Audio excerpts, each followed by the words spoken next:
through which the mortal world bleeds into the abyss. 100 years ago, this realm was teeming with life. Gardens flourished and cities thrived here. But now, death reigns over all. There are no common folk here. Only those who are willing to risk everything to defend the world against the endless hunger of the abyss. Or to win glory. To answer the call of forbidden knowledge. To rise above the fate prescribed to mortals. And you? What has brought you here?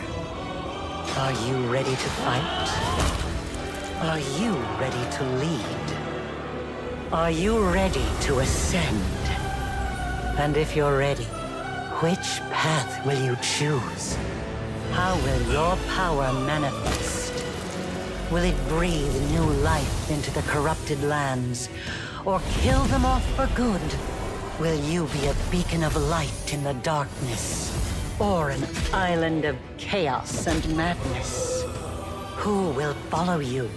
Saints or sinners? Mortals or beings from other planes of existence? Who will you become for them? A commander? A prophet? A friend? Something more? Or will mortal pawns and their feelings no longer interest you at all? Only you can answer these questions. Only you can decide which path to take. The choice is yours, Crusader.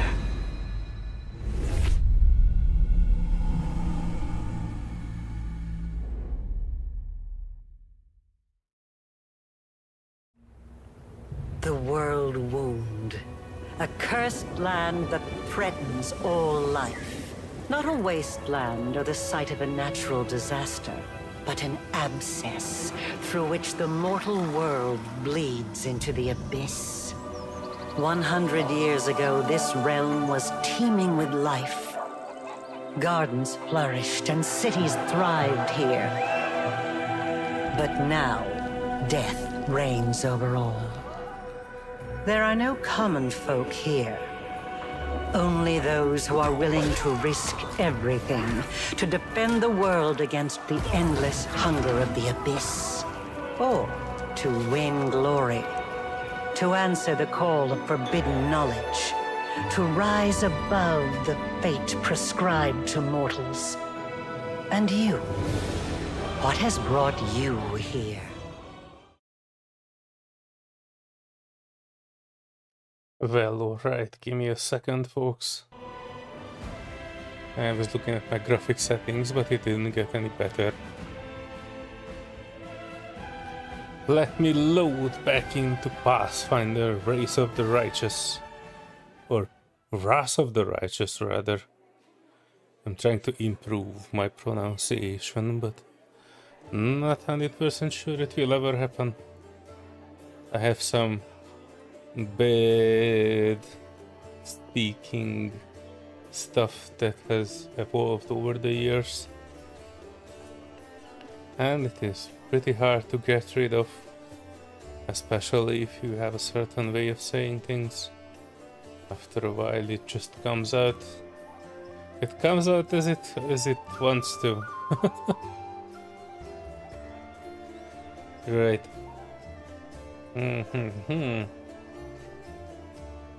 Where were we last time? I think last time we managed to do big quest somewhere south that I won't be able to see.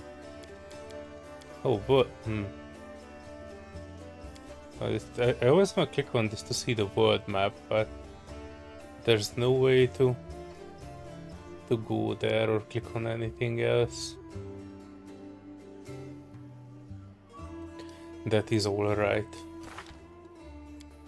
Our characters are good and alive. I do need to get rid of some of the things at least. I have a bunch of things that I don't immediately use. Let me look at my inventory. And then I can look at the people who will come with me. This lady has a 9 armor class half plate +1. Thinking about adding this one there. This is a +2 enchantments. Less chance of arcane spell failure. 0 max dexterity. With this one, she can actually have some dexterity. None of them is actually screaming, yeah, this should be better. She is the tank, so she needs to have some sort of a strong and... hang on, I think my chat was covered. There you go. Also, you no longer see my screen when I accidentally tab out, because some games you can just, you know, move the mouse over to the other screen and click out and start and stop things. Not with this one. If I click outside, it would previously show my desktop, but I made an additional change to it. So as far as I understand, it no longer will show you the desktop whenever I click out and the game is minimizing. Right. Yeah. This armor is not particularly bad. She is a mage, right? Human scroll savant. Besides that, she's an idiot. This one, dexterity. I don't think we have anything that he can wear. She's a shaman. Technically, she's... oh, wait. 6, 7... unbending armor. This will give better resistance against piercing. This one would give a better armor. Light mithril chain shirt. But I do like that the unbending armor is actually giving resistance against piercing. I put it on just to check how it looks. Oh wow, look at that. That looks shiny.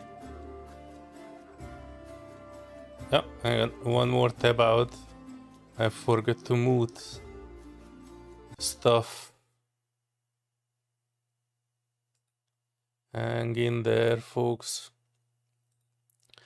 A friend of mine from a faraway land was sending me messages, and it is actually beeping into the stream. That's alright. Alright, so...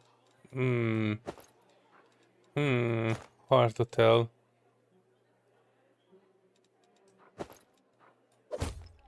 This game could benefit from the Diablo-like system where if you find something which is better than what you are wearing, then it would highlight why.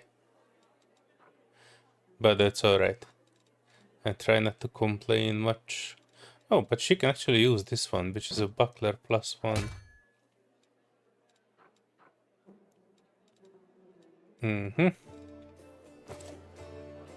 Alright, let's move these. Wait, cookery, grace of peace. I think my thief might be able to use this. You ding dong. He's using a rapier. Oh, and he cannot use a cookery. It's a light, basically a slightly bigger dagger.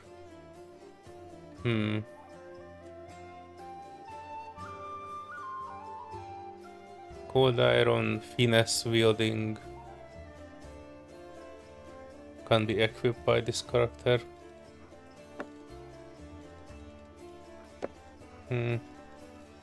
Well, alright. If not, then not. I would need a better rapier for this lady.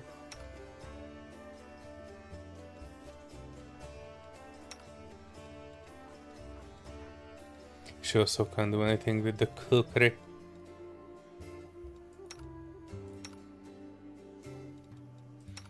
And of course I can't do anything with the cookery either. That means the cookery will remain here. It's cold. Midnight bolt. I'm keeping this here just for emergencies. And I keep the Radiance here because I think we can only repair this once the city is in kind of a safe hands. Piece of a holy symbol. Alright, let me sort this descending by weight. Almost new diary, I can probably leave that. I think this is ingredient, I won't leave all the ingredients here. Custodian talons, keys. I don't plan to go back to the tower, so we can probably leave that here also. Reagents.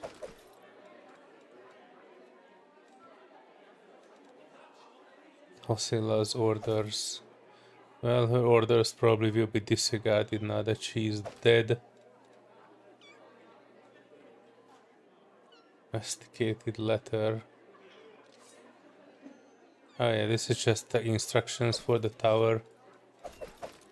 More ingredients. I keep that. Take the jade. I keep the holy relic too, because we might find another piece of it, and we might need the original to combine it with.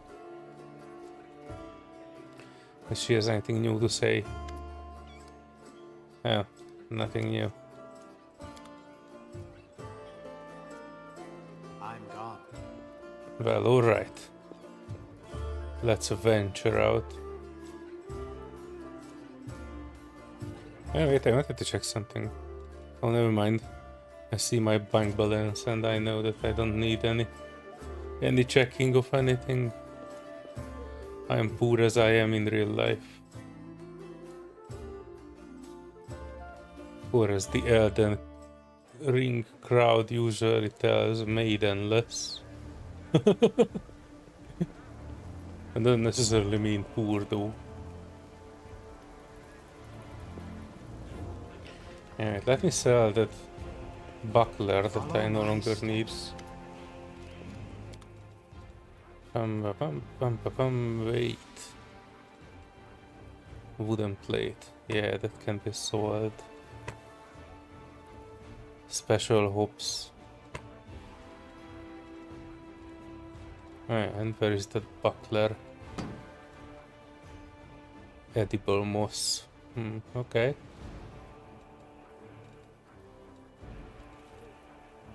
Milk. Butter. Everything is butter with butter. As Chef Jean-Pierre says. Alright. Out we go.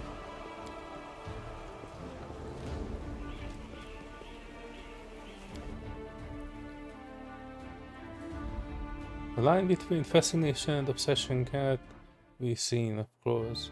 Alright. And I was trying to get to this. I don't need to get to this Blackwing library, but I also have this thief hideout thing with a quest for Vojin. So let's see that one first. Oh boy, I rarely left the place.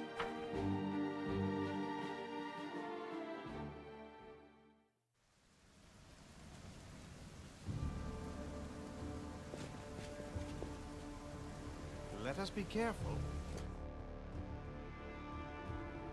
Rookie Marauder. Be careful, everyone.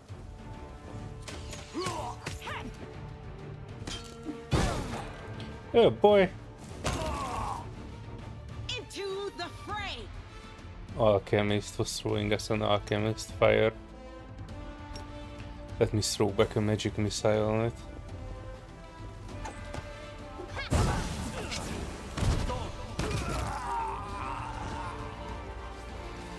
Oh yeah, magic missile is the best.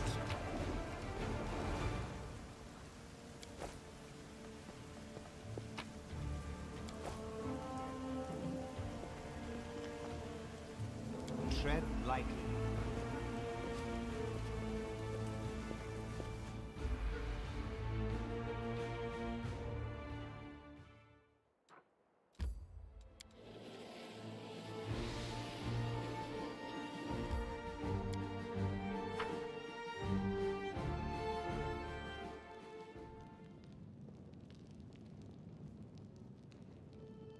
Oh, story time. Oh, this is a scene here already progressing. Named NPCs. Sister Charisma. Alright.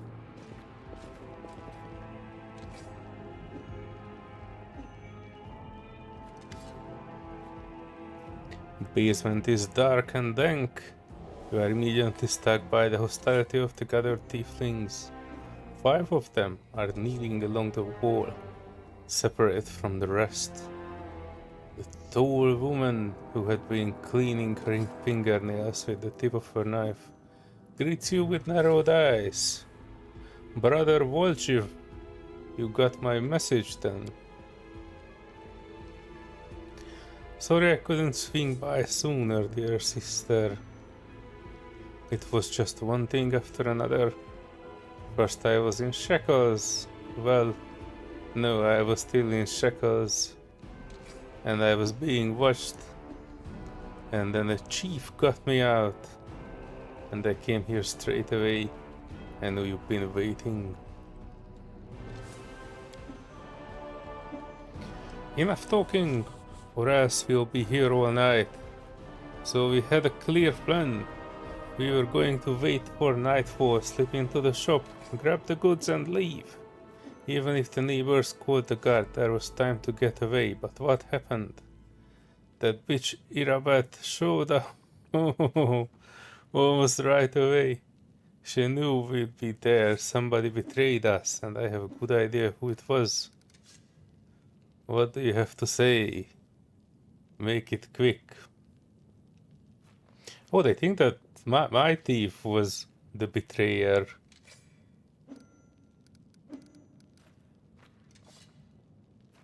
The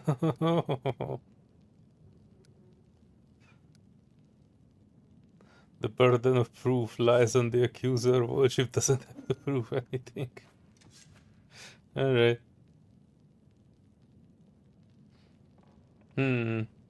Actually, I like the first one. Let's pretend we don't know exactly what she was saying.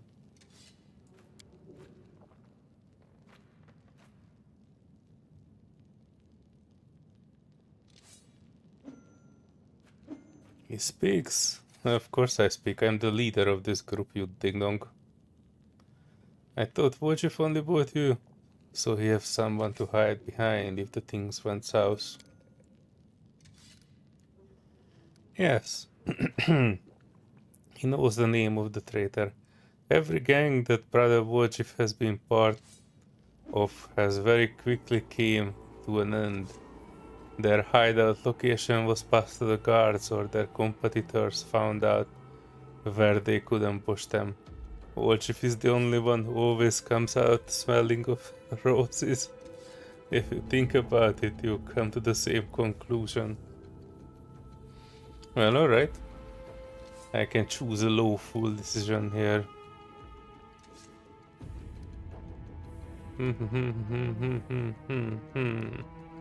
Or should I?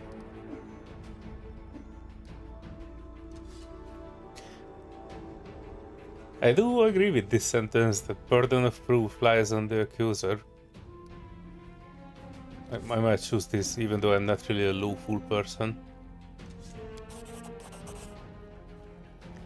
In a single fluid motion, Charisma adjusts her grip on her knife so that she now holding it by the blade as if preparing to throw it. Burden of proof. Are you a city guard or something? I don't know how it is with your lot, but in the family the highest rank is always right. That's kind of a shitty structure. And here, that's me. Well, alright. They don't look like someone who needs to flee the city. Especially now that we cleared out most of the demons, so I'm not choosing that one. Let's ask our tiefling. What's there to tell? About a week ago, Sister Charisma got 6 of us together in this very basement. Me and those 5 over there, I mean, Woljif jerks his head towards the 5 tiefling kneeling by the wall. She rounds us up, and she says we got a score. Ancient trees and wonders. The one place nobody ever been able to hit. The place that guarded by a golem, but now a powerful scroll that would knock out the golem just happened to come into our possession. Along with the tip of that, the shop owner would be gone on a particular night. All 6 of us know a bit of magic, and we know that any enchanted junk will sell for a pretty penny, so we are in. And the most important thing was that none of us was able to hanging about the shop ahead of the job. No casting out of no casing out the plates, no calling attention to ourselves from either of the golem or its master. This job was top secret. That's all true so far. Go on. We did everything right with the locks and the golem. I picked the lock. I remember it clear as day. Sister Dama was on the lookout. Brother Melrune had the scroll. Doffy, Tavi and Varnir brought the sacks. We covered the windows and lit the torches. I remember scooping up rings, tossing them in a sack, and one right expensive one rolled away from me, crawled under a table after it, and the next thing I know, Irabat was there. Everybody scrambled. But I was still under the table, not my finest moment. I was going to wait it out, but then those blockheads were dragging me out by the tail, put me in shackles. They took all my rings off me, about 20,000 worth, and to add insult to injury, never even found the last one. In the end, I got busted over nothing.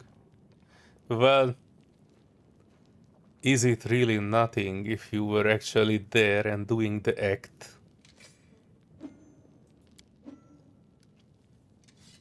So they caught you, poor thing, stripped you of your loot, and you didn't even manage to stash anything. Where is the moon of the abyss, brother Woljif? What's the moon of the abyss? It was an amulet. It used to sit on a little cushion in the window of ancient trees and wonders. Sterling silver sparkled like star. Fine piece of work. On one side there was half moon. You know, a crescent waning moon. And in the middle there was a dark crystal like it was eclipsing the moon. Old man Philemon was so proud of the amulet. He used to say, I never sell it, it's a jewel of my collection. I used to go there to see what kind of treasures there were in the world. There's nothing else there's nothing else to look at in Canabras. People used to claim it was a powerful thing, but who would say? If you ever stole a thing like that, you would have the guards on you the second you try to fence it. Well, yeah, it looks to be something that is interesting. Everybody knew that you were always hanging around ancient trees and wonders, drooling over the moon of the abyss. Did you think you could swipe it in all the commotion and keep it for yourself? Did you hope that we would be locked up and you could get off scot-free and with a fancy trinket to boot? Don't take me for a mug, Woljif. I see right through you. Well, yeah, he's pretty transparent for a thief. Why would Irabat arrest you, her own informant? Took the words right out of my mouth. It doesn't make any sense. If I was the rat, I would have kissed her on the hand and been long gone by now. You know me, sister, I'm not cautious fella, not an idiot. Why would I go against the family? So the fish in the salon can have a nice Volgiv-sized dinner. The moon of the abyss is a pretty wobble, to be sure, but it's just an amulet, it ain't worth dying over. You knew, Irabet, people would protect you. You knew you could pin me, pin the moon going missing on them, and now you come here with backup. You knew exactly what I was going to say to you. Only problem is nobody returned the amulet. Are you giving Irabet a cut? Is that it? Oh no. Such a mischief. Have you seen her? Do you think she would take a cut of anything I offered her? She can't be both like the three heralds of Imade, who rolled into one. He speaks the truth. You will find some knights who take bribes. I am sorry to say, but Irabet isn't one of them. Well, alright. That's the whole story. Some family this turned out to be. It's just the name in the end. In a real family, people take each other at their word. It's a thieves' guild, you idiot. Nobody should take anybody by their word here. They don't throw around accusations. I didn't take the moon of the abyss. What I'm gonna do with it? You can't sell it, no crusaders. It's a special item. You can't wear it. It will get nicked. It's pretty to look at, sure, but it ain't that pretty. If it's that important to you, sister, Caris, may I find it, and I'll drag it, the traitor, here by the horns, just so you don't end up at the bottom of the salon. But you would know what you are gonna owe me for that. An apology, right here in front of everyone. Going to apologize loud and clear so everybody hears it. You say, sorry, Volgiv. You're a good guy and I was wrong about you. Fine. You are one of my people, which is why I'm going to give you some time. But if you run bothered, Volgiv, the family will get you wherever you go. You will spend the rest of your life looking over your shoulder, tossing and turning at night, fearing poison in every cup and every meal. You will look into the eyes of every tiefling you meet, wondering if the families come for you. You will have no place, no peace, but one day you will be tired of running. You will stop to catch your breath, and that's when we will get you. Oh my god, these are just some dark people. You're away with words. A way that almost made me wet myself, but way nevertheless. Let's go, Chief. We will go chat to that scary girl, Irabet. She knows you little. We can ask her who ratted us out. I will let you do the talking.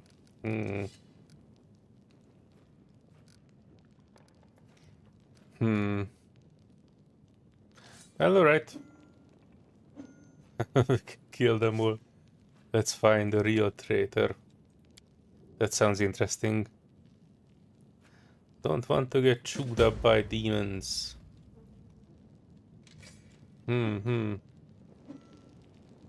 That's it, that's the whole hideout. Oh no, there's more inside. Tieflings. Oh, there's some drinks here. And the sack. Let's steal from the tiefling. Lockpickers, kit 1. Nice. +1 bonus to our trickery checks.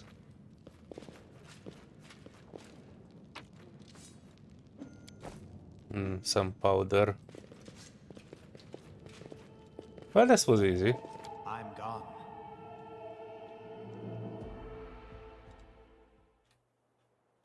Yeah, I think we need to get back to the inn. Finally travel without interruptions.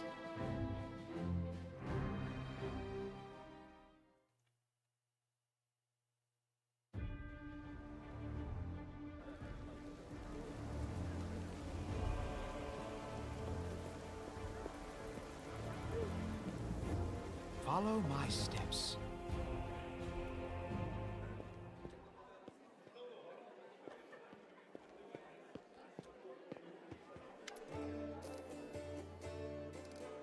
There's a traitor I'm trying to track down. Who is your informant among the tieflings? Chester brews in surprise. Cannabis is threatened by Demonhorde and you have enough spare time to help out thieves. I don't like this, but I hope you know what you are doing. I'll tell you everything I know. I did not see the informant's face. He slipped out of a dark alley, handed me the note and disappeared. He had a cloak with a hood masking his face, but the long horns didn't fit under it.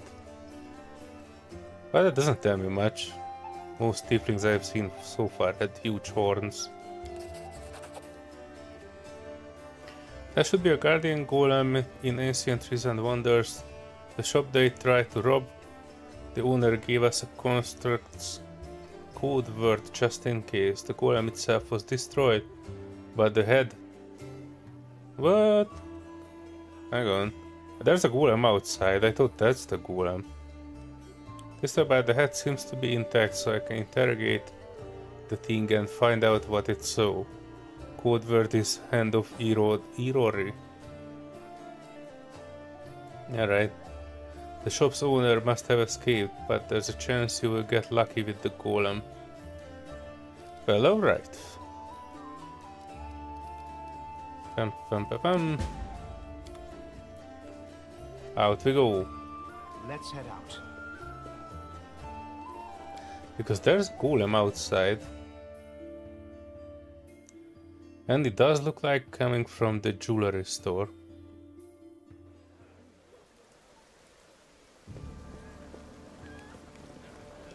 But I think this is like a different golem. Well, alright, he's not actually offering me anything, so let us head out and see if we can probably find that shop. Ancient Trees and Wonders. Oh yeah. Oh, what? Oh, there it is. Suddenly this giant scar is not a problem to cross.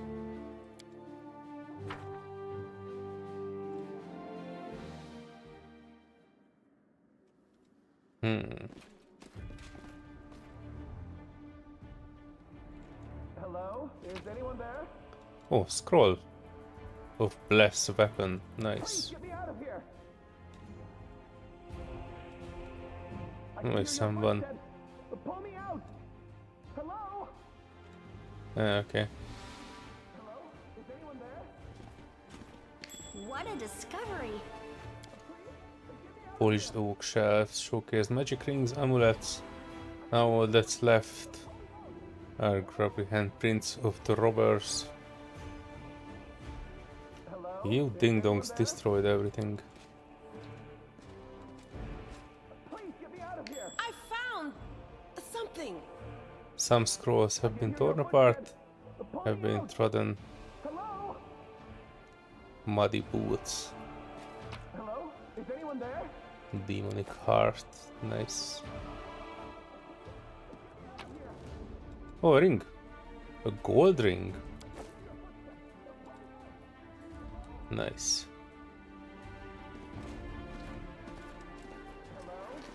Let's see if there's anything else.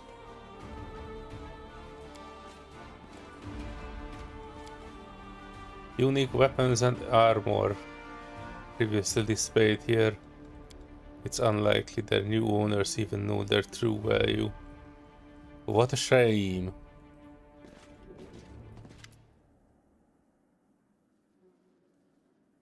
Oh, this is the golem.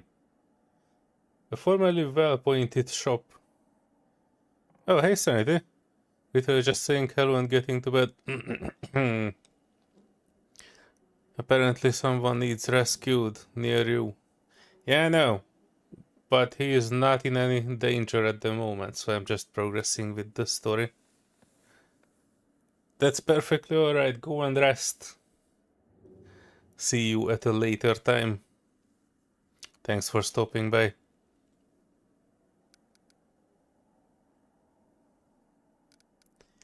Laying on the corner next to the scorched wall are sod-covered shards of a clay golem's head. Golem's eye glow in gloom. Master code word. I can give him the code word called code word. Code word correct. Golem's eyes glow brighter. Where did you came from? This golem was created by Gafrain and Sons. Third building on the right, Jewelers Alley, Nerozia Mendev, model G504E&E. Alrighty, thanks you. Thanks. And see you later. Experimental and enhanced for all inquiries. Contract Mr. Gafrain. Alright, Gafrain the Golem Maker. Tell me about any suspicious people who came in the shop in the last week. 56 individuals entered the shop.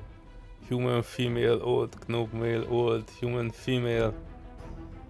He'll be reeling off customers till nightfall. We need to ask it in a different way. Were any of the people tieflings? Tiefling 3. Tiefling male, middle-aged. Tiefling male, young. Tiefling male, young. Okay. Describe the young male tiefling. Medium height, short horns curling backward. Medium length. Tail, eye color yellow. Hair color black. Special observations, annoyed master. Horns tail. Horns hair tail, that sounds like me. But it's not possible. I know what security is like here. I don't come near the place. I give you my word, chief. But you're a thief. Your word means nothing. No special observations. Subject was unremarkable. There, see? Can't have been me. Alright. Describe the middle-aged male tiefling. Male, medium height, long horns. Medium length tail, eye color pale blue, skin dark, red hair.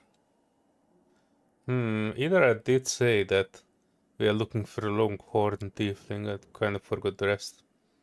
That's our traitor. I would bet your life on it. Karim say drilled into our heads that we wasn't to go hanging about the shop. Red hair, we got a couple of gingers and plenty more who get it out of a bottle. So much for special observation. Golems ain't all they are cracked up to be. Maybe it's a master knows more. Tiefling, female, above average height. Hair, long, pale. Tail not observed, long horns. Eye color. Blue, special observation, scar on the nose. Baldric with gold stitching.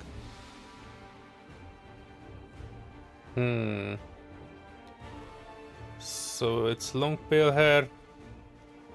Tail not observed. Blue eye. Scar on the nose. Don't know that one, new arrival most likely. Gold stitching, wouldn't mind getting to know her a little better. Come on, dude. Where's your master? Philemon Ruliatus. My master is in his hiding place. Revealing the location of the hiding place is prohibited. I found is there a basement to this place? Basement is below me. I guard the basement. Leaving my post is prohibited. Oh, I can actually move the golem. I failed. Hey, what? We failed. Complete. Oh, there you go. But before I Get me go out of down, here. I can hear your footsteps. Pull me out. Hello? before I do that, Hello? Is anyone there? counterfeit jewelry. Midnight morale. Please? Nice. Get me out of here. Blood vial. I can hear your footsteps. Pull me out. Hello? Hey, what is this?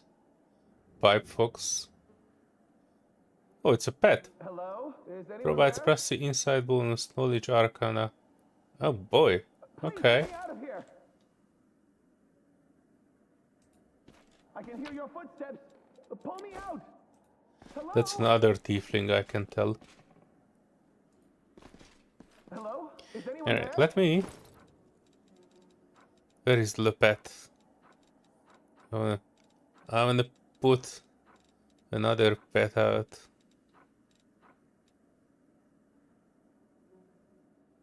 Oh, there it is. It gives me Our knowledge duty arcana. calls. Please? The question is, can we have two pets at the same time? I can hear your footsteps. Pull me out. Hello? There it is, snake fox. Hello? Is anyone there? And I no longer see the cat. Oh, there is the cat. So we can have more.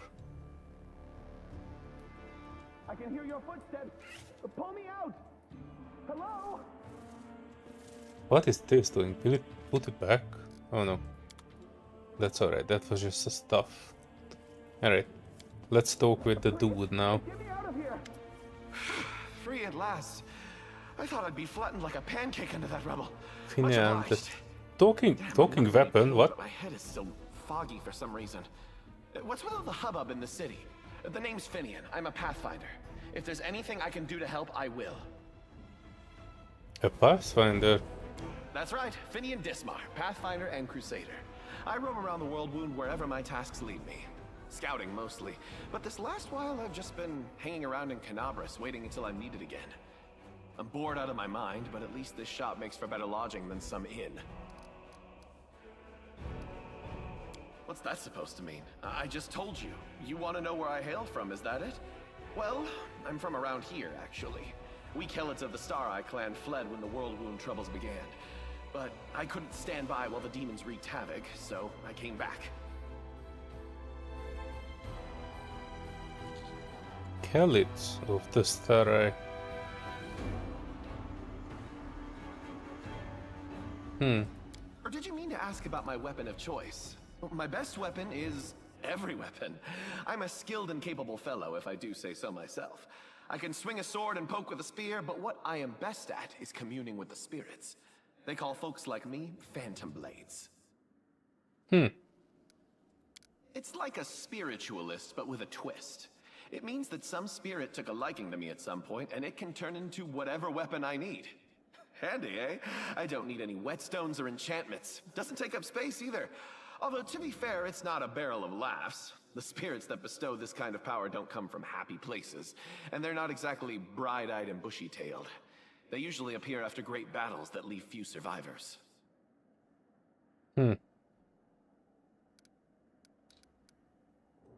Wait, what? The last thing I saw was some thieves breaking in here. And then the guards came, everyone was running around.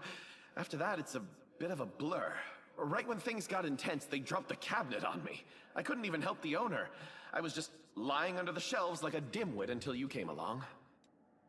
If there are demons in Canabras, we must do something about it. The city needs every blade it can get. Hey, do you mind taking me with you? I don't think I can handle this alone. And besides, the more the merrier. Someone's eager.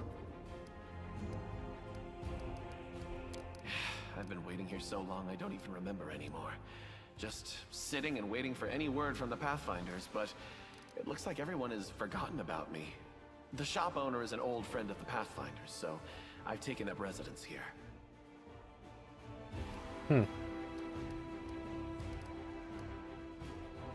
I swear you won't regret it. I can do all sorts of things. Is there anything your party is missing? A sword, a spear, a bow? Just say the word.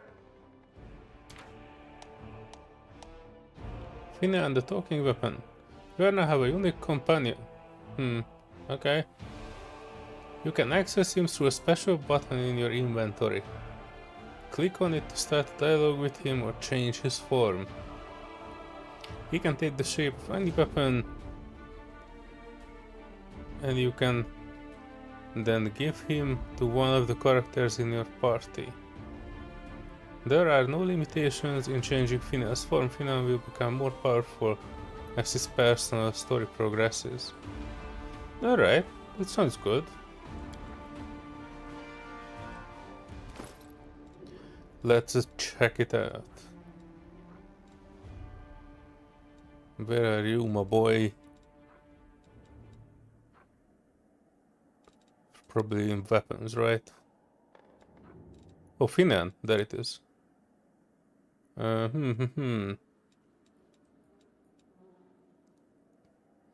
What weapon should we give? I think a rapier for the thief, since we are on a thiefy mission. I want to talk about you to the Pathfinder, so say none of this is actually changing her form.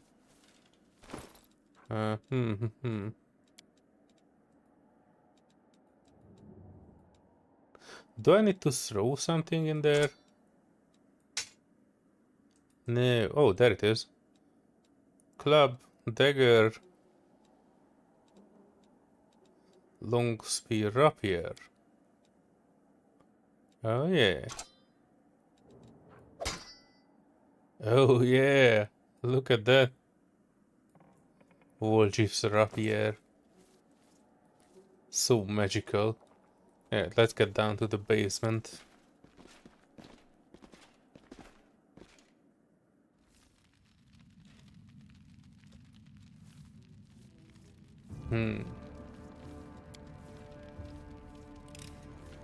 I hope you appreciate this. Colorful feather.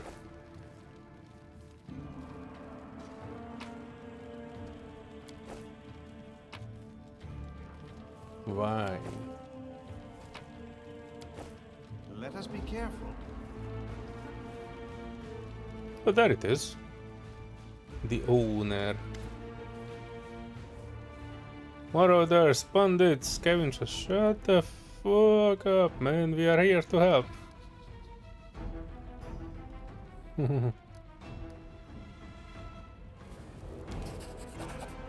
Yeah, you do look better dressed than the local thieves and ragamuffins. You came here to tell me that the nightmare is over. No, it's not. You are here to steal my riches. I already stole your riches, man. You have no riches left. You, Wolchif. Dirty little sneak thief. You have been sniffing around my shop for years. Finally worked up the courage to rob me, did you? Get out of here. You and your pals have taken everything already, I'm sure. Yes, but not in the way you expected. My name is Philemon Urliatros. I was the owner of this shop, but I'm not sure I can claim this to be the owner of anything now. That's correct. I hope there's at least something left of it. There's absolutely nothing left of it. Oh, come off it. Your shop is fine. Well, it's definitely not fine.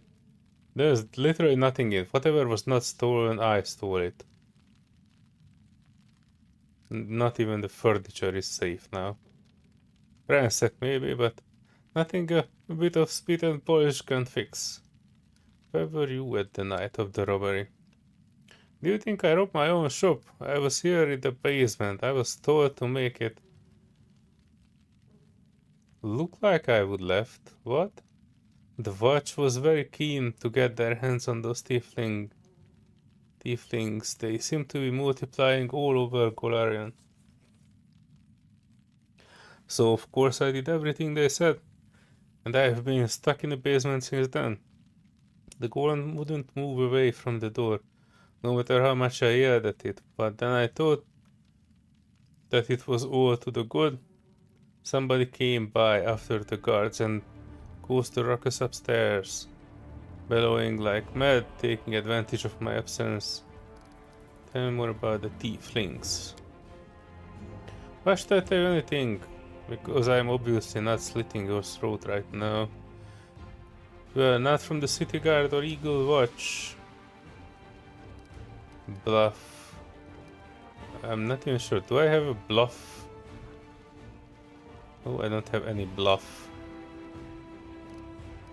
I'm helping Eagle Watch to catch the culprits. I'm in your interest to tell me everything. Let's try bluffing. Succeeded. Nice. So they haven't got the tieflings. I thought the city's finest were on the job and they would... You can't rely on anyone. Ask your questions if it's important. If it is. Jeff too. I have known him a long time, though I would rather not know him at all. He has been skulking around my shop for years, treating the place like a free museum. He would always wanted to look at the Moon of Abyss. I would chase him out, but he would just sneak back again. If he was with the gang that robbed the shop, I would bet anything that he swiped the moon. Not looking good, WotR, not looking good. How come? I'm the prime suspect. Whoever betrayed us all, that's the one who got the moon. I want to see it return to... Yeah, return to my inventory. I don't like the idea of other people's grubby mitts on it. Tell me about the red-haired tiefling. I suppose, yes, there was one who came in and spent a long time looking around. He was a person of modest means. I could tell by his clothes. His clothes? I thought it was a female. But he asked me to show him a Simar-made chainmail. He certainly couldn't afford it. That's when I suspected that something was off. Checked everything after he left, but nothing was missing, and that put my mind at ease. I can't remember what he looked like. I didn't get a good look at his face. All I remember that he was wrapped in green cloak, like he was freezing, but that's all I have. Red hair, green cloak. Tiefling woman. Tiefling woman, yes, I remember now. A noble lady like Tiefling ruffians have around here. Unlike the Tiefling ruffians, she purchased the magical equipment for the crusade, and she promised to come again. If only all Tieflings were like that, I would be laughing all the way to the bank. Well, alright.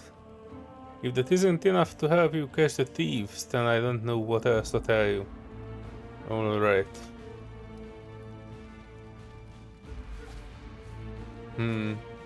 There is indeed nothing left to steal from here.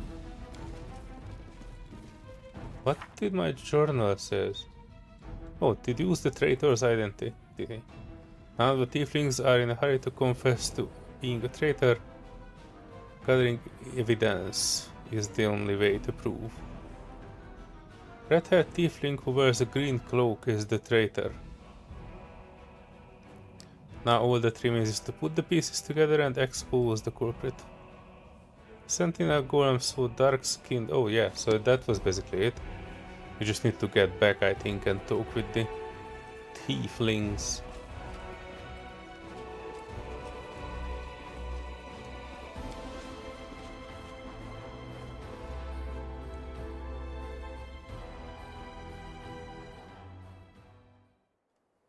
Thieves hideout.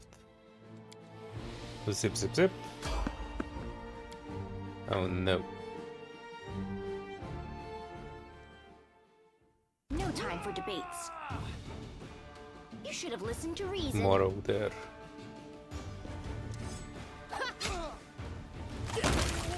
Ooh, that was a critical hit if I've ever seen any.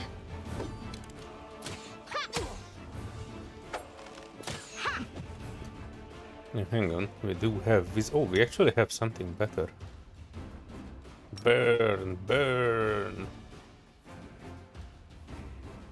Yeah, this will catch it. Just to be sure I move the others down here.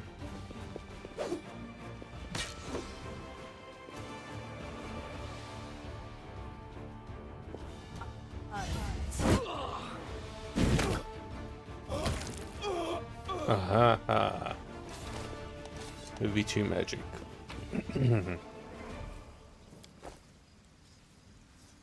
Easy breezy.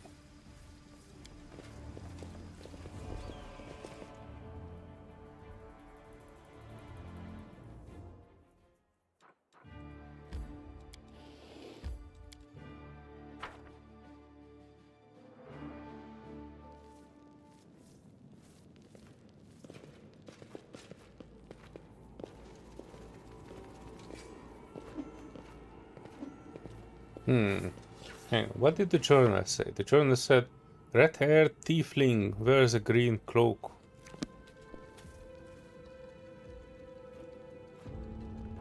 Red-haired tiefling wears a green maroon. That's the one.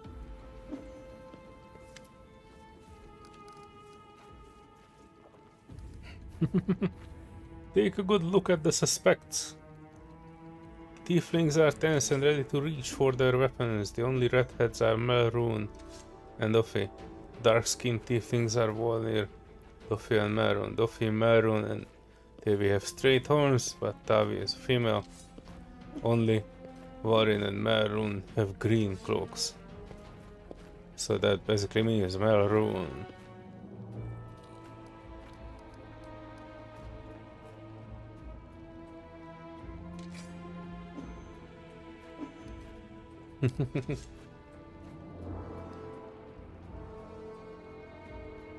You need to pact everyone for themselves. We'll meet up at the arranged time and place.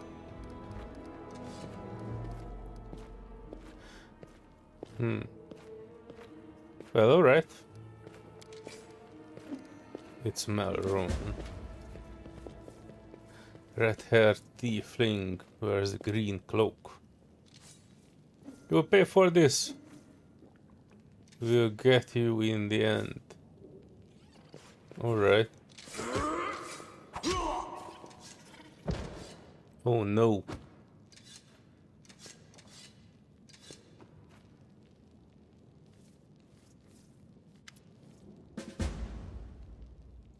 He confessed.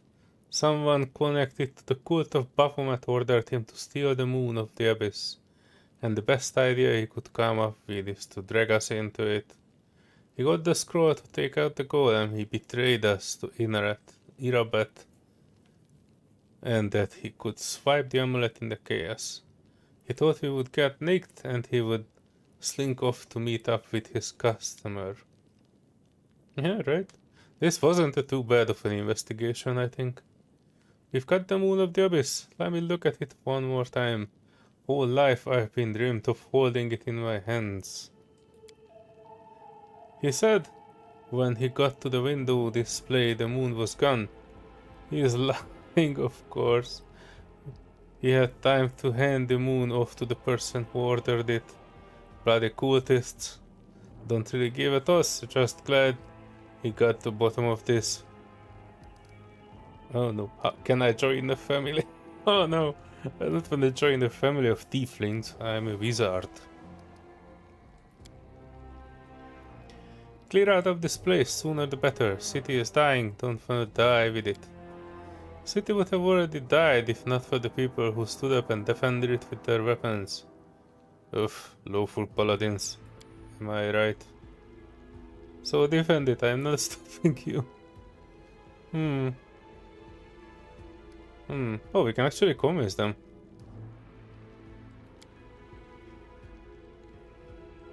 He'll be sent to visit his distant relatives on their farm to think about what he did. Any more questions? I've never been to a farm. Imagine it's pretty. Fields, apple trees and chickens. That's indeed. Should I join the family? Does it have any advantage for me as a wizard? I will ask. That's all you want? You can have your pick of the non-tiefling gangs. No need to tread on our territory. Alright. Only for tieflings. Well, I'm not a tiefling, so that's alright. I didn't really wanted to join anyway. Pam, sister, you forgot something.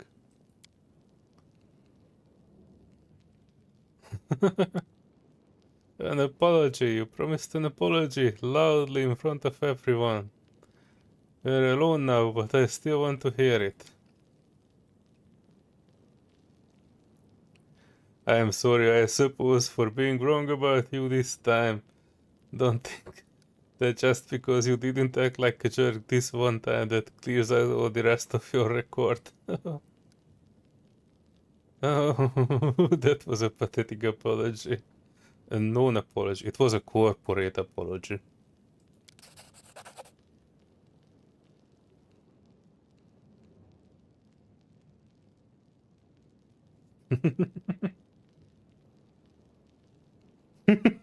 I can make her apologize to me. What the hell?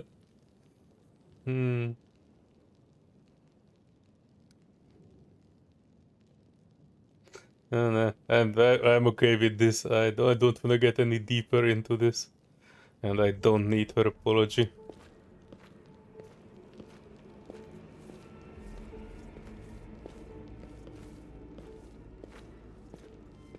Better than nothing. Listen, Chief, when you got a spare minute, come see me. I have something to discuss with you. But for now, let's get out of here. I don't like sitting below ground when building above is ready to crash down.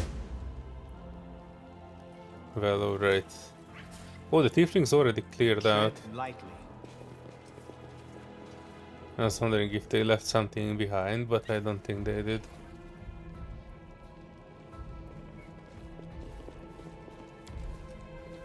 Out we go.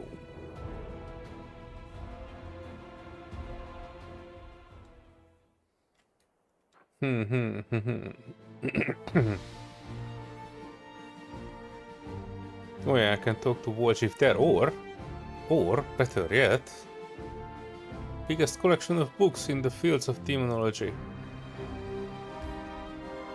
It takes 5 hours to get there. Jesus Christ, we'll be. Oh, we are spotted by. Oh, we spotted the enemies. That's even better. Then we can probably win.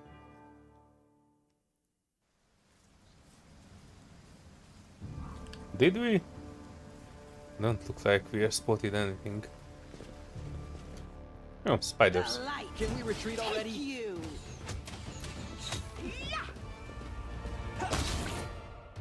The Inheritor, guide my blade. Oh, yeah.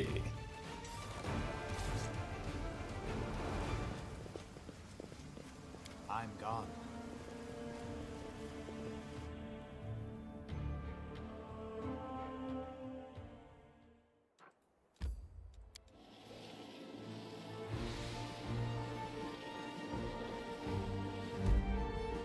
Hanged cultist?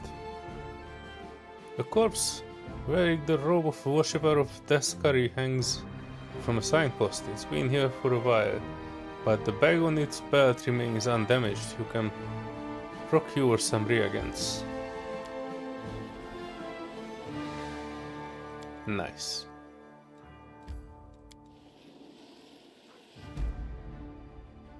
Lost the bag. Bag with a torn strap lies on the ground. You can procure some reagents, and I shall.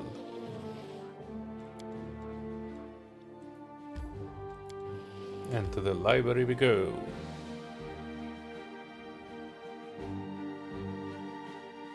Oh yes, I wanna.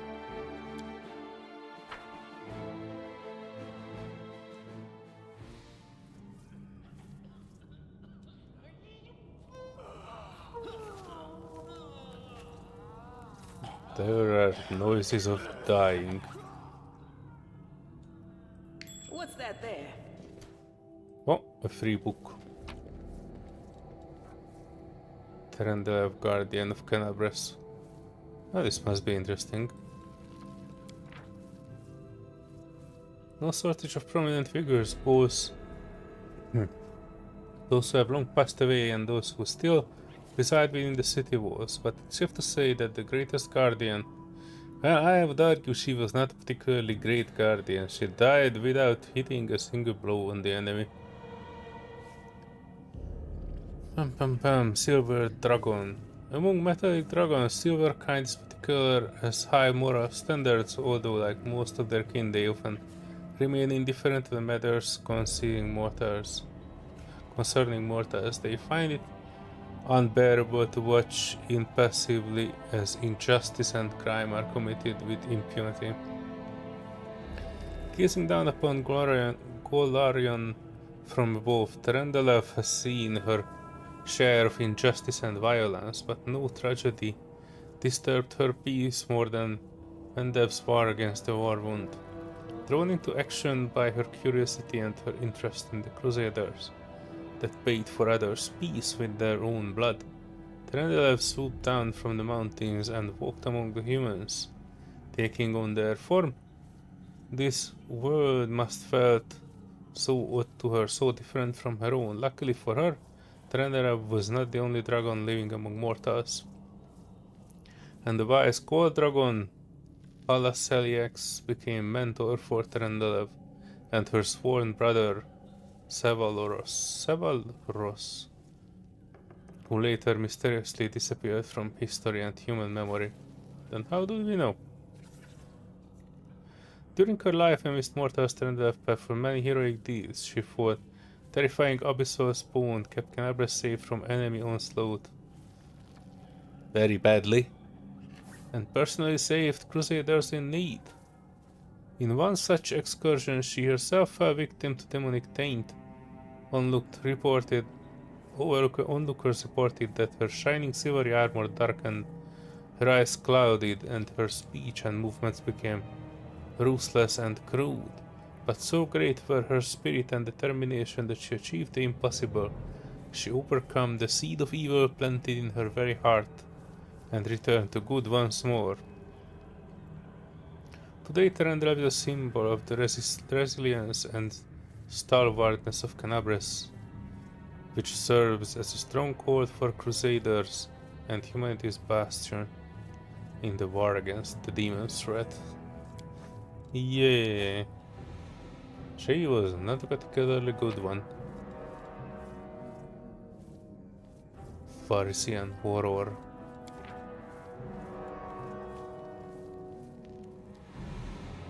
When they reached the cemetery hill, the rain was pouring. In spite of the weather and the priest's weak protest, Rigor had no intention of stopping. If his suspicions were correct, the evil that settled in the village many years ago had to be stopped as soon as possible. The local priest whom Rangor and Mogra had approached for help in their quest was alarmed that these strangers were accusing someone from his flock and decided to tag along so he could defend the innocent, should the need arise. Ascending the broken stairs leading up to the ancient crypt atop the hill, Gregor quietly pulled out his blade and hid it under his soaked cloak. Once the two got to the hewn stone that served as a sacrificial altar, he spotted the gravedigger despite late hour and the violent storm. He was digging a shallow grave. Before Gregor had time to intervene, the priest, prompted by a desire to clear the hermit of suspicion, went straight towards the massive, misshapen figure.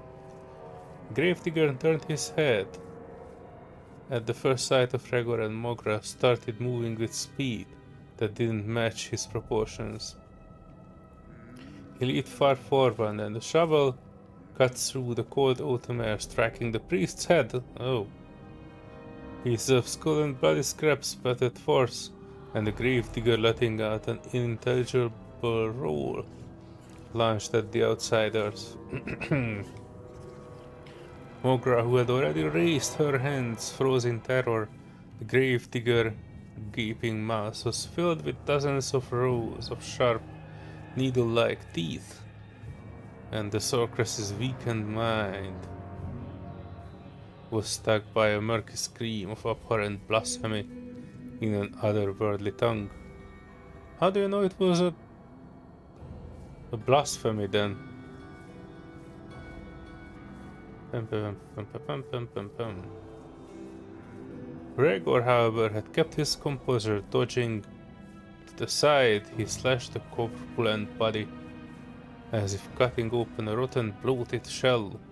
With wet smack, the gravedigger's neck and chest burst open, revealing to the mortal eyes the beast's true form, one of foul worm, whose sickening body was now gushing in coils out of the now useless human frame.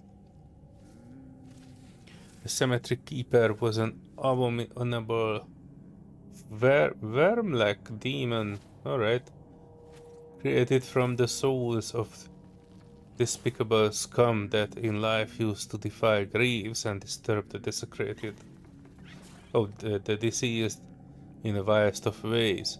After rising from the bowels of the abyss and evading Orion, he and his kind are always drawn to places that used to excite the minds and fantasies of their progenitors. Am I right? Trust no one, as Mulder said.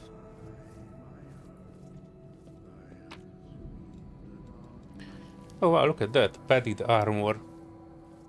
It's a light armor, but I cannot equip it. Or can I? We will need to check.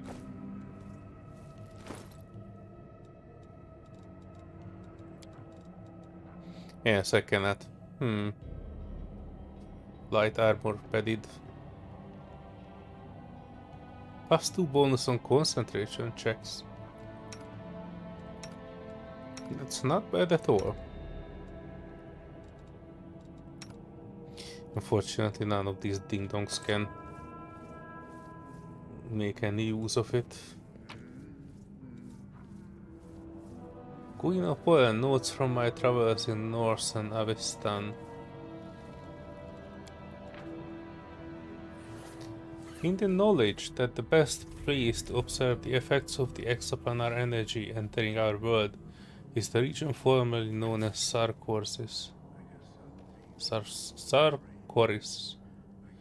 I immediately set off to that desolate land. Upon arriving in Mendev and making inquiries to find a guide who would agree to escort me to the lands bordering the World Wound, I came up against an unexpected impediment. Local rangers and guides categorically refused to help me. Desna, however, smiled upon me and led me to a local hunter. After 3 tankards of grog, he agreed to go with me to the World Wound and show me the area. By the time he had sobered up, it was already too late to reconsider. We had passed the last cordons, and he plunged deep into the forests of Sarcoris.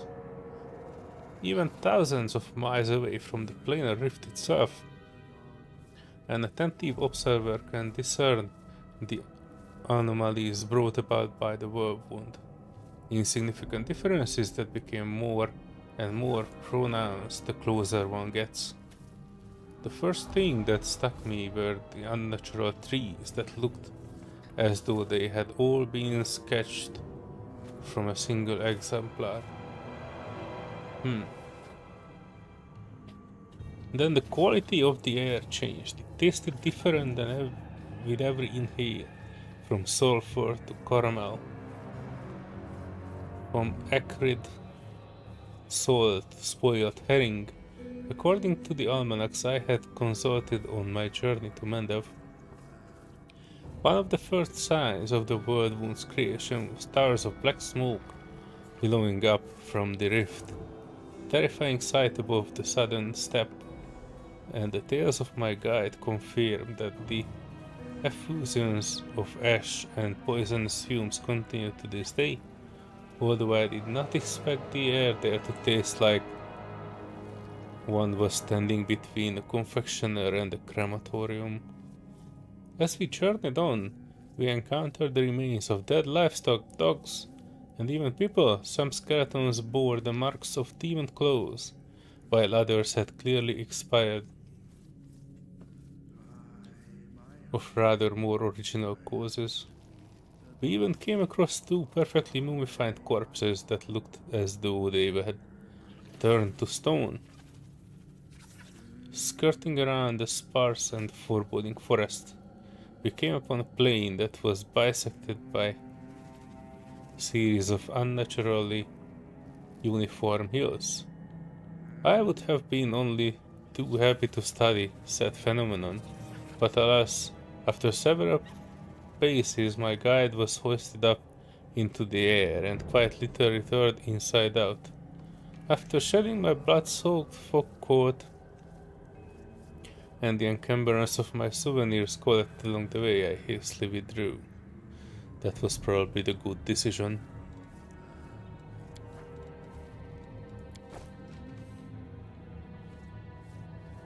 Ah well, that's a big ass hole in the middle of the library.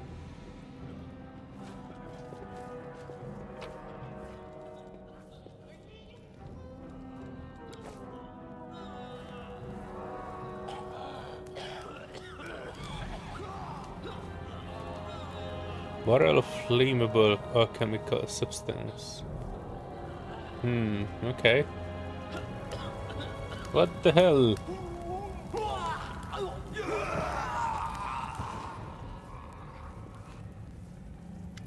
One is still alive. Find the storyteller. That looks like the storyteller standing in the middle of the flames. I'm pretty sure he has a good story to tell why he's not burning to crisp at the moment. A stocky knight with a head of messy black hair stands before you. His armor is spotted with blood. He greets you with a deep, booming voice. Alright, greet me. Hefty Crusader smiles merrily, paying no heed to the blood-curdling shrieks coming from the pyre. While you were wandering around besieged Knabras, the demons managed to take the initiative and inflict serious damage on the city's defenders.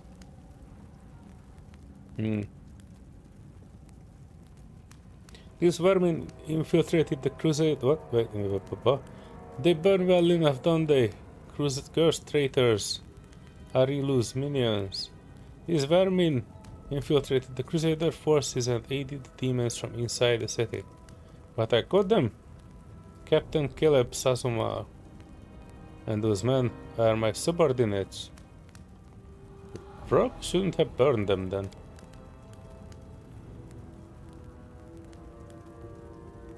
What happened to the library?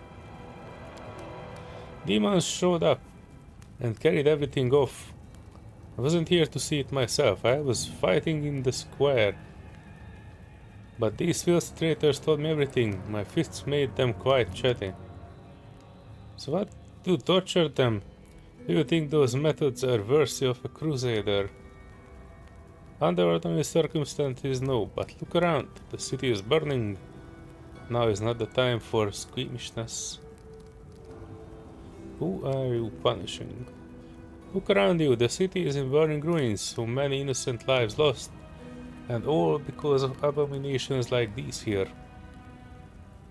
Cultists, heretics, and spies slipping into our ranks, carrying out the orders of their brutal masters and preparing heinous deaths for us all.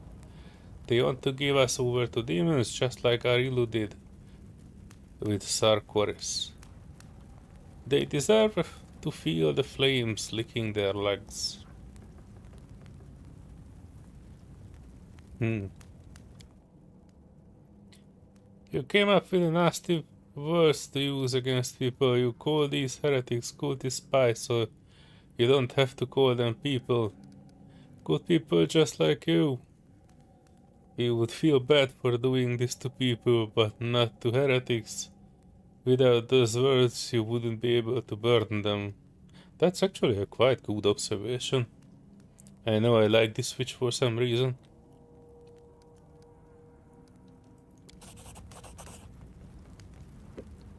Caleb is talking too loudly, all while casting a sidelong looks at you. We have seen similar behavior occur before, in liars. Oh! So we perceptively deducted that this guy is a liar. Chaotic requires stricter mythic paths. Oh boy. Give in to the strange instincts. Put out those flames, I order you in the name of Baphomet. Alright, that sounds chaotic enough. The words fly out of your mouth before you can even think them. Some gut instinct told you that this is precisely what needs to be said in this moment. And the words hit their target. The Crusaders jump in surprise and look at each other in terror.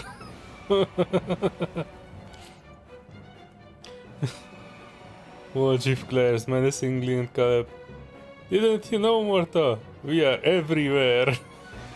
Sir, we didn't know you were one of us, so these are cultists. Dang it, I know it, I know it. Oh boy. Your team, put the flames out. Covering his lackeys around the head, Caleb heads them straight towards the fire. All three of them start trying to fight the flames, showing no concern to their own safety. That's it, folks, do it!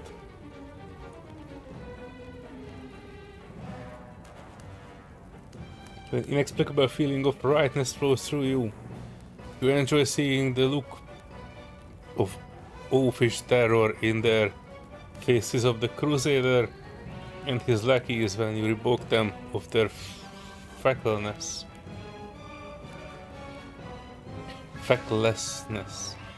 You bittering idiots, you can't! You crack-handed dimwits! You empty suits of armor! Quickly, you worms, you keep toweling! I throw you into the furnace at the Great Garrison! Whoever doesn't pull his weight is a dead man! I take the other two into Baphomet's forces!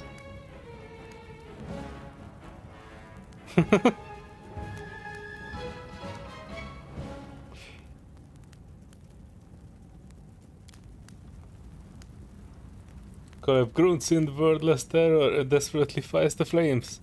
Every so often he sends a murderous look at his associates, whom he has clearly already condemned to death. You bittering idiots! Let's try the third one. I take the other two to the Baphomet forces.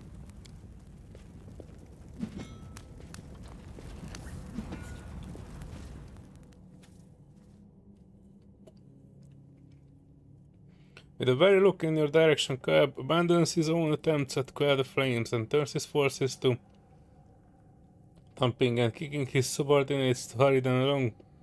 The method proves surprisingly effective and the flames begin to dwindle.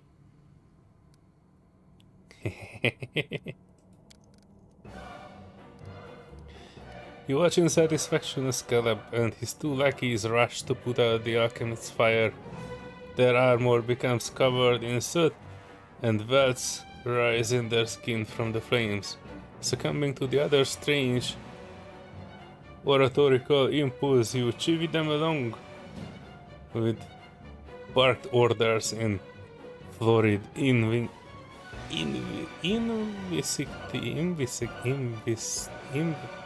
what the heck is that? Invictive.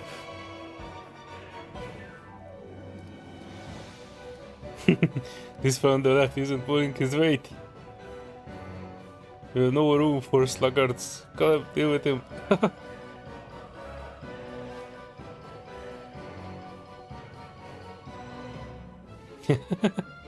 Caleb is a crusader name. Are you a crusader? I hereby give you a name worthy of a demon. Foul snout. Listen to your gut. Stop wasting valuable fuel. If you like burning books, let's go rig the Great Garrison's library. Our enemies might try to sneak in there. Step on it. Wait, I wanna give him a new name. Foul snout.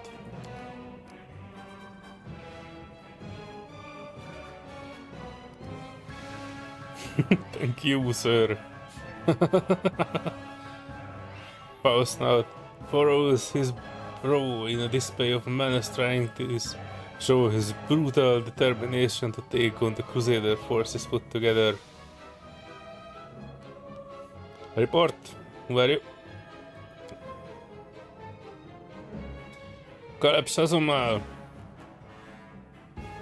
former Knight of the Order of the Ever-Bright Crusaders, deserter. These two are my mates from playing cards. Local fancies for stolen goods. Reliable men. We set an ambush and caught the 4 Crusaders who used to join the ranks of the triumphant army of the World Wound. Foul Snout. I like that he was actually named Foul Snout here. I must admit the rationality of this individual should be questioned and subjected through study for the purposes of establishing an existence of said rationality. Don't be too quick to analyze everything new. Listen your gut. Stop wasting valuable fuel. If you like burning books, scoring the Grey Garrison Library, our enemies might try to sneak in there. Step to it. There's plenty more where that came from, sir. I do everything you ordered, and just as soon as those Crusaders arrive, they will be dead meat. I could make sure that we get make it another 2 barrels of alchemist fire from the Grey Garrison storeroom. Things are going to burn right up in there. Nice. I assume I need to get that Grey Garrison at one point. And I think they will be able to rig it with fire for us. That will make an interesting fight later on. Foul Snout, and it gave me 69 experience. Nice.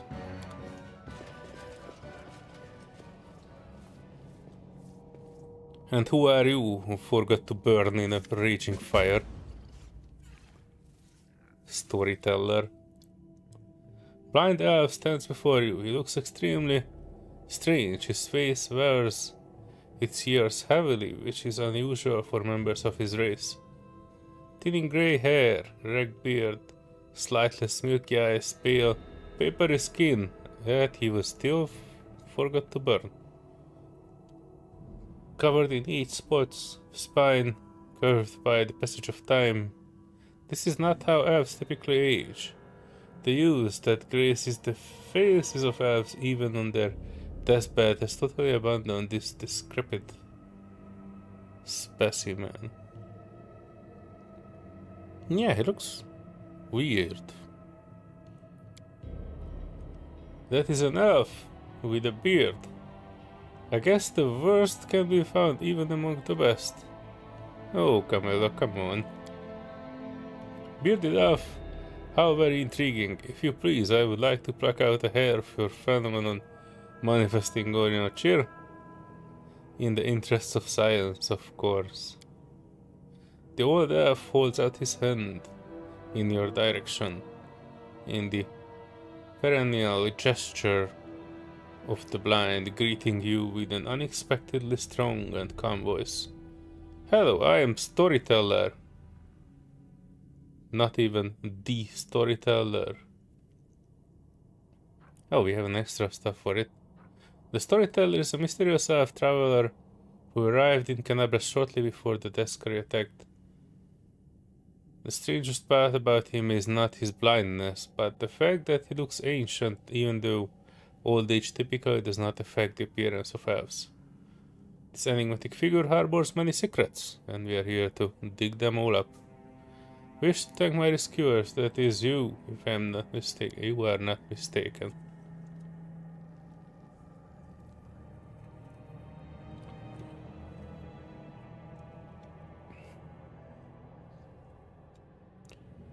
Huh, that's the first I've ever heard of a venerable old-timer like that having a street name. Sometimes a person can lose their name, but Mama and Papa are gone, friends are gone, and there's nobody to ask what it was. So instead of their name, a person can pick any word that is good. Everybody has to have a name, or do they? Well, they kinda do. Unless you have no use for names.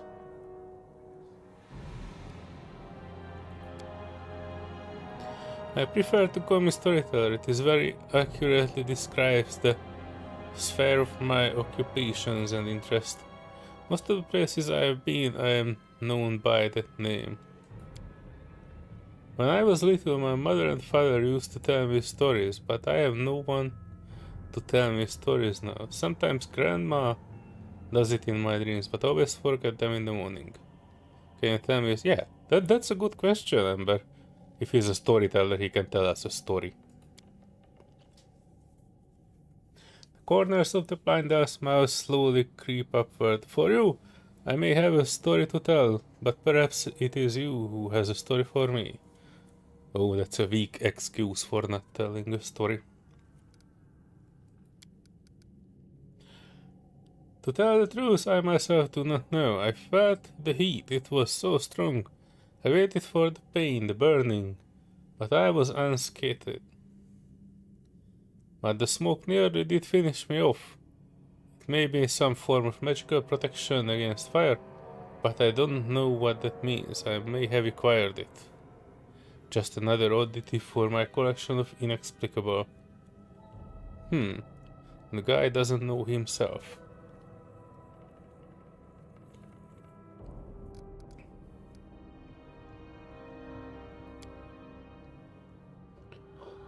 The old elf responds with a dignity and courtesy, but firmly.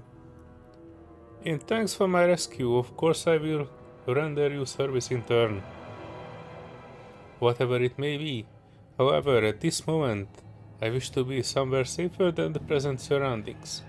My recent adventures have fatigued me greatly.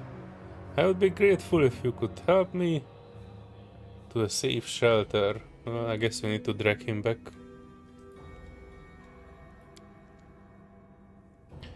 You do someone a good, instead of saying thank you, they just ask for more help. Come on, Voljiv, don't be a dick. Go easy on the old elf. He said he had a rough go of it. Because we did have it easy. Yeah, we actually had it easy.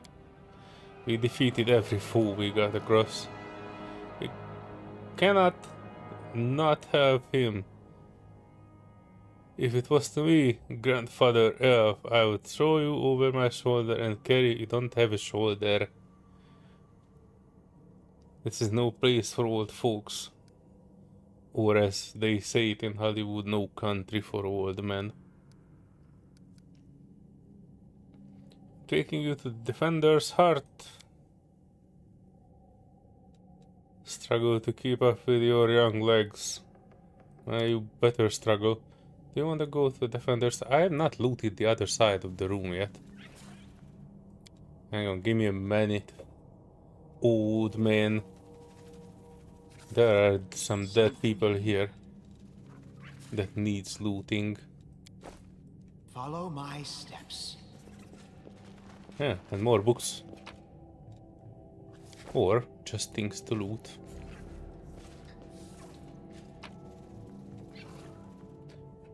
Temples of Imoede. Alright, I don't think I have seen this one. Traveler, if the road ever takes you to the outskirts of Canabras, do not shy away from taking a few more steps and entering the city proper. Apart from the ramparts of the fortifications that stand unshaken, barring the paths of humanity's foes, and the noble orders that keep their watch against the forces of evil, Canabras holds the treasure of a different sort. In days of old, in the fire and the upheaval of the Second Crusade, it became the site for the first and most critical of the war stones. Sacred obelisks that have the power to avert demonic scourge, no matter how accursed it may be. And they do a piss poor job of that, because the story here starts with them failing and the demons coming in here. No evil creature can pass betwixt two such stones. I've seen such a creature standing right next to it, with no ill effect, I might add. Pam pam pam. Shelter the peace of all Golarion.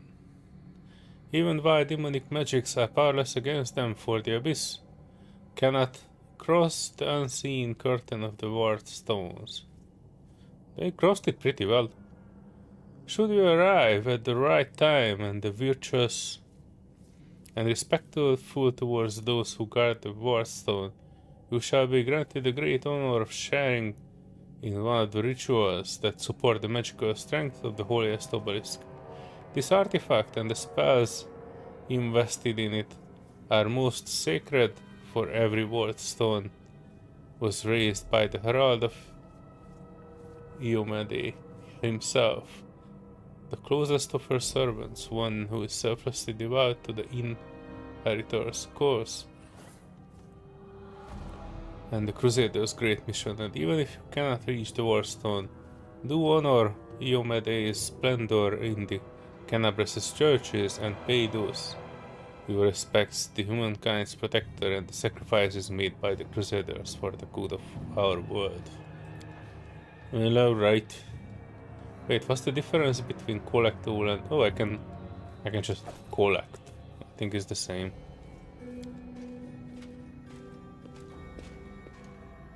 Barrel flammable substance. Scroll of stunning barrier. Okay. That can be useful. Another mystery revealed. Keen Edge of Truth. Recollections of admonitions of Inquisitor Asmodeus. Am I right? I bite.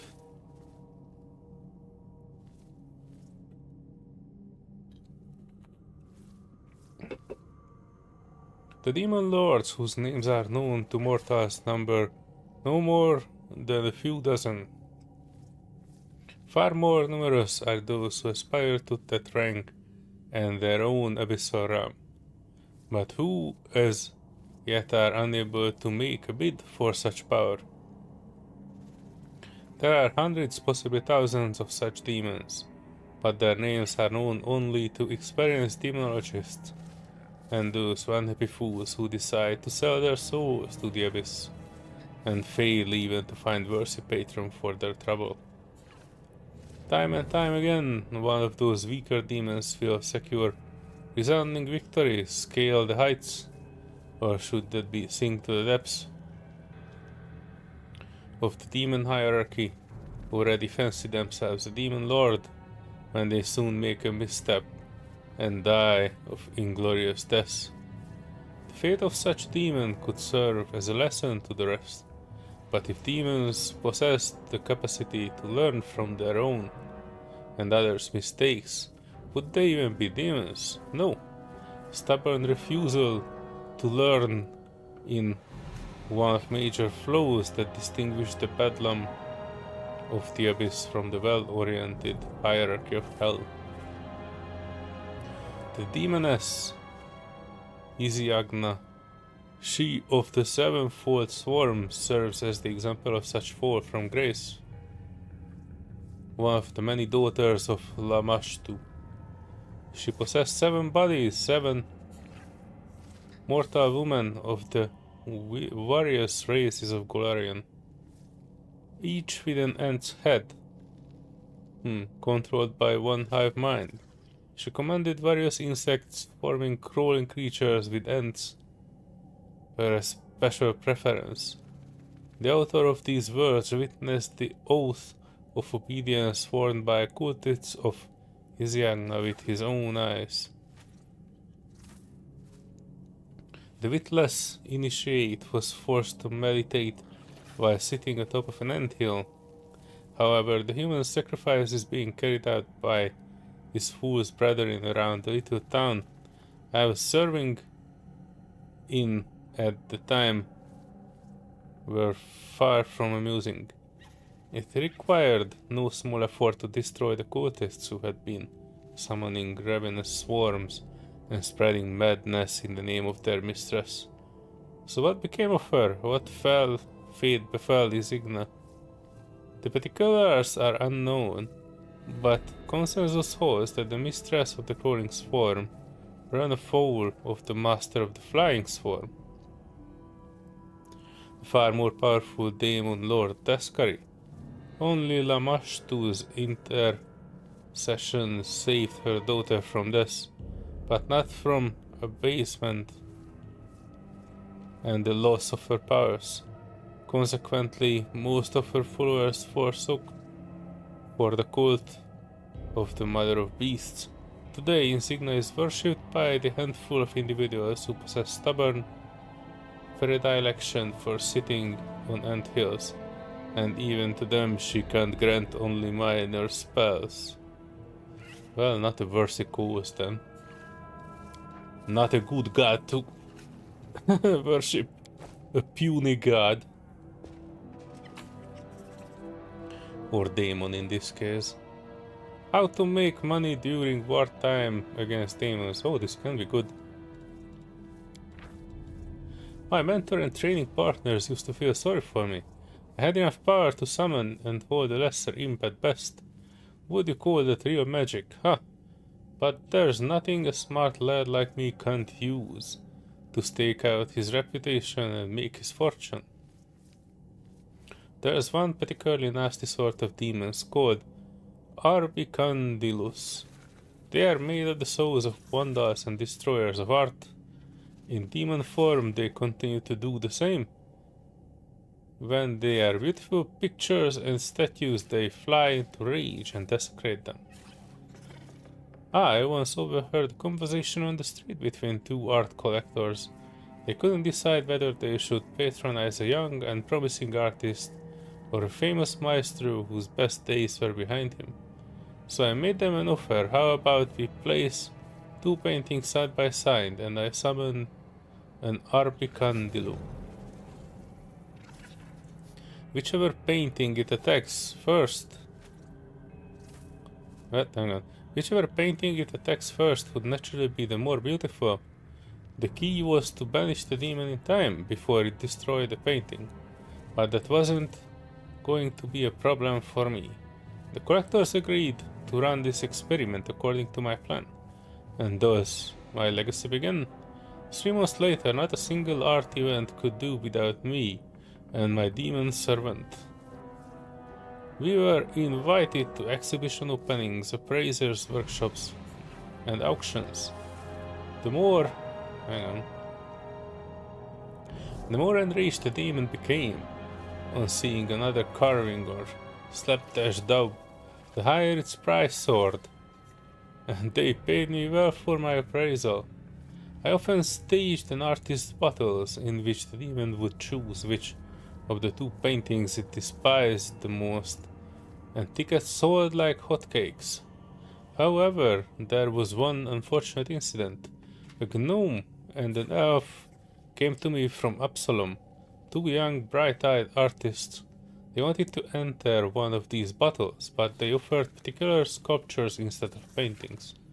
The gnome had a huge pile of nibbled apples preserved by a spell. The elf had a watering can without any holes, which stood on a cart with one square wheel. Alright, modern art. This, as they explained to me, was modern art, yeah. I know my modern art if I need to. It was, how did they put it, unconventive. Or some such thing. They claimed it was popular in Absalom, where the gnome and the elf were very famous unconventive artists.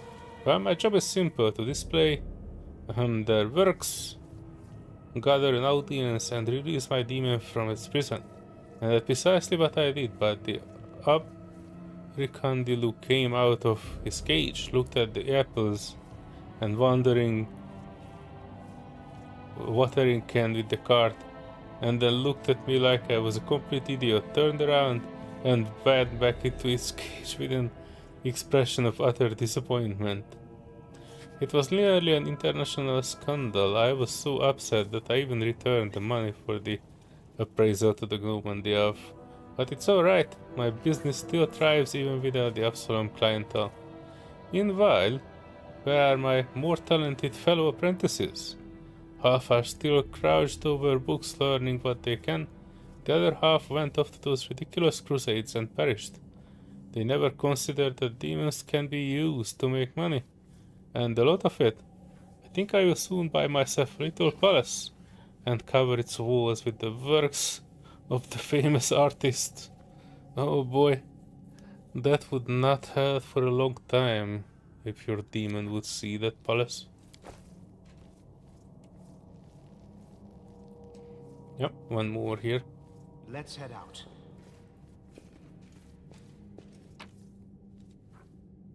Without shadow of a doubt, expecting nothing in return. Life of feats of Lord Auxiliar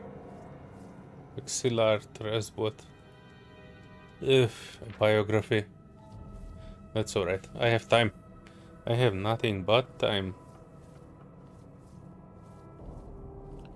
Frowning, Lord Tresbot made a gesture of his people to halt.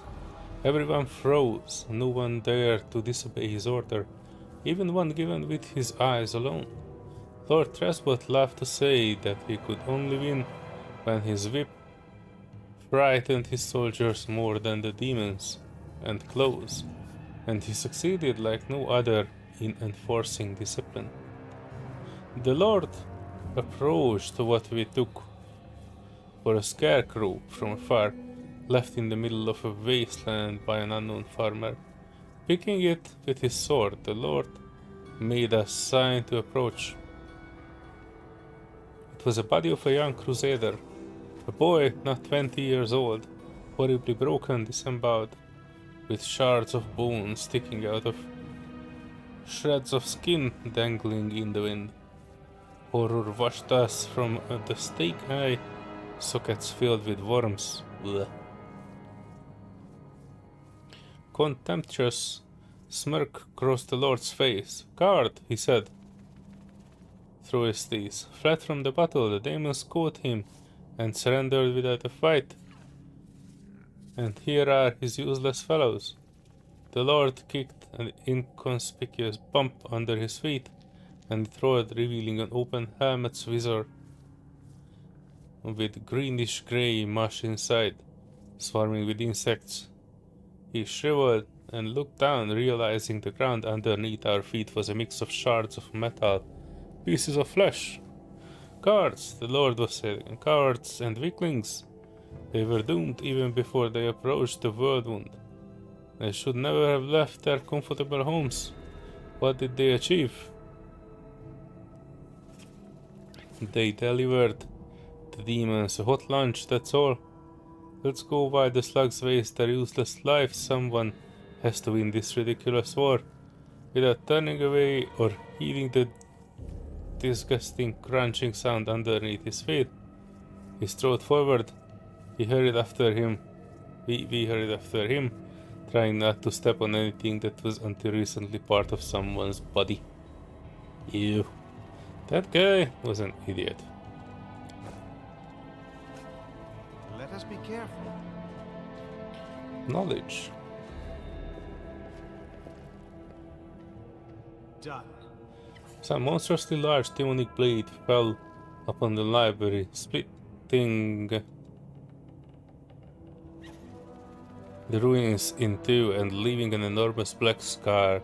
It is possible that the Daskari himself was the one who destroyed this building with his terrifying skite rift carver. Oof. Well, now we only see just the hole.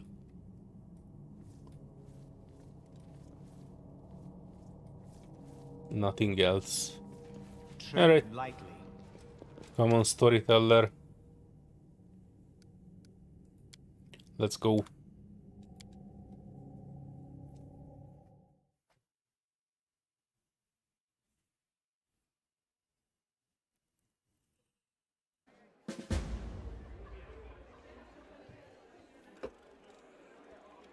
Oh, yes. Where is the old man?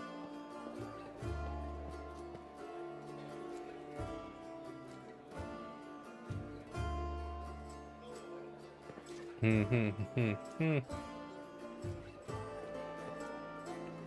I miss it? Wolgif, I need to speak with Wolgif. I think we completed this quest.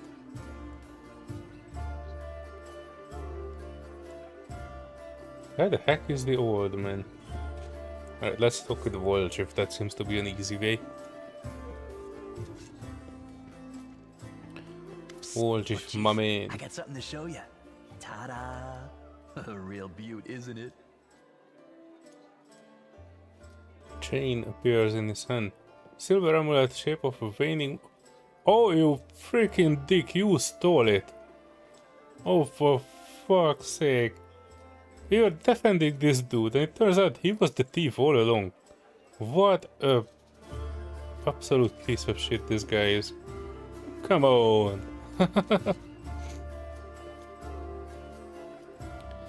Hey, old boy. I am running a mage. More precisely, a wizard who is a spellmaster and with conjurer focus. But I'm playing this game for the first time, so I don't know anything about it. I don't know much of the story. I don't know the characters. I met another dude here like a few days ago when I last played it, and he played this through for like 1,000 times. I didn't. This is my first time playing it. Have you played this game before? So you did betray the tieflings. Oh, that cuts me deep, Chief. You and I saw who the traitor was. It's just that when we robbed the shop, I went in first and took what I wanted. Nothing wrong with that. Really? Although, of course, I did think about hiding the moon and just taking myself off somewhere warm when all this blows over.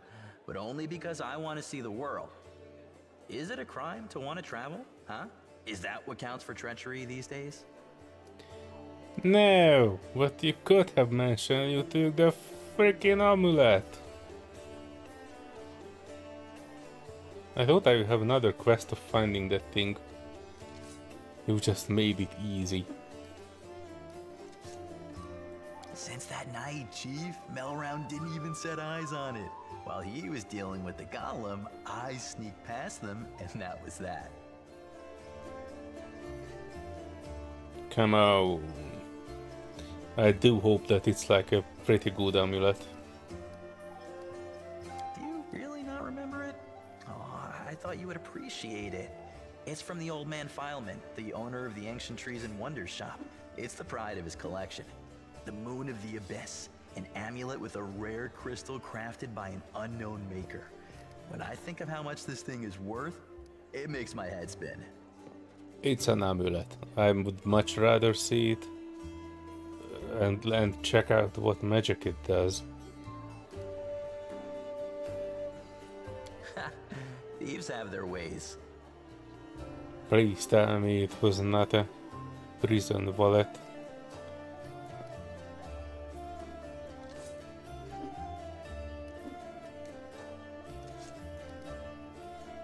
What? So she would slay me right away, you mean? You saw how antsy she was over Canabras and all this. So I did it. I took the Moon of the Abyss. But I didn't go to Erebeth. And Big Sister wouldn't hear my explanations. She doesn't have the time. I even thought I'd hide the moon somewhere, and then when all the noise had died down, I'd go get it and make a run for it. I'm sick of the tieflings. And they never appreciated me anyway. You are a tiefling, you ding-dong. Oh, you played it through 3 times. Oh, come on. Everybody who comes here plays through this game except me. This is why I actually play it, because I really wanted to play this game, but there are so many games in the world. I'm getting lost sometimes with all the games that I play. For example, tomorrow I will probably play Black Miss Wukong, because that will come out. But I will come back to this one because I really want to finish this. I want to get back to this older style of role-playing games. I still want to replay Icewind Dale 1. I need to at least play Icewind Dale 2 through once, because I played it for a very long time, but I never really finished it, so I don't know the ending of it. I also... I wanted to get back to the old Fallouts, because I had a half-finished series with the first Fallout game. And my absolute favorite, the second one. So yeah, these are cool. I'm thinking about Baldur's Gate 2 as well at some point, because that's actually a game that I like. I like more. I like Baldur's Gate 2, especially the Throne of Baal expansion. That is my ultimate top game of all time, probably. It had such a captivating and interesting story and good execution, interesting ending. It was just... It sucked me in immediately when it was released, and I played it for a very long time.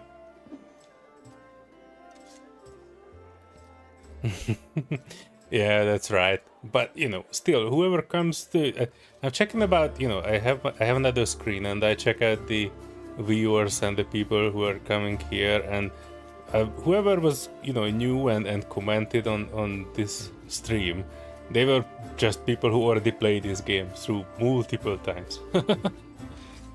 But yeah, I can understand it. You know, it's just, you know, I expected kind of like a lot more people who have not played this game, and you know, that's why they come and check out the stream, as me just sitting here and playing it. Strange to see people who already played this through coming here. Maybe you folks just interested in seeing different choices than what you made. Is that the way? Why did you steal? Wouldn't have been able to sell. Well, I think it was sentimental value then. Why, he asks? It's expensive, pretty. And you know, it's my amulet, actually. Not meaning I stole it, but I mean, this is my inheritance. My grandma and I were poor. All we had was a jewelry box with the moon in it. Yeah. She used to store it under the floor in the basement, and she'd take it out sometimes just to look at it. Yeah, I totally believe that. She was always nicer when she had a few drinks in her, so I could ask her things then. One time I asked where she got it from, and she said it was from a demon. You know, the demon who was my grandfather. He said the moon was to be passed down. My mom was good for nothing and nobody, so that's why Grandma decided to keep the amulet for me. She used to say it would be mine when I grew up. Right. That's totally happened. But she couldn't wait until I grew up. She squandered my inheritance when she became a drunk. Took it to Fileman's shop and pawned it. He gave her some coppers for it, and she didn't even haggle. Just grabbed them and ran back to the tavern before last orders. I've been going to Fileman's to look at the moon ever since I was a kid. He chased me away, but I just kept going back, so eventually he gave up. He didn't skimp on security. The place was like a fortress, so he wasn't worried about a street rat like me pinching anything. Even when I got more skilled, I couldn't get any closer to it. One day, I had no one to go with. Another day, there were only oafs who'd never stolen anything more than a church donation box. But when Charisme had planned everything out, I realized I had a chance to get the moon and move away from here. Maybe to Garand. I hear it's warmer there. I've stayed with the family for too long. Well, alright. This isn't just some shiny trinket. First, maybe some rich person's just dying to buy it. We need to put out some feelers and see if anyone's in the market. Second, maybe it'll come in handy. And besides, I spent so many years looking at it. I imagine things like, what if my grandfather left something else and my grandma spent that too? Maybe I could have had my own barony already if things had turned out differently. Or got some decent education in the capital. They're all just dreams, but the moon is right here. You've got to hold on to what's yours, Chief. That's why your first thought was to sell it, right? This guy is, I would say, at least chaotic.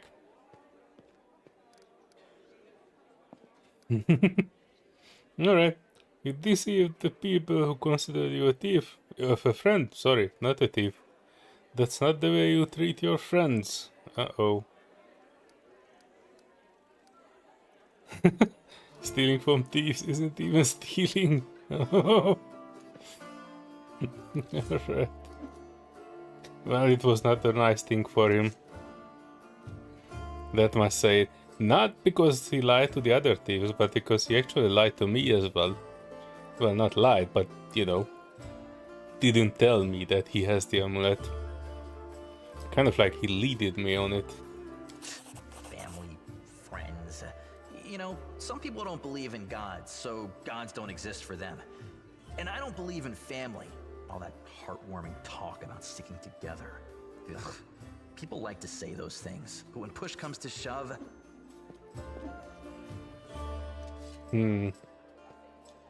Sister Charisme used to say that us tieflings were one family, and you see how that turned out. And did you Badly. hear that excuse for an apology? I did the right thing, and I was right to want to run when I just planned on stealing the Moon of the Abyss. Everything turned out as it should. That depends on how good this amulet is. Whatever you think, I owe you. I'm not just a thief, I have my own business selling things. Thanks to you, I'm still in the family, and they... Well, I mean, we have the black market sewn up in this city. It's a good way to sell valuables. So, if you need anything, a scroll or something, just say the word. I have a little portal to our people in Nerosian. You put a note there, and you get what you need. I can't get you anything big, but what they do have is all high quality. Nothing's too good for you, Chief. What's mine is yours. For a price, of course. Yes, and what is yours is also mine. You have no personal property in this game, WotR. Wait, does it mean that accessories? No. Wait, does it mean that he has it? Where is my amulet, WotR? WotR, my man. I don't see my amulet in the shared inventory.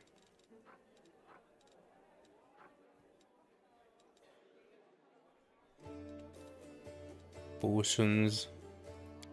Wait. Type.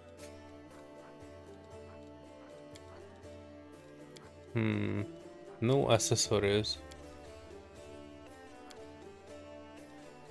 By all means, no amulet. Where the heck is the amulet, my man? My man. My boy. My pal. I may be missing something, but I really don't see any amulet here.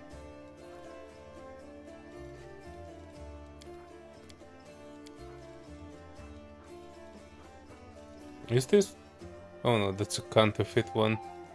Oh, and the gold ring. With no use, but I will put it on regardless. So where the heck is Ember?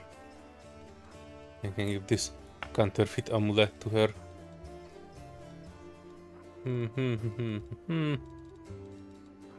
Yep. I don't actually see anywhere that amulet. Maybe it's in my stash.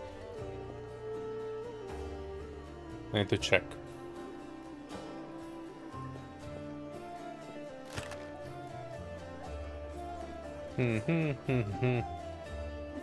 Absolutely no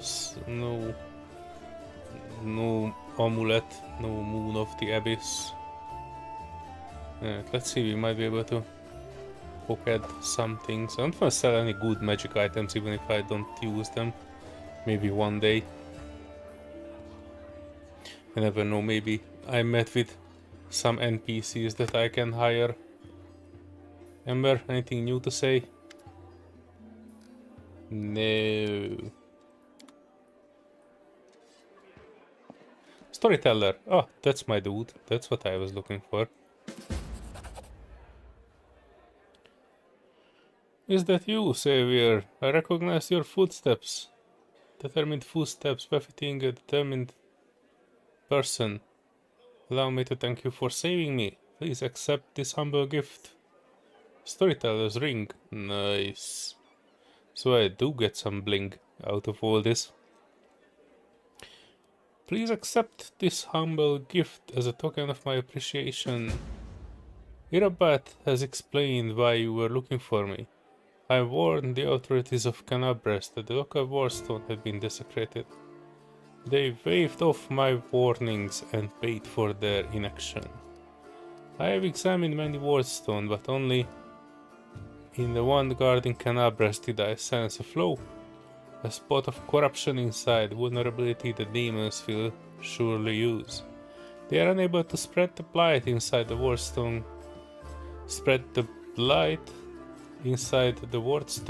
Corrupt it and make it their weapon. It frightens me to think what it will be capable of. The wardstone must be destroyed. Ooh. Okay. Who are you and why did they let you examine the wardstone? I am the storyteller, just an old elf and a bit more. I am old even for an elf. I have seen many things and I have been many places. Not so long ago I witnessed the making of a young kingdom in the Stolen Lands. Stolen Lands are almost fully unsettled region in the northern section of the River Kingdoms, bordering the nation Brevoy and serving as a buffer between Brevoy and the River Kingdoms. Traditionally, the hunt of bandits and monstrous humanoids. Stolen lands are regarded as stolen by all nations along their border, even though none have ever been able to keep these realms under their control for long. Interesting. Led by a remarkable and promising individual, my advice on the complicated matter of conquering those lands proved useful to that leader. Was it? The flavor text just said that it's not actually remain under anyone's control. This is not uncommon for me. Some seek my advice or services, and I don't refuse. This is how I acquired my reputation as an old vagrant who never hurt anyone, stayed out of others' squabbles, but sometimes gave good advice. I had a few friends in Nerosian who vouched for my integrity. This is why my humble request to be allowed to see the Worldstone was granted. I visited all of them, but only found cause for alarm in Canabras. Alright, what's your secret, old man? Yes, to a certain extent, but it is more of a gift. I can see the past. Is that really a superpower? Stories that have happened, I touch an object and shed of its owner's memory. Oh. That's different. Memories are revealed to my mind. Their emotions, passions, tragedies. I see visions like I am them, and their stories happen to me. This is my power. I've been roaming the world gathering such stories for many thousands of years. One day, I will gather them all. Unless you die of old age, old man. What blight is concealed in the Warstone? I'm afraid I don't have the answer to your question. To understand the nature of this blight, we need to understand how the Worldstone was created. And it is hidden from me. I can only guess. Well, guess. Have you heard of the Red Morning Massacre? I think I have heard mentioning it by somebody. A dreadful morning remembered with fear even by those not yet born at that time. The demoness called Minago invaded the city. Oh, it was here in Canabras, now I kind of remember it, hang on. They say they covered the Warstone with pieces of dead bodies, splashed it with blood from top to bottom. Could such an abomination darken the radiance of a gift of Iomede herself? The locals think it's impossible, but who knows? Are you supposed to? It was not the last attack. Many demon leaders brought their unholy forces here. Even the terrifying Balor Khorramzadeh. The Balor Khorramzadeh is one of the Deskari's most powerful generals. But his personal might is not the only reason why he possesses such a threat in combat. They call him the World Wound Strategist, for he is the shrewdest general among demonkind. Not too long ago he oversaw one of the most successful assaults on Canabras and nearly destroyed the Ward Stone, an achievement that only Lord Descari himself was able to claim in the end. Huh. Alright. Their attacks were rebuffed but they still reached their target. I think this is when the seed of corruption was planted in the stone.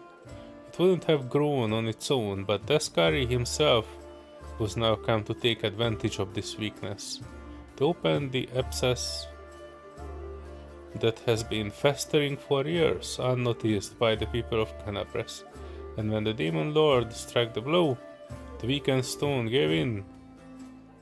Now it's in Demon's hand, and nothing is stopping them from from spreading the blight throughout the entire stone, and from it to other stones along the whole perimeter of the World Wound.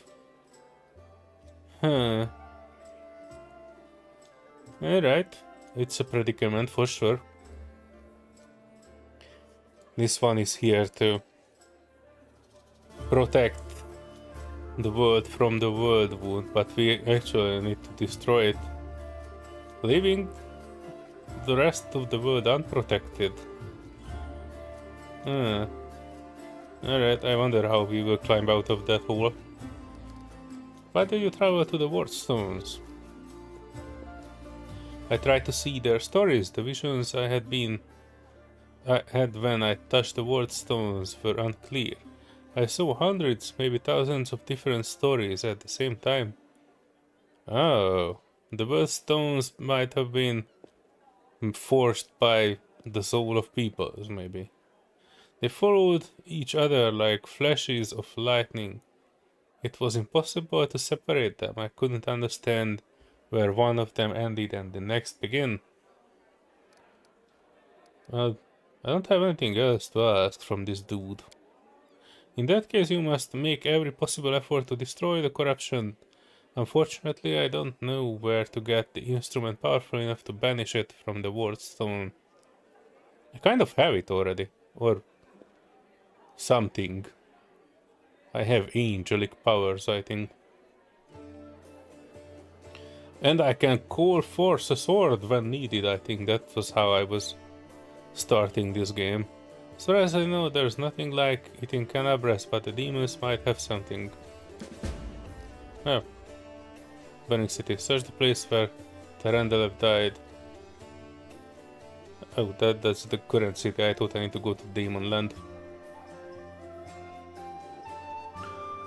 I heard the dying roar of Terendelev, the Silver Dragon, the protector of the city. At the same time, I felt a wave of unfamiliar power sweep over me from head to toe.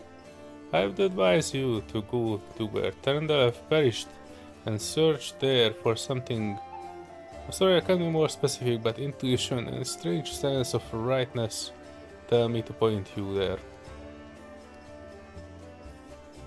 Oh yeah, the purple dagger.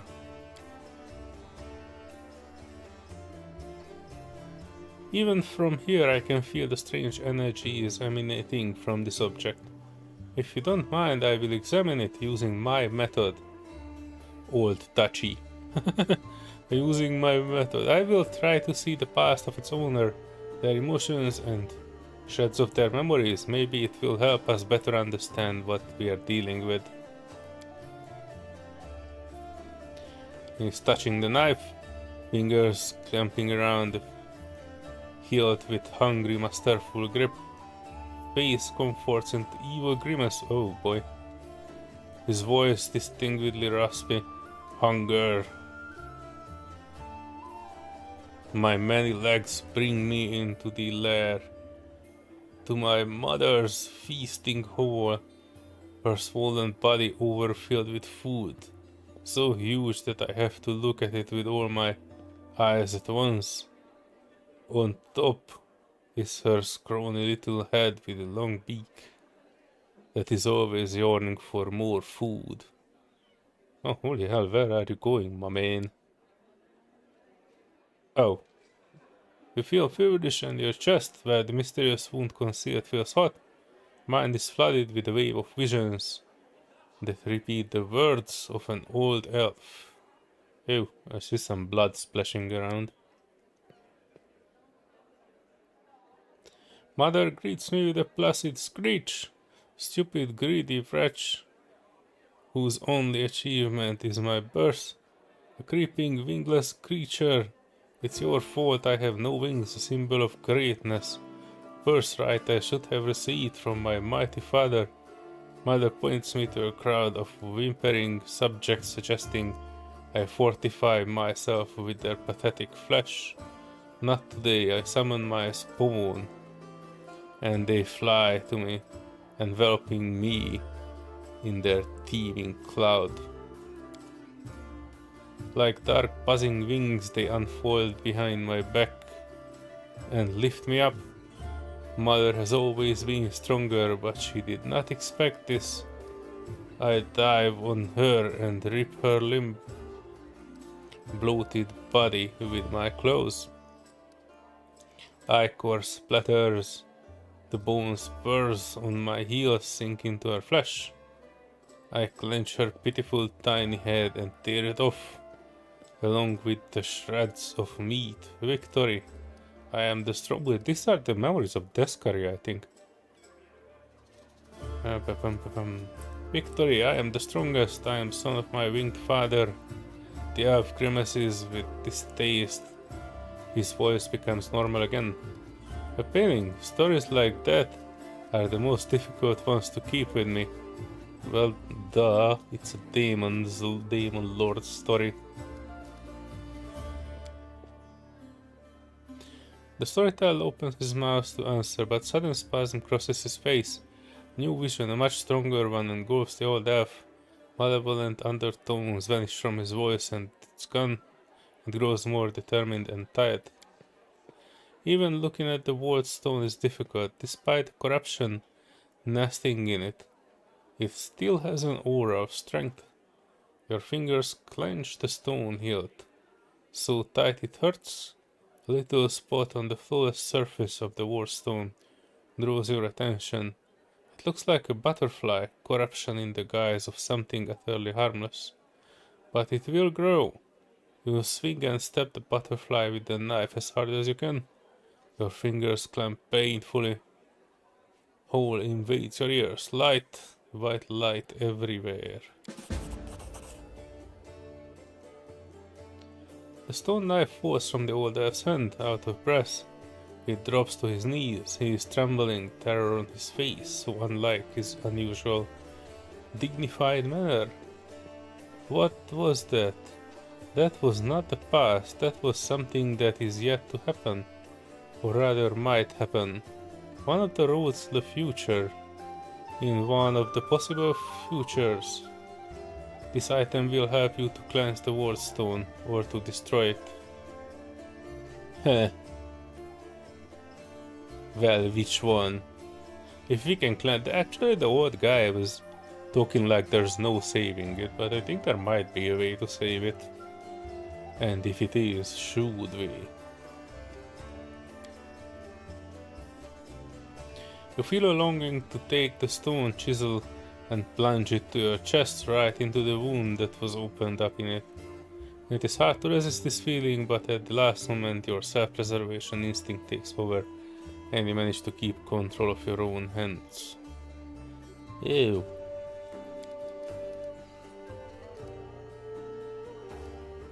Never before has anything like this happened to me, but how? I am not an oracle or a prophet, or this is another riddle from the past that was caught up with me. I must find out. Seeing stories that have happened is the one thing, but seeing stories that are yet to happen, I don't know why this is happening now, but there is one thing I'm sure of. This is not a coincidence. This is a sign of coming changes, great changes. Well, good to know that we will only see good changes in our life when we are 395 years old. Oh, sorry for that. I shared your vision, and this knife tempted me. Did you see what I saw? This has never happened before. Could it be a magic of the object that you brought me? I sense dark energies in that can cloud and charm the mind. Be careful with this item. It may have tried to influence you, but you managed to overcome its power and subdue it. Or perhaps something else happened to us. Something we don't yet understand. Well, I do hope.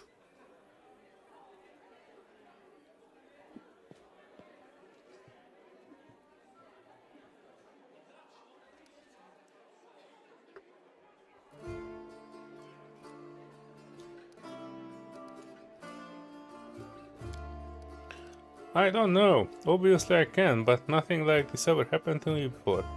The future never opened its secrets to me before I met you. Gods, who are you and why have our paths crossed?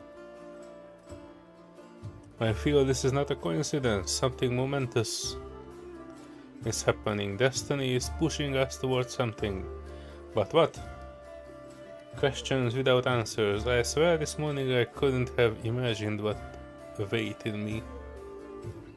Well, this happens to all of us, man.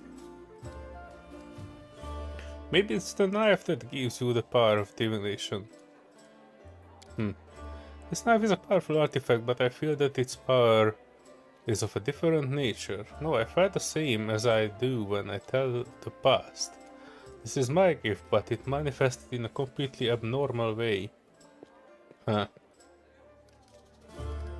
Is what you saw destined to happen? No, the future is not set. It used to be a long time ago when the god Aroden guarded Golarion. But not now. Prophecies do not come true. Or they do, but not the way they were supposed to. I only saw one version of the future, one of the paths leading to it. But the choice has not been made, and our destinies are not set in stone. Oh, I do hope for everything that is holy that destroying the stone will not be the chaotic option. Who were you in your vision? I don't know, someone strong and desperate enough to resort to extreme measures. I felt that what I was doing had to be done. But that's usually how people feel about things that they are doing. A few minutes ago I would have agreed with you, but the thing that has just happened disturbs me. My gift has never manifested like this. Something has changed. And these changes frighten me. Welcome to the human guide, storyteller. Change is always frightening. Remind me, why is it so important to cleanse the ward stone? I don't need to be reminded, I kind of know. Examine the items I'm carrying, perhaps some of them could tell us a story. Let me touch them, old touchy. And I tell you what I can see. I have that holy fragment, I think he might be able to tell me something about that. The storyteller's hand runs carefully over your scale that has still not lost its shine. Proud Talender, protector of Canabras, you devoted your life to serving people, your death is a great loss.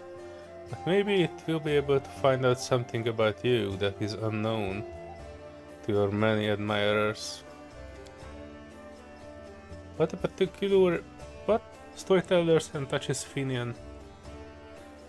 What a peculiar weapon, I sense intelligence in it, but it seems dented.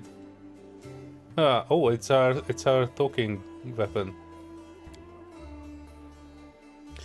Grandpa Elf, watch where you are poking your fingers, it tickles. Storyteller fiddles with a fragment of an old... Oh, that's the holy item thingy. An old thing created long ago by divine will, but the power that gave birth to it is lost in the darkness. However, the relic still lives on. Through it has changed. I wonder what secret it is hiding. Would you like to know? Bring me 5 more vials of magic essence, and I revive this object.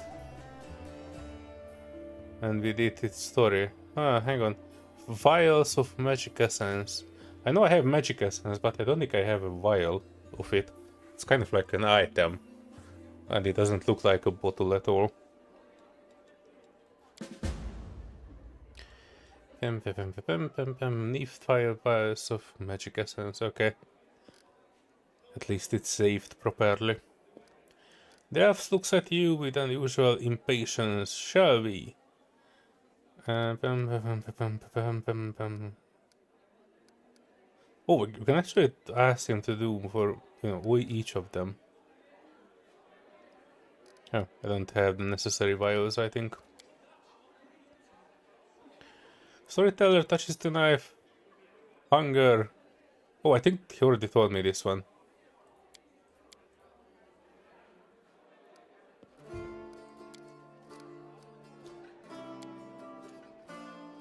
Oh, Terendelev story. I'm flying, I can finally spread my wings. I am gliding over a broad river. Sunset has turned its surface smooth like a mirror. And I see my reflection. It is as if another silver dragon is rising to meet me from the depths. But what is it? The scales on my chest are black, and darkness is spreading over my body. Oh no. I wake up. A clear sky sways above me, blazing with heat. I am in human form. Red dust of the wound cling to my cracked lips. Someone is carrying me on a stretcher made of shields and spears. I am so weak I can barely lift my hand to my face. The sight of my own hand terrifies me. It is black, and the skin glistens like scales melted by fire. I probably ought to cry, but I only feel hatred and nausea. All these people around me, out of sympathy for them, Did I choose to leave my mountains? I gave up my fights over rivers. I went to the demon's lair. They don't have a scratch on them, but I'm infected with foulness. Not fair. My life is more precious than their pathetic existence. Oh, how I hate them in this moment. Oh no, Terendelev had some fight in her inside. Then I suddenly feel shame. No, these are not my thoughts. The crusaders carrying me are my good friends. I am glad they did not suffer, but I hate them and myself so much. Pain and hatred pierce me all at once. It's all because of them. All because of them. Someone walking beside me touches me, talks to me, but the only thing I hear is your mentor. He will come, he will help, and I lose consciousness. Alright. Terendelev has come a long way. Her unit was ambushed by demons once, and she was infected with foulness. Terendelev unit in Canabras had gone through many trials and regained her former purity. Well, alright. Sometimes the past can be as vague as the future. We all know how Terendelev's story ended, but the beginning is hidden from us.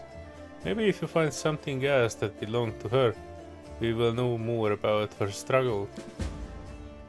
Okay. Yeah, somebody dragged away her body, so I kind of believe that Terendelev is kind of chopped up somewhere. Opinion. Grandpa Elf. I'm coming to again. How long have I been here? They kept me in a cage for 3 days. I know this because 3 times the light under the door disappeared for a long time. Then they chained me to the table, and the bladesmith, everyone calls him the bladesmith, he placed the device with the jar over me. It feels like I'm being fried. At first I tried to break free, but I got tired. Then I screamed. But now I have lost my voice through the pain. It's burning right through me. I think I lost consciousness again, but when I woke up, the pain was gone.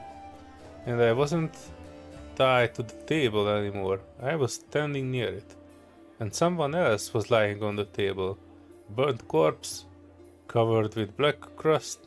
The master took out a handsaw and was sawing off his head in a very focused way. Oh my god.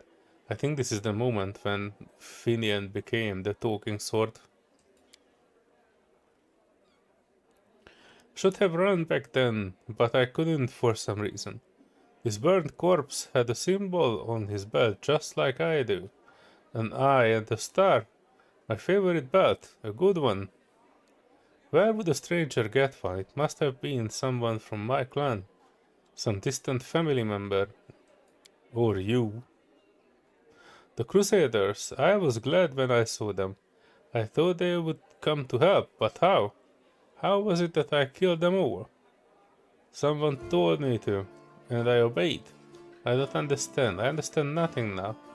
I need to catch my breath. I need all this to stop, even just for a minute. I just have to understand what's happening to me. Need a rest. But what awaits him in the future? The dead have no future, but I see an endless ocean of good day and the boat flying over the waves. I am so excited, but I don't know whose vision this is. Is it the soul existing here and now, or a soul reborn? Ah, interesting. Take care of this young lad, he is finally in the right hands. Do not worsen his suffering by involving him in dishonorable deeds. Uh-oh. Well, I might. No guarantees in this game, old man. Come on, Grandpa, I can't take care of myself. I am not a kid. I don't know what horrors you are talking about, but I don't worry about it. Alright, look after yourself. Alright.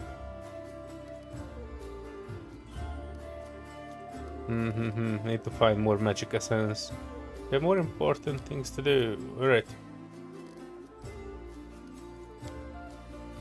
I appreciate your offer. I have a reason to believe that somewhere in Canabes there is a manuscript authored by an elf from Kionin who witnessed the Earth's fall. The storyteller voice suddenly breaks and stops for a moment. For personal reasons I would like to examine it, but no matter how hard I try, I fail to find it. Even the Blackwing Library, I only found a mention that the manuscript exists and held somewhere in the city. Huh.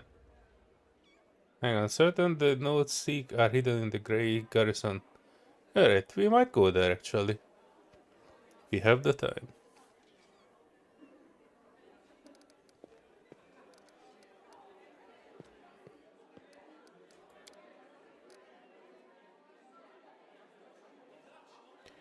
I'm not surprised. A strange, peculiar-looking elf with unusual powers who comes from afar.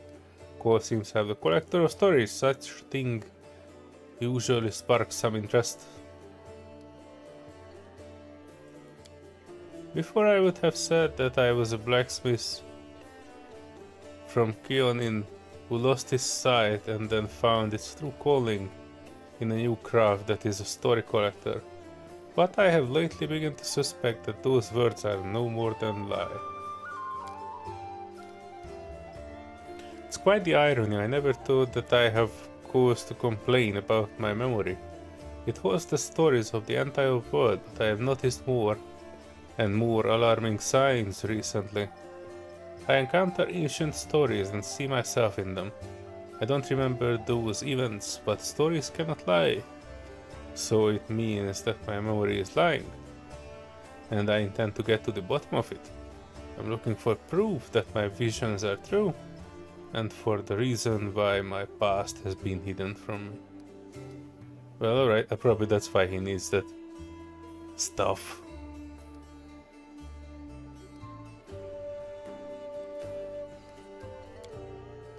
As you can see, we do, if we manage to live for many thousands of years.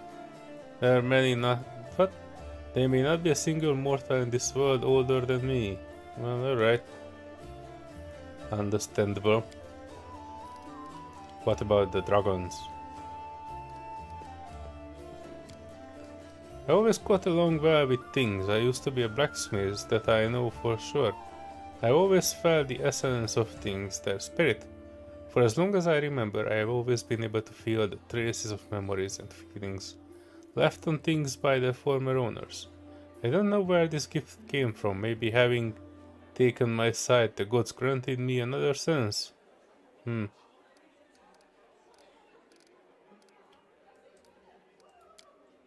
I cannot say, such visions are new to me. Instinct has always worked towards the past, not the future. But some things change, everything changes, so do I.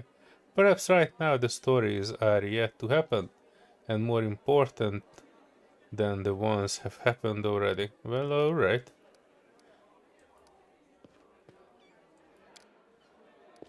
Searching for the truth about my real past has brought me here. I saw myself in others' stories. In them I was called an elf in the tower. Now I am looking for this tower, my tower, everywhere. I have been many places. I visited islands, deserts, but haven't found it.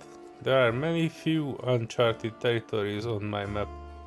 The world wound is one of them. Oh, okay.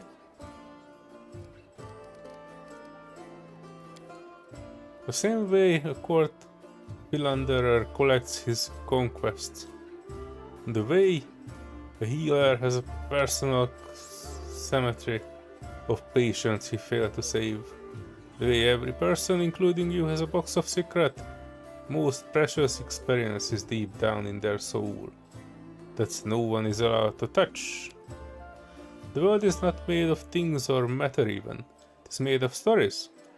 They move from past to future, piercing our world at a point of here and now. They give meaning to everything. They are the meaning, and everything else is only the setting required for stories to exist. There is nothing more real and alive than a story. And anything real and alive can die and be destroyed, distorted, forgotten, but as long as I carry these stories with me, they will not be lost. Man, I do hope that you start writing your journals then. Yeah, alright.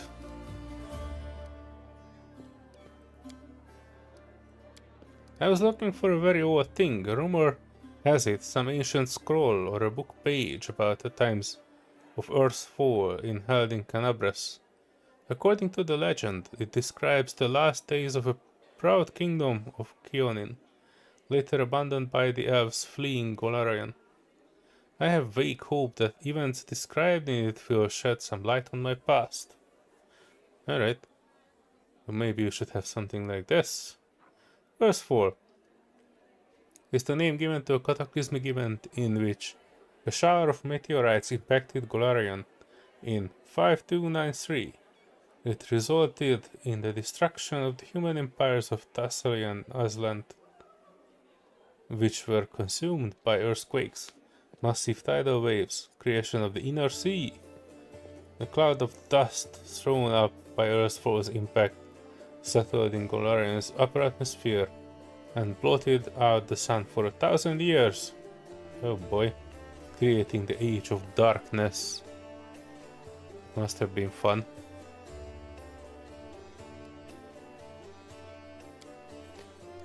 Alas no, but I found proof that the book I am looking for is in Canabras, or at least part of it is. Well, alright. We learned everything we can. I shall not fail. Hang on, do I have... Oh no, these are oh, wait a sec. What is this?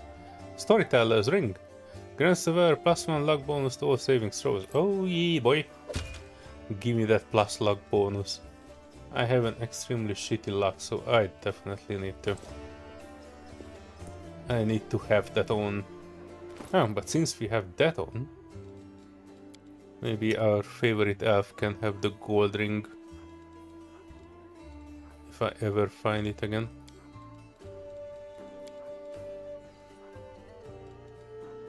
But, oh, there it is. There you go.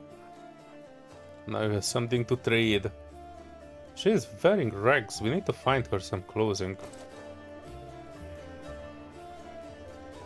Yeah, I talked with this dude, I think he's the healer.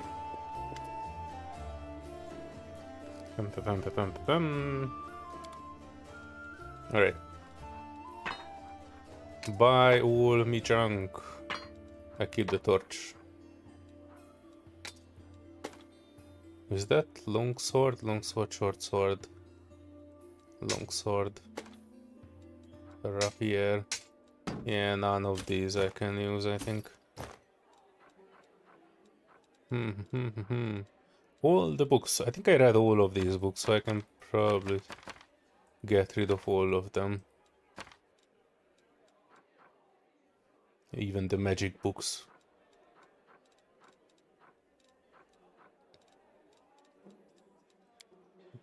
Bane.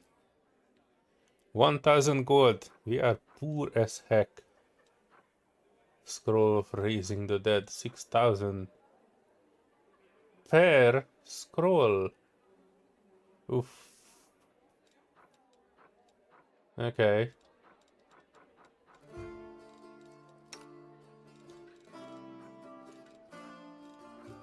Lesser extend metamagic rod. What does this do? Grants a wielder ability to make up to 3 spells they cast per day extended as draw using an extend spell feat. What do you mean extended? Amulet of natural armor. Bracers of the Wizard. +1 luck bonus to AC, luck bonus to reflex, will, fortitude saving throws. Alright, that's good. But 12,000 gold, oof. Well, I don't have that. Or the resist.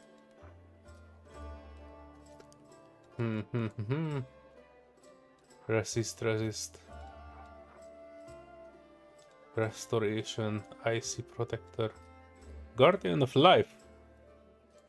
As long as the wearer of this amulet is under the effect of the Death Ward spell, they get +2 morale bonus to AC against attacks of undead creatures. If they use any single target cure wounds spell on target whose current HP is 0 or less, the target is healed for an additional number of HP equal to what? The number of hit dice. Okay. Sounds good. I definitely don't have the money for that. And ingredients. Oh, Wand of Bless. Bless this mass wand. Wand of Bless. Ooh, just 135. Wait, I cannot use it. Can you? I think she can. She definitely can. I buy one.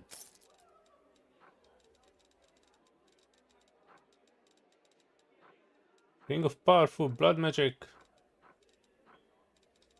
Alright. The rest are things that I sold.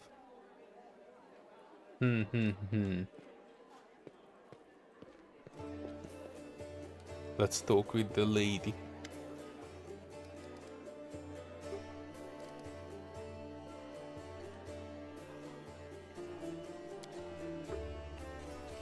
I shall lead the rest of my forces in a frontal assault. This will distract the enemy enough to let you use a secret passage and reach the ward stone. Destroy it before the demons turn Imoide's gift into a weapon of the abyss. Most of the allies you found will join my forces, but you can expect a certain amount of support from them. Problem with Desmonds is that you never know what to expect from the Daydreamers. Their honorable prior Remian claims he has had a vision in which the goddess was putting demons to sleep. I'd like to hope it wasn't merely a dream. But I don't want to go there because that actually sounds like the main quest, and I wanted to look around the map before I go for that.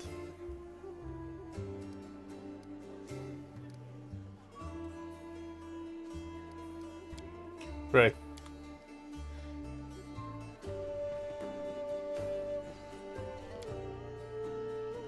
I didn't get much loot.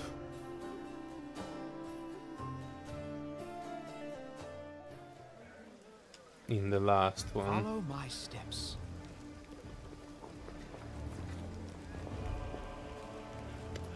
I need to check something. If Amber has any kind of robe or anything that she can wear. Wow, literally no armor. She can't wear a single piece of stuff. Not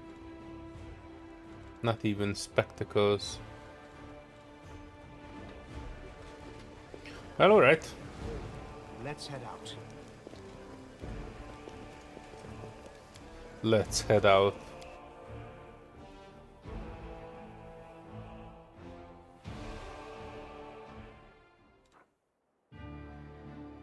Alright, alright.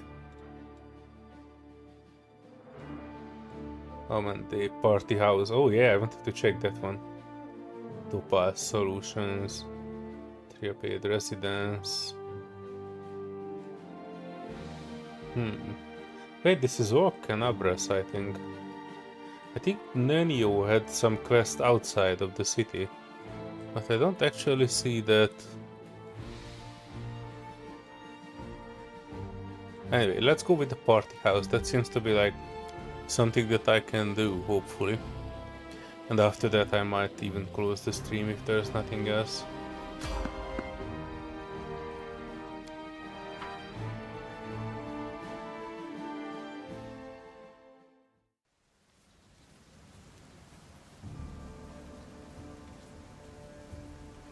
Let us be careful. I'll remove this obstacle.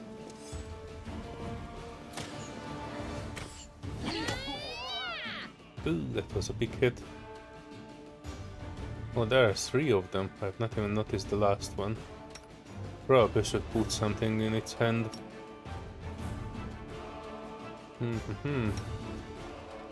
You also. And Nunio.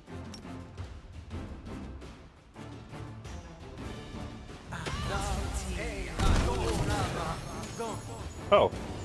One magic missile solved the whole thing. Oh boy. We were super brutal with these folks.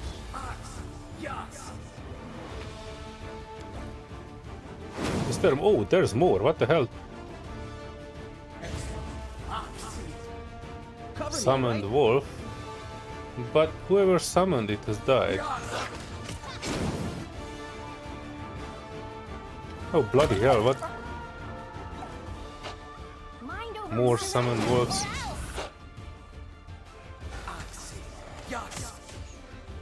Uh-oh, folks, it's time to do some thrilling magic. For you, heal her. You, bless the mess. You. Shoot.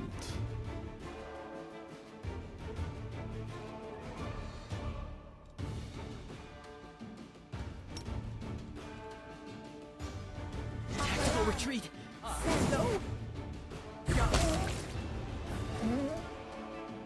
Oh, what? Those are my summoned wolves. Why are they attacking me?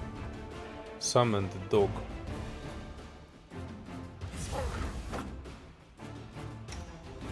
Uh-oh. I'm pretty sure this is a bug. Now. I'm not nearly rich enough.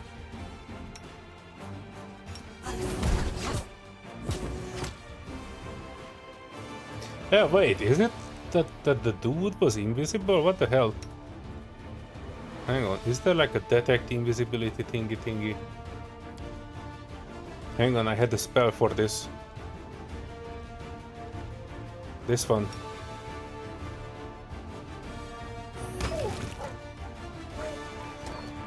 Tactical retreat. No.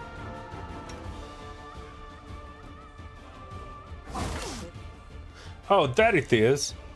There it is! You are today's Freaking Ding Dong sacrifice. is summoning some stuff on us. Alright, everybody please. Please. Do something about that asshole over there. No new. Anything useful? Mav's acid arrow. Oh, there you go. Oh. Can we rest, please? I'm tired. What? Huh, okay. Oof. Look at that, scroll of grease. Tread That was lightly. sneaky. That person was doing invisibility and then summoning everything. That was actually a good cool new rare. I might need to steal their tactics.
Oh no, we failed our protecting ritual.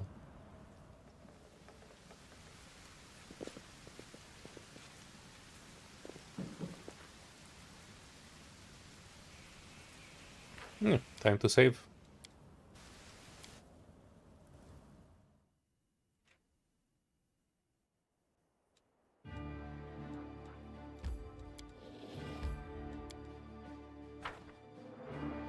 Party time.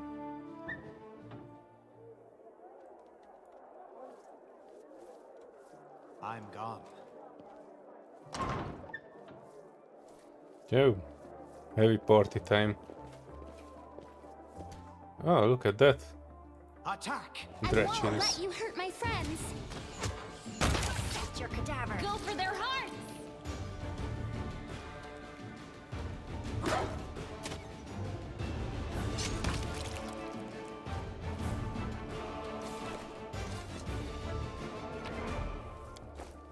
Yeah, boy! We're raiding the pantry.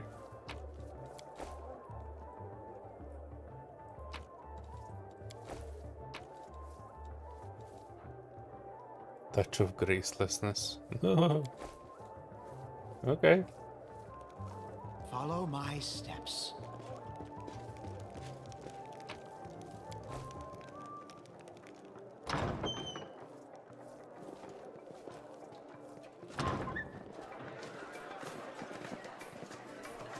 Oh wow. Whoa, boy. Wow, look at that.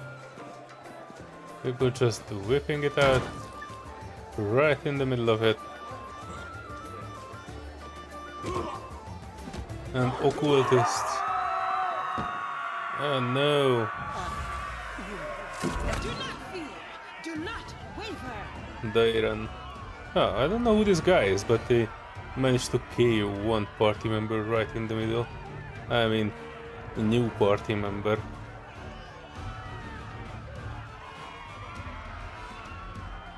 Alright, folks. I'll cut you Let's wide deal. open.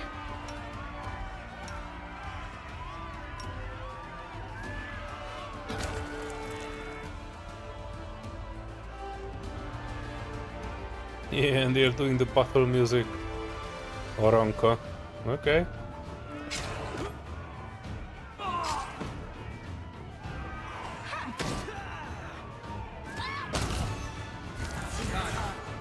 Aim carefully.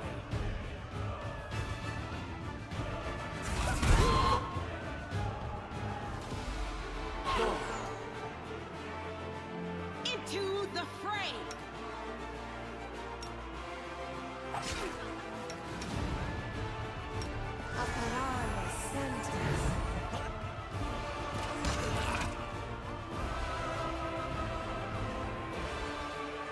The spirits demand your blood!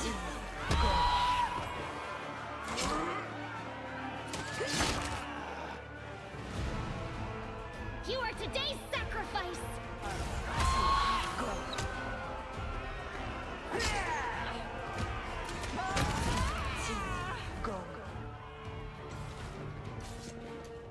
Naked party. All they had are daggers.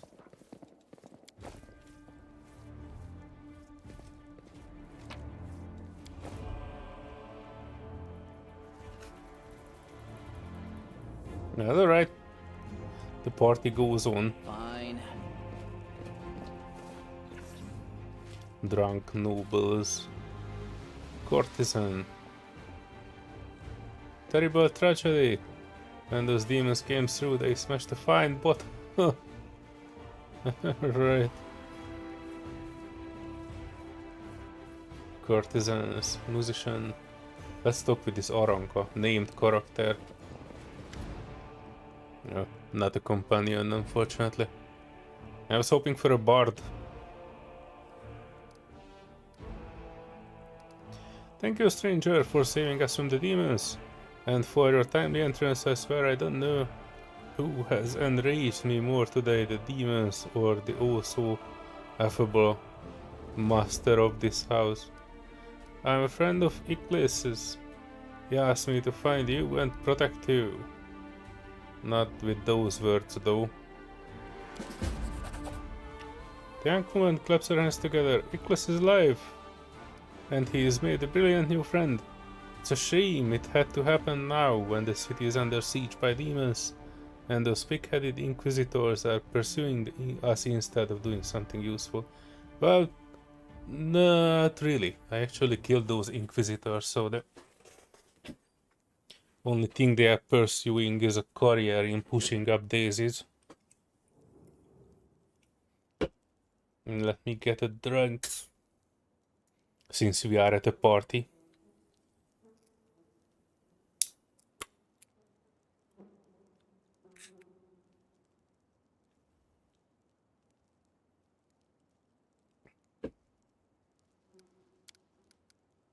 Holrun's hounds found me and the wallflower, and they tried to capture us. I distracted them, then I lost them in the streets before charming my way into this party. Even if the Inquisitors saw where I went, they wouldn't have been allowed past the door. Harun holds no sway among certain members of the aristocracy, so I picked a good place to lie low. That is until the demons showed up. Okay. Do you know where the third group member is?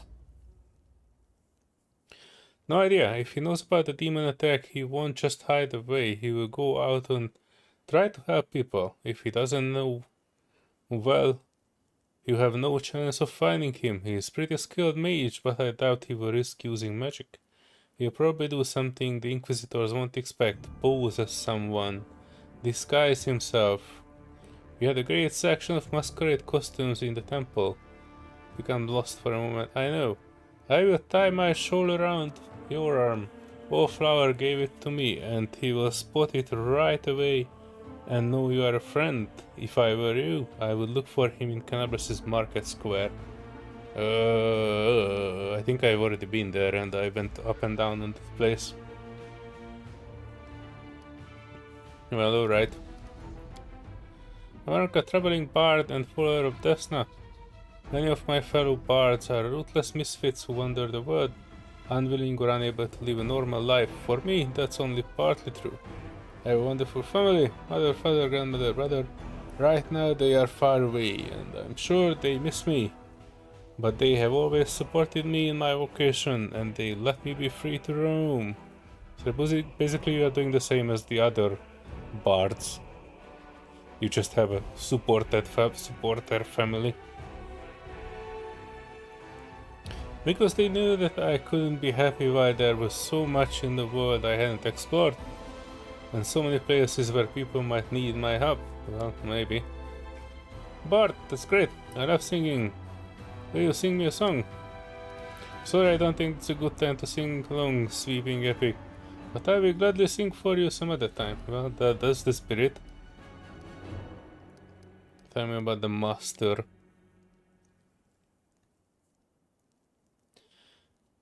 About the Count.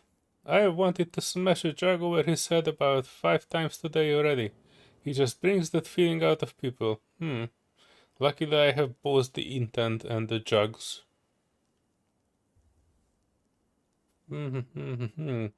Other than that, you probably already heard about the R&D family. I have not heard about the R&D family. All I can say is that the Count's servants flee this place like rats from a sinking ship. No one ever stays here long, even though he pays them extravagantly. I even heard one servant complain that he always feels uneasy in the court's home, like someone is watching him, unseen eyes staring at the back of his head. Is he a vampire? Even if his back is to the wall, even if he turns around, I don't know if I believe all these tales, but I'm just telling you what I heard. Alright. That's the word on the street too. This mansion is the tastiest morsel in the whole city, but all the thieves are afraid to even set foot in the street. Well, now you are inside watching my men. Why did you decide to break up into Warstone magic? But it wasn't a demon trap. You know, living next to the world wound and seeing the powerlessness of Crusaders, it's very hard. I've been trying to defeat the demons for 100 years now. 100 years? Wow. And we have nothing to show for it. Okay. I think that Queen Garfrey and the other leaders think that we can defeat evil if we line up our soldiers in perfect columns and send them marching off into the stirring battlecry. We just need a few more soldiers, a little more discipline. But we have been marching for 100 years and it's always 1 step forward, 2 steps back. Well, that's not a good strategy. You have a stupid queen then. And while the soldiers are marching, people like Harun are seizing power. Behind their backs, his fanaticism and cruelty were forged in the same furnace as the Crusaders' righteousness. We will never defeat the demons if we keep trying to march down the same path. We need to change tactic. To change our principles. Trust our hearts, our friends, not moldering doctrines. We need to listen to any entity that is willing to help us. My friends and I listened. We trusted and we tried to change something. At least we tried, even though it didn't work out. Well, alright. Naive children. That I admit your words stir something in my soul. I wouldn't put you in charge of military campaign, but I would proudly fight alongside you. Well, alright. She is sensing the good. I killed Harun. He won't threaten you ever again.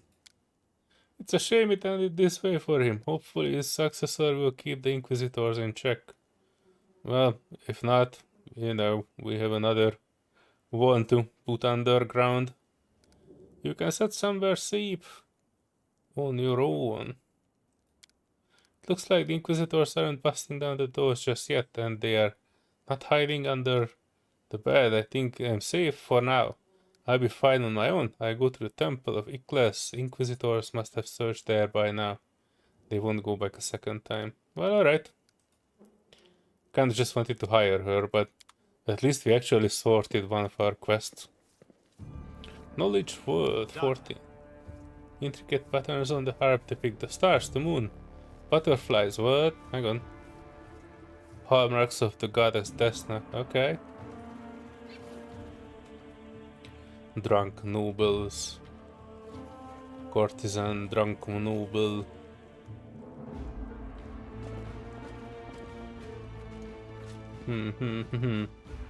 Lots of blood.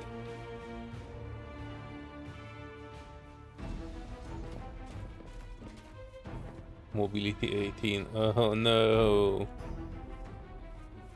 Wait, where is the...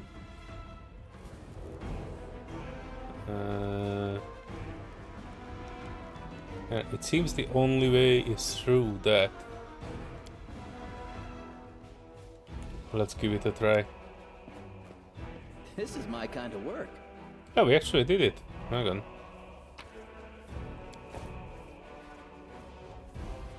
Oreo exit. Wait, we didn't even meet with the house. The lord of the house. Drunk, nobles, courtesans. Musicians. Yeah, I just double checked it, but...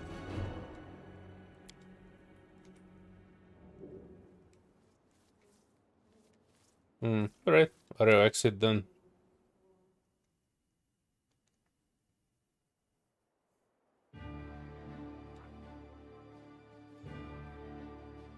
Wait, I still have a quest here? What the heck?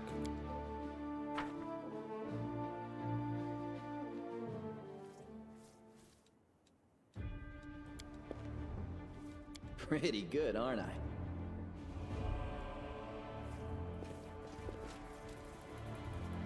I swear. Completed.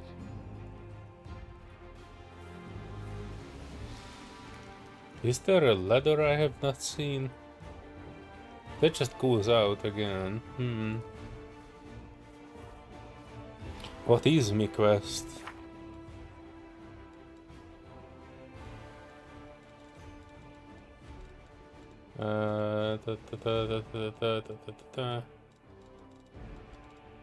Errands. No better time for a banquet.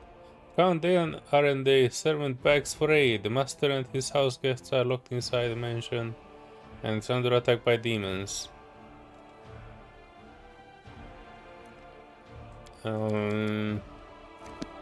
Not anymore. Drunk noble.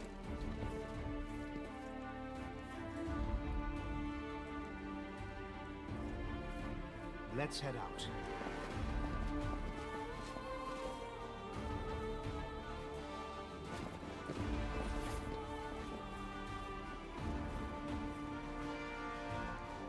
Darren. Oh, this is the guy then. Greetings, valiant stranger who has just burst into my life. I am the master of this house, Count Darren Kale, myriad mellifluous monikers Arunde. No need to introduce yourself. I find remembering insignificant details, such as the name of passing acquaintances, such a bore. Oh. Wow. Somebody I need to slap in the face, it seems.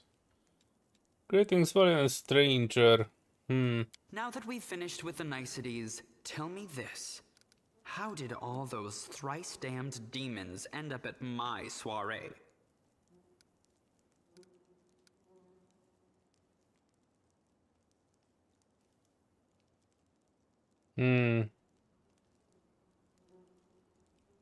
Canabris in ruins. Descari. Well, well, well, and I was already lamenting the lack of excitement at my little banquet. Although it must have been tolerable enough if we didn't get notice of a great hulking demon attacking a dragon just outside the window. It seems as though Descari's occasion was altogether... Oh. Hang on. I might have... What the heck was that? Oh, I might have misclicked.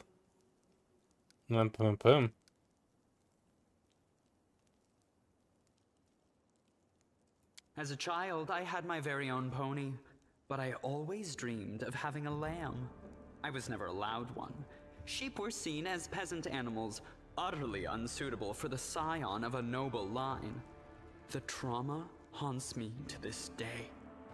I think of it every time I have roast lamb for dinner. Third world problems. I'm sorry that happened to you.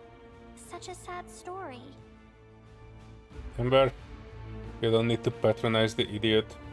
I had not even the slightest intention of upsetting such a lovely child. I'm not lovely. Some people have even called me a scarecrow before. That's patently absurd. Why, you can't possibly be a scarecrow with a crow following you around. I'm sorry if I failed to sate your curiosity. I loathe talking about myself to people I don't know, even more to those I do know. The only thing worth knowing, aside from the fact that I am highborn and filthy rich, is that I dislike Puritans and demons in equal measure. Well, perhaps demons a tad more. Neutral character? Interesting. I have no friends here whose untimely demise I would care to mourn.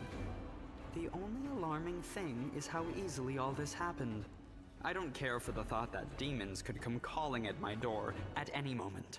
And just think, everyone had so much faith in the ward stones gifted by Iomede's herald, and in the might of our tamed dragon, as if there had been no Dresden or a dozen other routes where the demons overcame every defense. The Orendes are one of the most ancient and noble families in Mendiv. They are Oof, related they're by also blood to Queen assholes. Valkyrie herself. The Count is the last remaining member of his dynasty. The rest all perished around 10 years ago. In the tragedy at the family seat, Heaven's Edge, the demons got past the defenses and massacred everyone inside. Sounds like a party. I thank you for providing your friend with that helpful summary, my lady. I believe I've seen you before, with that hilarious buffoon Horgus Gwyrm. I sincerely hope you are not engaged in any kind of sordid arrangement with him. The thought of something so splendid in proximity to something so grotesque makes me feel quite ill. You deserve a better fate than that, no doubt. Less feelings, more information, Darren. Your civility knows no bounds, Count. I most assuredly do not have any arrangement with Master Gwyrm.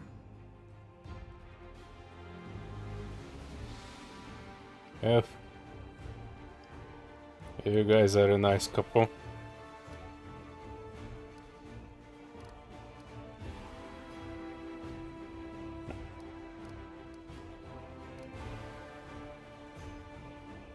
Normally I wouldn't say that I expect any gratitude for saving the guy.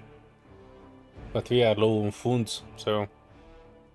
The dude from his enormous riches can probably spare a little for our magical equipments. Of course, where are my manners? There. You can also poke about the house and claim whatever takes your fancy. Though I imagine some of you already had that in mind.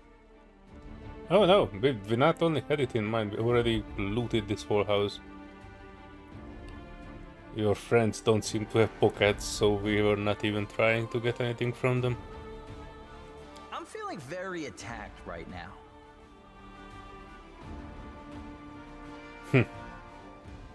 Until you are not bleeding, Voljev, give it to yourself.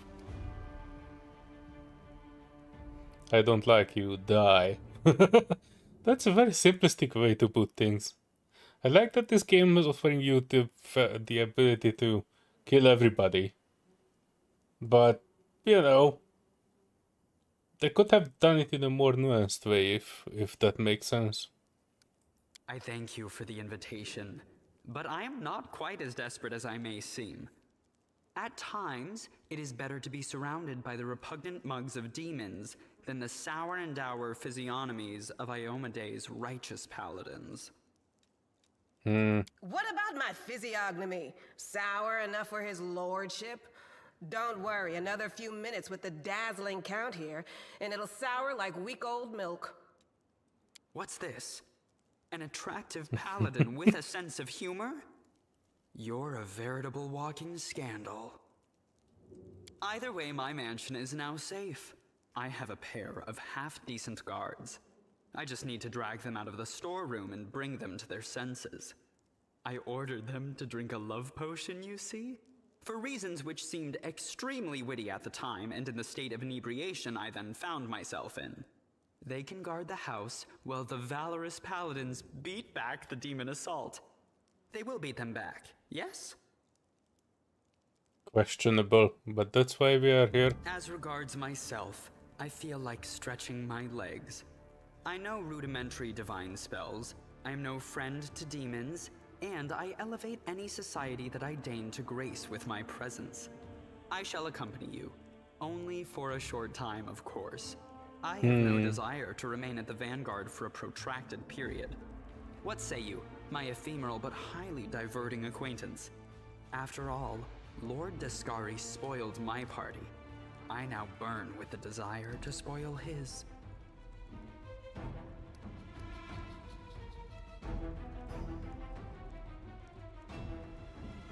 I don't like this guy much at all. Not even because of his personality, but just... I sense something dark about him. He has all these friends at his party, and he still looks so lonely. We can take him with us. Maybe it will make him feel better?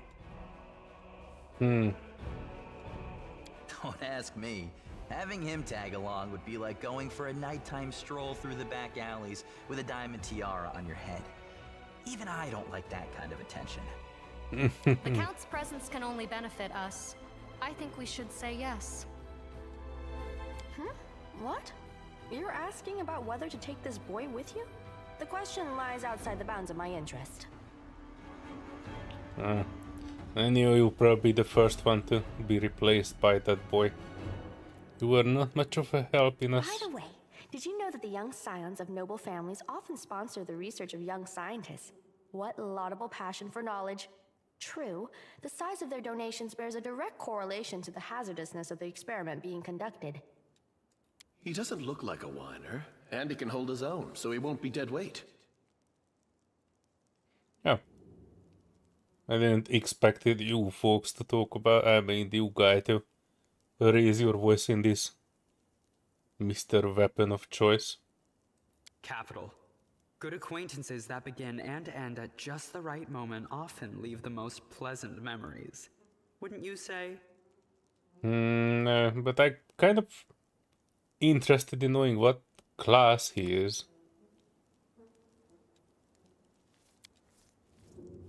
I think for the moment I replace him with Nenio. She was not much of a help. Let's check out the dude. I did not make any choices. Hang on. Oracle? What? What? Inventory. You, my man. My main man. Neutral evil? Ismar. Oracle. What does that do? Although the gods work through many agents, perhaps none are more mysterious than oracles. These divine vessels are granted power without their choice, selected by Providence to wield powers that even they do not fully understand. Unlike clerics who draw their magic through devotion to deity, oracles garner strength and power from many sources, namely those patron deities who support their ideals. Instead of worshipping a single source, oracles tend to venerate all of the gods that share their beliefs. While some see powers of the oracles as a gift, others view them as a curse, changing the life of the chosen in unforeseen ways. Oracle? Does he like... Oh, what? Hang on. Amulet of natural armor and one piece of light crossbow. Okay. Ooh, look at that. Maxed out charisma. Okay. Persuasion, perception. Okay. Spells. Hold person. I don't think that we can kind of choose here. Just going through this one. I wanted to check the spell book though before we move. Available spell uses per day, 0 out of 4. Oh, okay.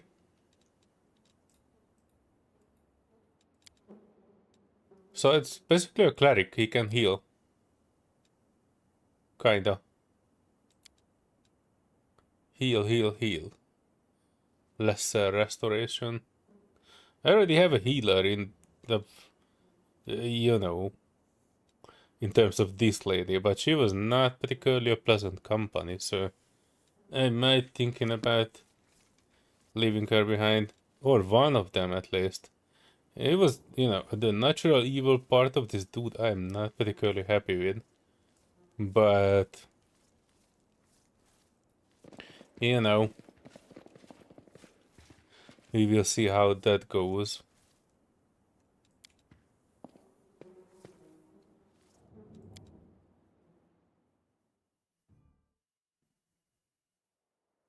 Hey, wait, I also saw that... oh, that was Nunio. I got a message that actually I had an unallocated spell, but it was for Nunio that I sent back. She's more of a healer tank. Which one?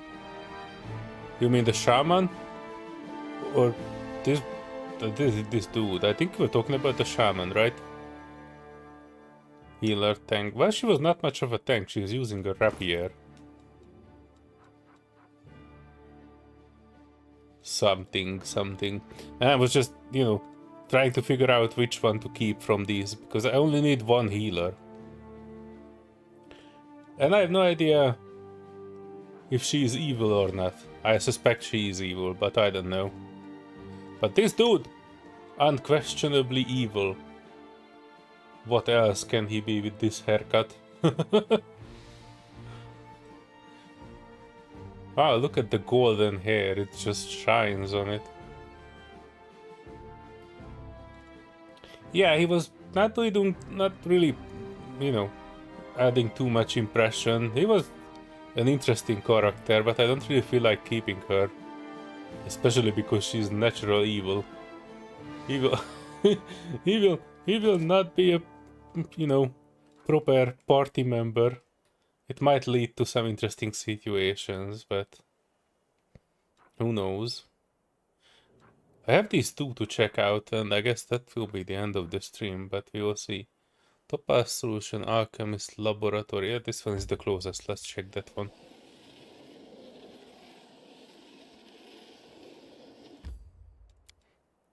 Without incident.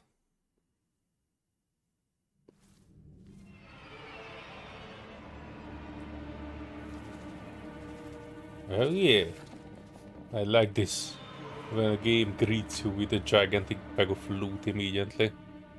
Stunning barrier, counterfeit jewelry. Yes, yes, yes. Oh, this looks like a good room to enter. We are the light. They are the darkness. Hang on, what the heck is that? Cambion Alchemist. Oh, we just see them through this crack. Go for their hearts!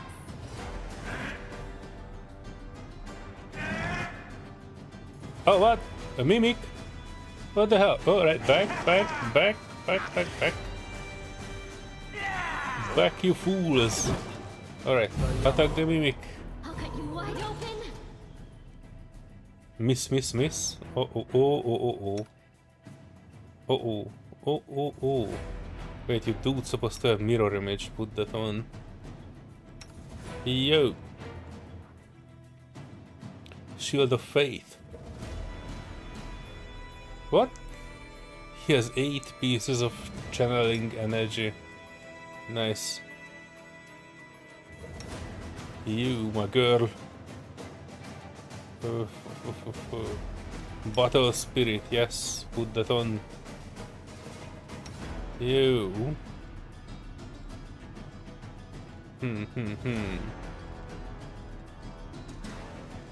Well, it doesn't have anything good.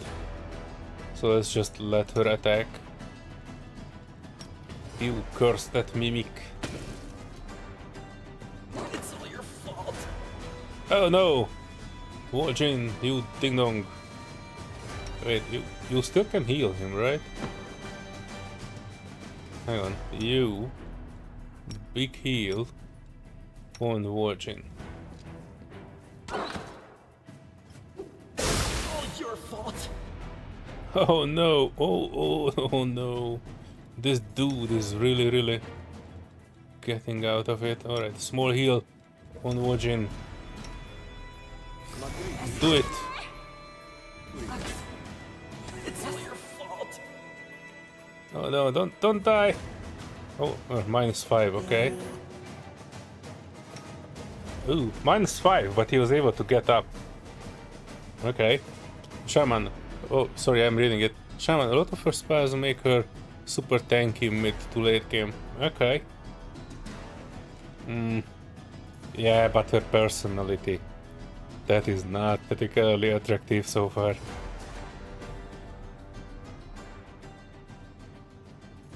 Alright, let's pump something into this guy.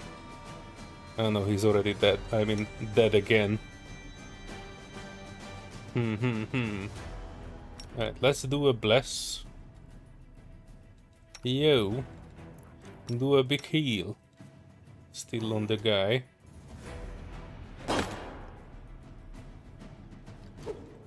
Me, I can probably shoot something at it. I still have my acid arrow here.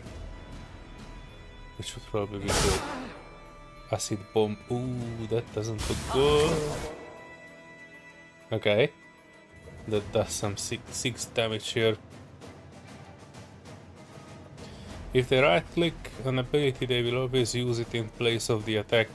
Makes hexes more manageable. Oh, we like autocast or something, right?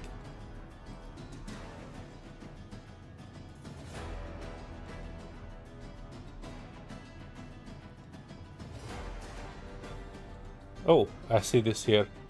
Okay, okay. That's good, that's good.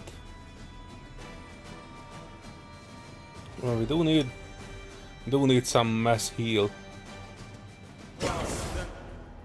This will leave a bruise. Uh-oh. Oh no, things are going to shit. It's all your fault. Oh no, this guy is just getting up and falling down all the time. Can be an alchemist. We probably do something with that.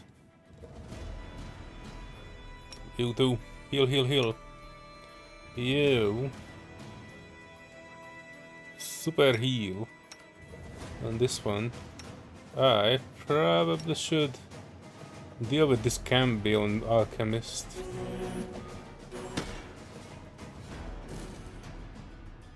Because they are throwing something at us with great accuracy.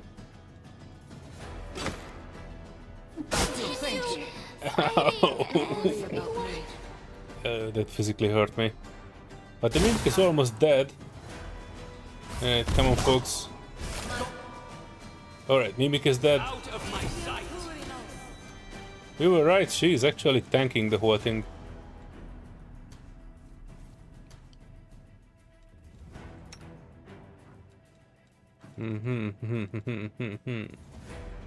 Alright, I can actually put something behind her.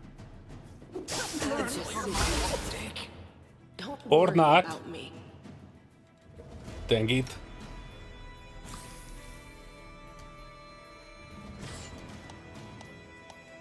Oh. Frequently miss the enemy can be an alchemist. There are many spells and abilities that the armor won't protect you against. Uh-oh.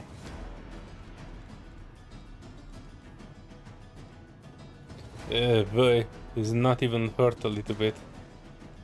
Oh no. Things are getting worse by the moment. Alright, I need you to do some healing on this. That won't be enough, I think. The world in crimson! Critical hit 9. And it didn't even... Oh boy, look at that. It's barely even took anything out of it. You. I need to get out of here. The spirits demand your blood. Oh, you also have a big ass healing potion. Drink that.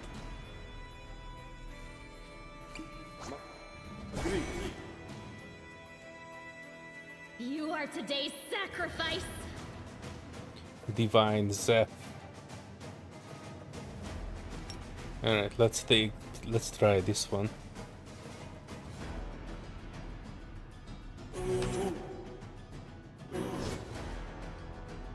Was that enough? Oh no, it was not enough. Alright, you boy, do another heal.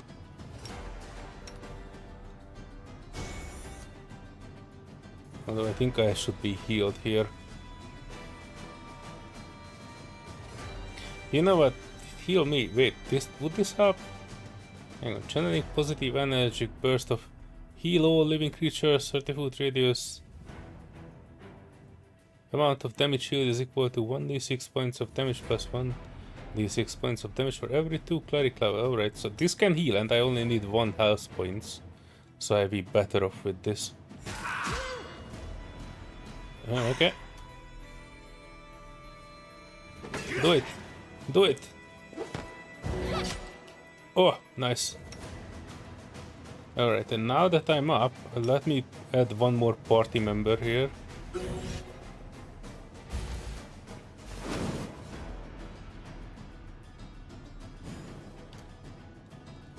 Also, I think that there's not enough people here. Let me put more. And you, my boy. -1. Alright, let's do one more positive thinking.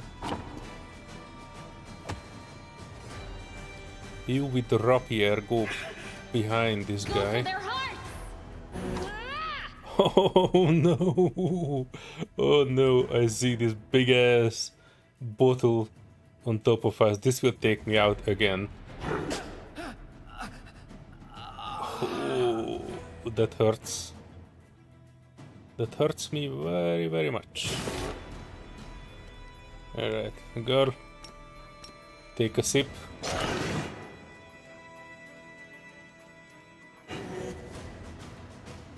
And then... she doesn't have anything good. Smite evil. Alright, she was smitten. Quite defensively, but very, very little. She had a face potion. That's alright. Put that on. You, my boy. Channel the positive thinking here.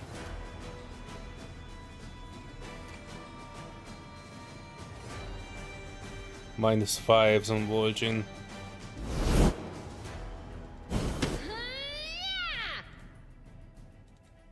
Still -5 on Vol'jin. Don't worry about me. Oh, holy shit.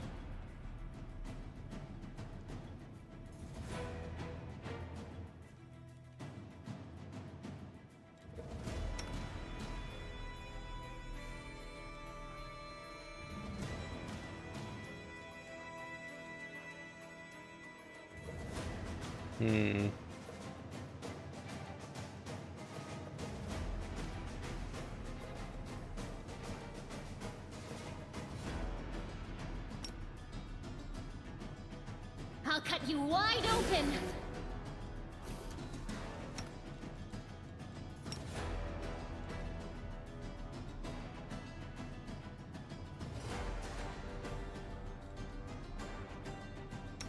This thing refuses to cooperate.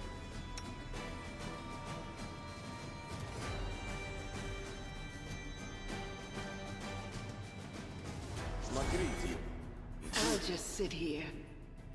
Don't worry about me.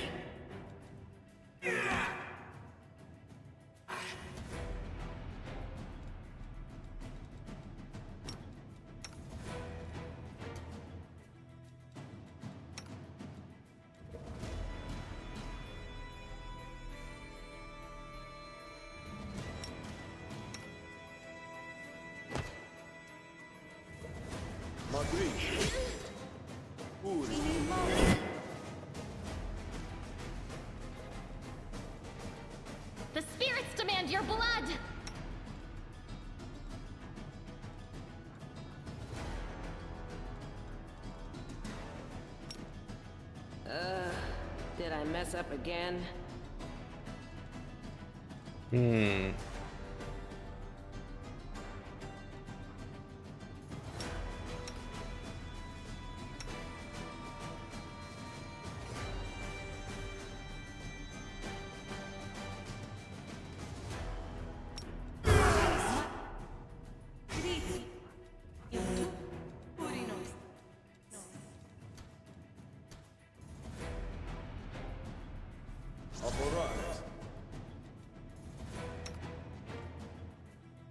The light! Just sit here. Oh no! Don't worry about me. Dang it.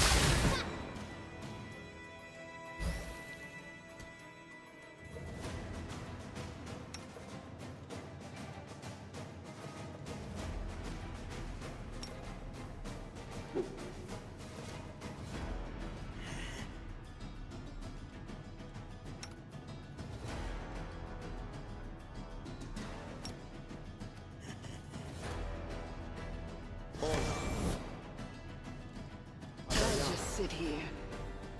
Don't worry about me. -8. Holy hell.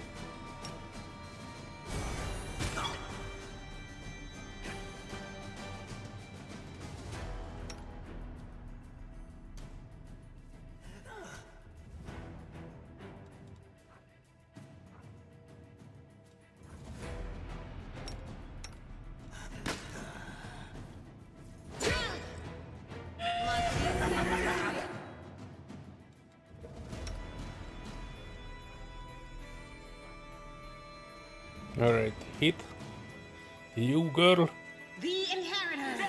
Hit this Guide my dude. blade. 18 hit points. Nice. Yeah, this is why I wanted to hit that guy. Yeah, healed. Nice, nice. I don't know where she got that extra spell, but dang it. You threw. You are today's sacrifice. Get. Oh shit in a basket.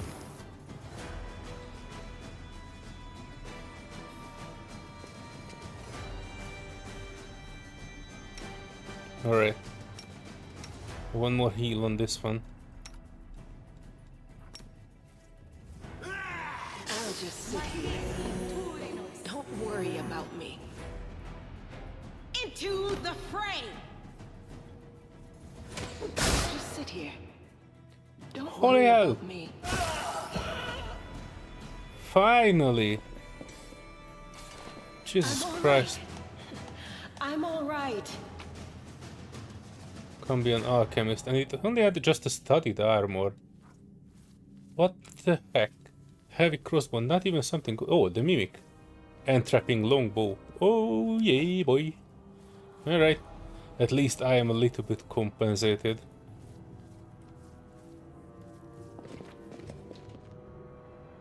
It has a wait, hang on. You have a scroll, cure light wounds. Ember can read it to heal wounded ally shield. Okay. Scroll is good way to be able to. Hang on. Let me read this row. Light wound, Ember can read it to heal. Scroll is an expendable item that contains a spell. To read a scroll, character needs to have levels in a class capable of casting spell. You need to have high enough caster level. You can also attempt reading the scroll without passing the levels of the appropriate class by making use magic device skill check.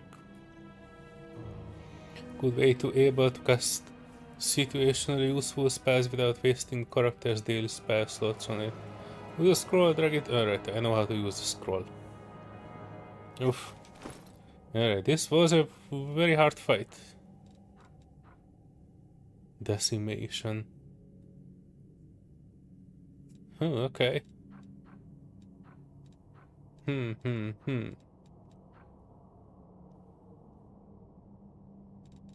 Alright. Ember, darling. Oh, Wanda bless. She can probably use it. Next time. Unbreakable heart. Summon monsters. Was that restore? Scroll of bless. Hang on, it might be better to watch it like this. Remove sickness. Cure light wounds.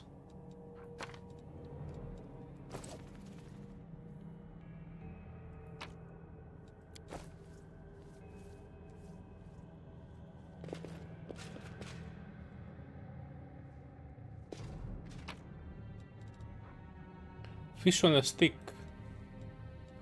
Yay. Guide of Travel Hunters and Explorers of River Kingdoms. Volume 5, Monsters and Beasts. Alright, I can probably do a resting here. Enemies are nearby. What? I don't see any enemies. Are the spiders enemies?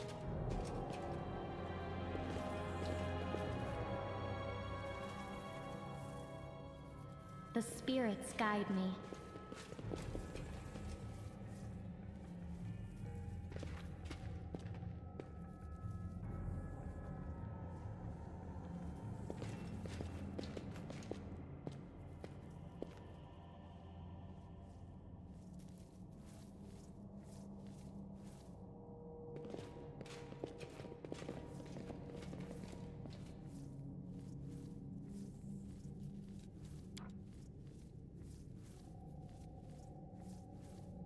When enemies are nearby.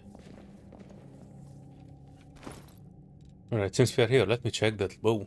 Light crossbow of Oracle's Misery. When this +2 light crossbow confirms critical hit it wielded by the Oracle, the target must pass a will saving throw or suffer from the same effect as the Oracle's curse gave on level 1 without any of its benefits. This effect can be removed with the remove curse spell. Okay. Wait, is the Oracle has a curse? Does that mean that my Oracle has a curse too?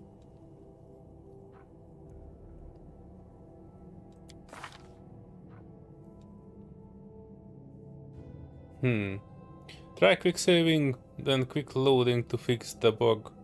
I mean that I cannot sleep. I don't actually have anything else here, so I might be able to go outside and do a save that way. But we'll check. Give me a second. I wanted to figure this one out.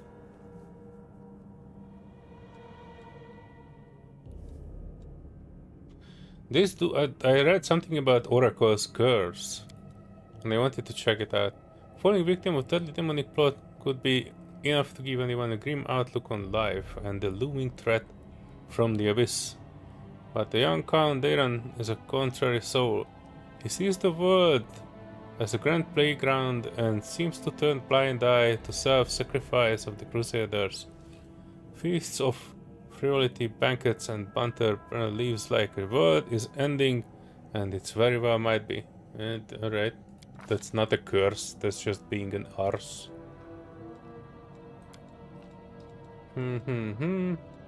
Traits. Celestial resistance. Mustached. Oracle's prophecies. What? Oh no, that's not. 8 years in life. I'm trying to figure out what the curse of this dude is. It doesn't look too cursed.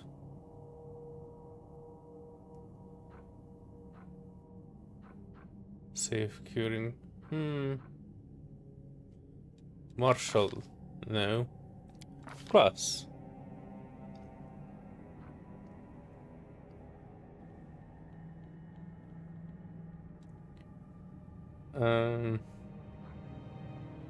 Channel. BE. I'm sure Oracle. Wait a second. This one?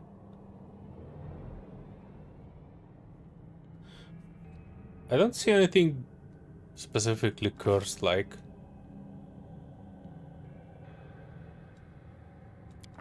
Are we sure he's an Oracle? He just looks like a generic healer, if I'm perfectly honest. Alright, you said save. And then reload, right? Let's give it a go.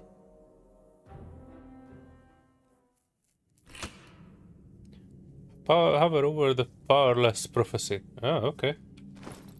Hang on, let's check that one. Character, Oracle guy, abilities, powerless prophecy. You are forewarned of danger but can't act to prevent it. You gain uncanny dodge as a rogue class further, but you are staggered for the entire first round of combat. 5th level you gain +4 inside bonus initiative checks. 10th level you gain improved uncanny dodge as the rogue ability using your oracle level as your rogue level.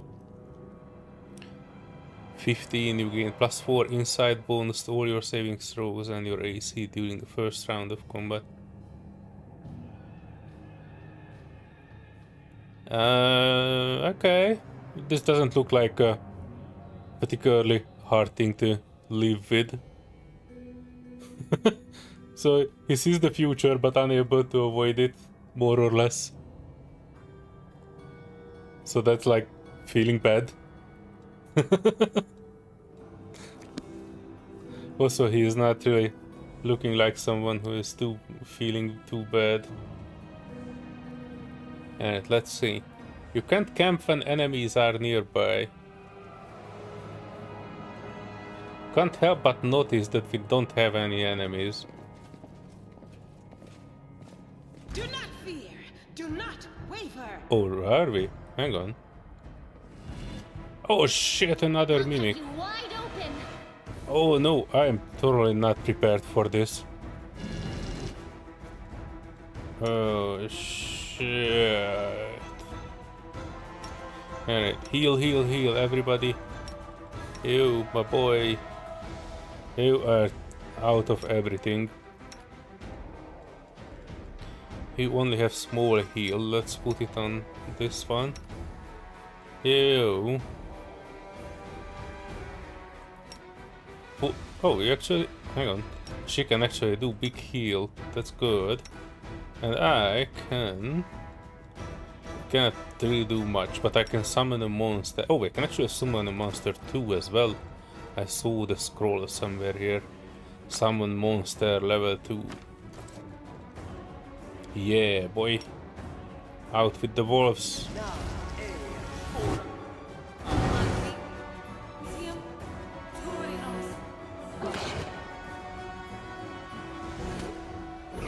Alright, now everybody's glowing like a Christmas tree. Yes.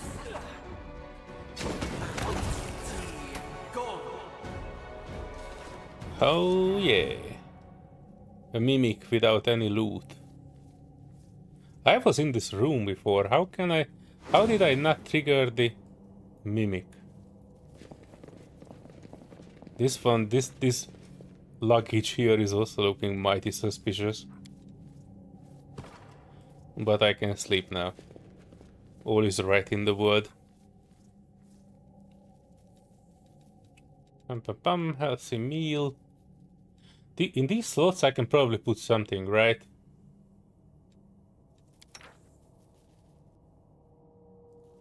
Camouflage. Skill check, stealths.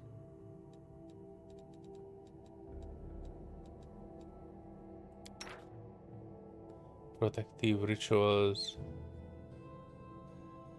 40% chance of success. She's the best character for it, right? No, I would be. +9. Then, come on girl, you cook. I would be the best for everything. How come? Wait, she's +1, she's +8, so let the noble cook. Night watch. +5, +6, +2, so she would actually be a better night watch. +5, +6. I don't have anything for scroll scribing. You fight sleepy demons time. with such joy. Do you really enjoy their suffering? Shove that somewhere else. Demons are demons. Why are you sympathizing with them? Because she's a hopeless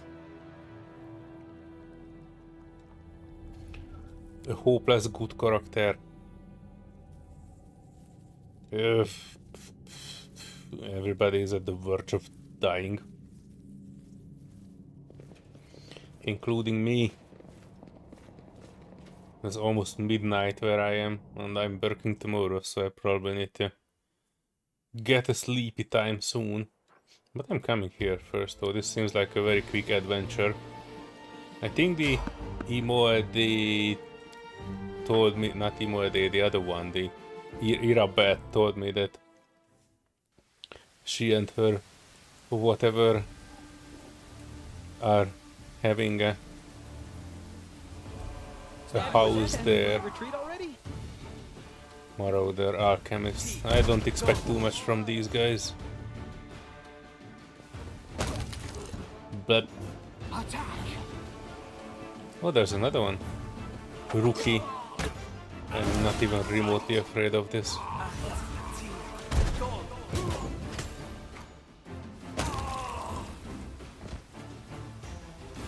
Easy encounter. Nice. Bunch of stuff. I'm gone.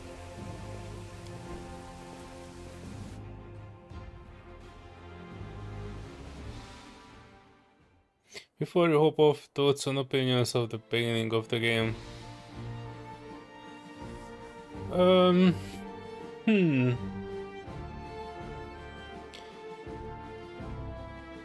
When I first saw this game, I thought that this is the game that I expect Baldur's Gate 3 to be. I didn't really agree at first when I saw what Larian was cooking. And I thought they are just making a Divinity 3, and Baldur's Gate 3 is supposed to be something like this game. Something like, you know, where you need to read a lot and the characters are, you know, with big portraits and you know, not 3D magic and 3D cutscenes and close-up dialogue. Overall, Baldur's Gate 3 is a great game. I've not played it through, but I have the collector's edition of that one. I still think this game is kind of like a spiritual successor of Baldur's Gate 1 and 2, because I think it feels closer to the vision of those games than Baldur's Gate 3 is. They worked really hard on Baldur's Gate 3, but this kind of gameplay, this kind of graphics and the map and the scrolls and the UI and the text and the story, this actually comes much closer to what I would expect Baldur's Gate 3 to be than what was actually delivered. I like it, and that's kind of like an honest way of saying that I play this because I think this is my Baldur's Gate 3, even though it sounds a bit strange. The beginning of the game, I think some of the areas are a bit too small. They could have been a bit bigger. Namely, we had that. Hang on. We had that broken tower thingy where we needed to go. That museum, and that was like super disappointingly small. It was just like 2 small areas, and I was like, come on. I'm not sure if you recall, but in Baldur's Gate 2 there were like gigantic towers that you had to climb, and they had multiple stores up, and it was very interesting to climb. I think some of the areas here are too small.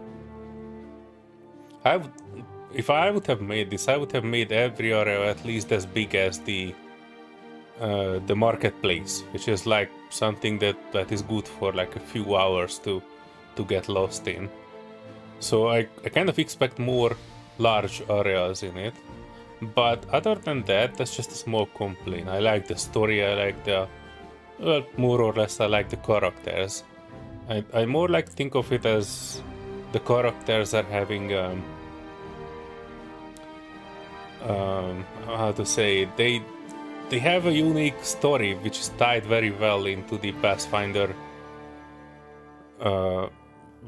well, I guess rule set, but since I don't know that rule set, all of their various characters are just coming through as a story for me. And I understand that it's a rule set, so like stigmatized witch and all that, but it's you know, I kind of feels like I'm having multiple small stories with all the characters. This is why I'm hiring everybody, even if I'm not taking all of them with me all the time. I really like just, you know, interacting with them and talking to them. None of them I'm too attached to. I'm kind of protective of the stigmatized witch. She looks like somebody who needs protecting. At least for now. This girl, she looks like the local variant of Minsk. She just needs a little hamster.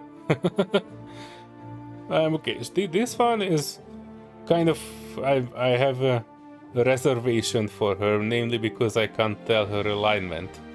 And I absolutely love that they hide her alignment, and I don't know if it turns out to be good or bad or something in between.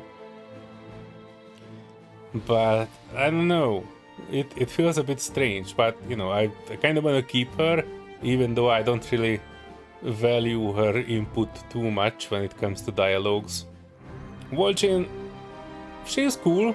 I mean, he's cool, but he's kind of like, feels like a real natural evil. he's managing it well, and I'm keeping him in the party as long as he's able to manage his evilness well.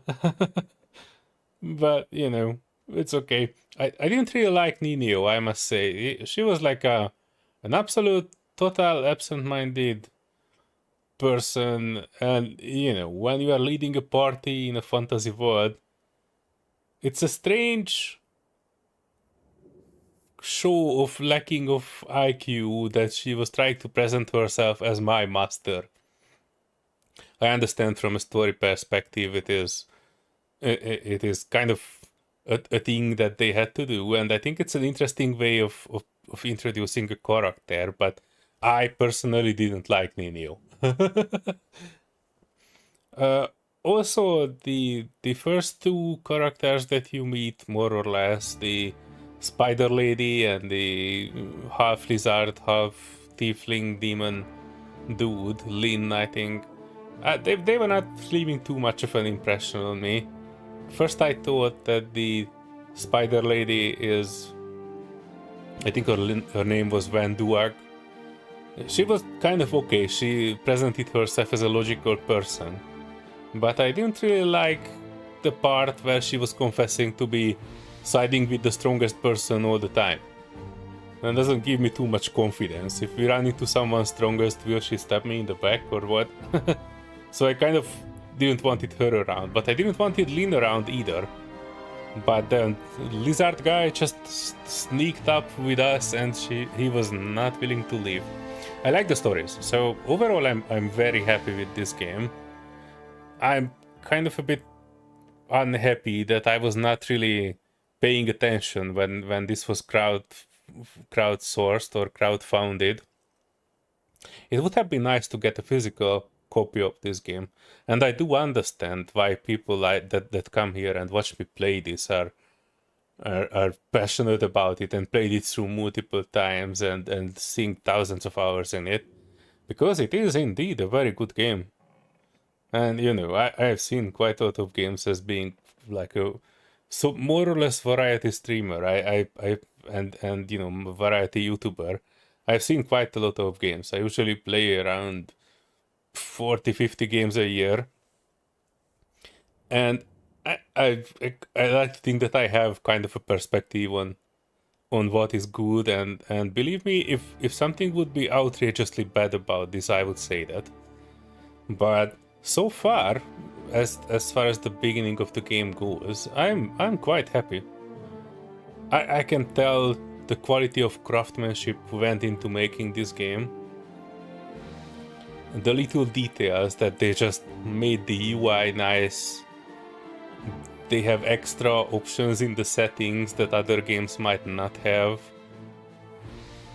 So, you know, overall, I would definitely give a very high marks if I would have to review this game. It's very good, exceptionally so. Alright, let's check this residence before I go to sleep. And before you folks go to sleep.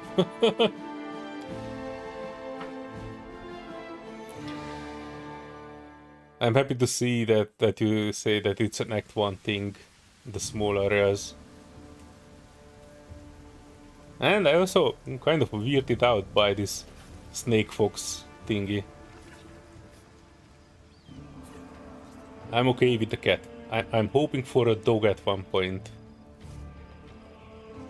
If you can have a cat, I'm pretty sure the makers added a dog in it somewhere.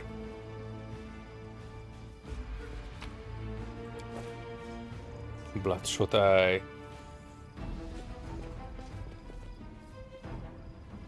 I'm looking for the residence, so we are looking for a door. Large open area.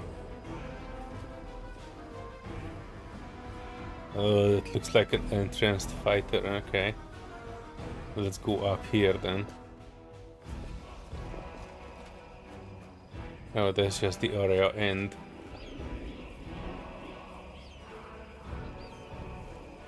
I heard some gurgling, but I don't see enemies. That's good, that's always a good sign. Let's go up as well, but I think that will be the way that we need to go.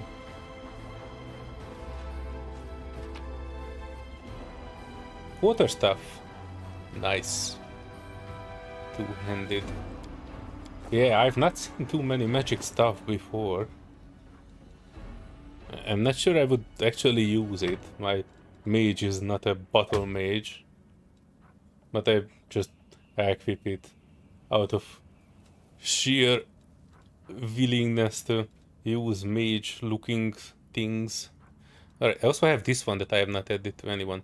Light crossbow of Oracle's Misery. As long as we have this dingus here, we probably should give him this one. Oh, now I understand this item. It was a bit of a convenience, if I'm perfectly honest, that we found it right after this guy was recruited. So basically what you mean is that the guy has this powerless prophecy, which is basically give them staggered for the entire first round of combat, and it's useful along with this bow, which is basically giving them the level 1 effects of his curse whenever he attacks. Alright, it plays nice together. Alright, let's see what we have here. Let's head out. Oh, that's the world's end. Entranced fighter. Surrender or else. Or else. I think they will choose or else. Second one too. Oh shit. First one has not died yet. It's all your fault. Oh no. Wojin.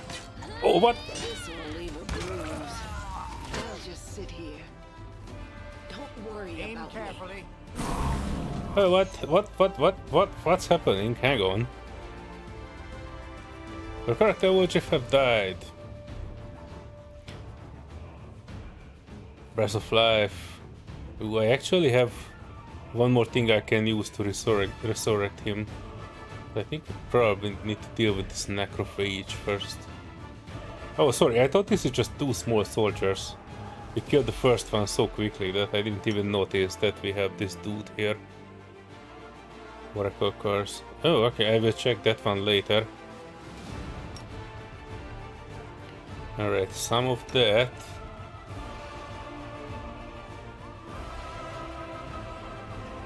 This acts as Cure Light spell, which is cast level. Okay. Oof. Alright, let's try it. Wait, we actually have a big one, so let's try that one. You do some blessing of the mess. You can also put some health into people.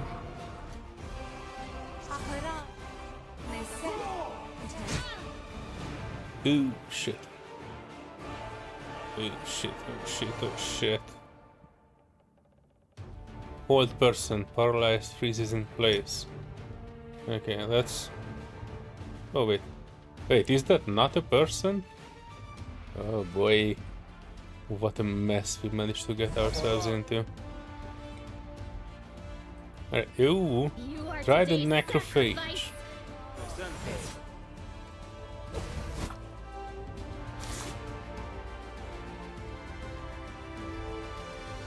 You. Small heal. On this one, just in case. Me? Am I still casting that arrow? I think I did 0 damage with that acid arrow. Oh wait, I actually have an elemental. Fire elemental! Do your thing.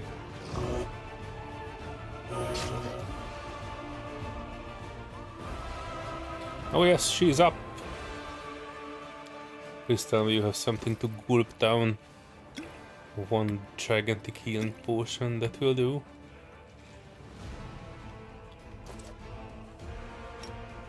Gulp that down. Nice. Then go for the necrophage. Oh boy, oh boy, that was not good.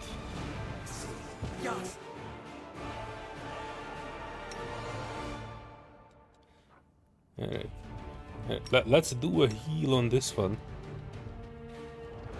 Or, wait a sec, maybe I should... Ooh, 14 health. I'm not sure I will be able to do that.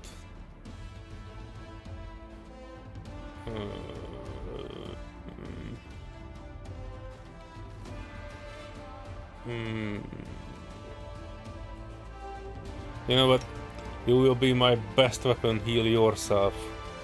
And I don't care about the shaman. I hope it was not a too bad decision. You continue to vibe.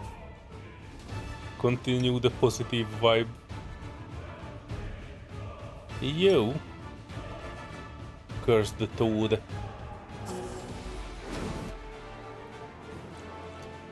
Vulnerability curse. Nice. Ear piercing scream. Yeah, you can do that too. Oh shit. Oh, we have gigantic heal. We perhaps should do that. Yo.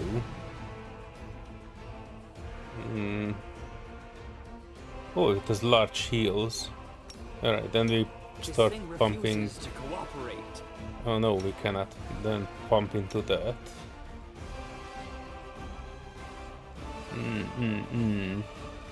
Alright, monster, summon one. Everything is better than nothing.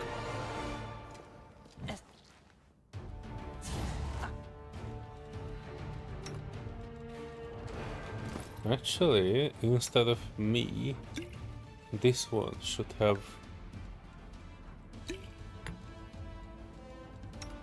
the big gulp.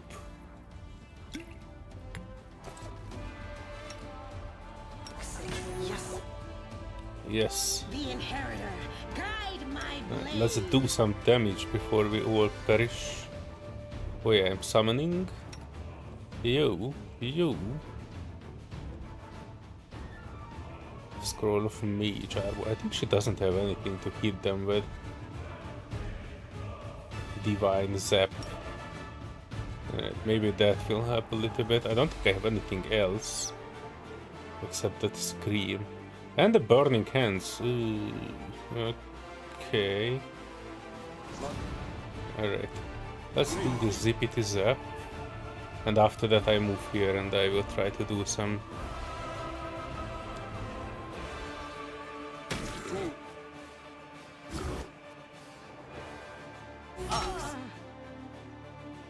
Reducted. Oh. Alright, whoever is alive is in fairly good condition. Yes. Yes. Alright, fire.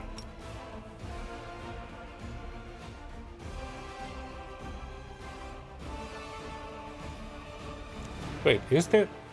Oh, that person is no longer held.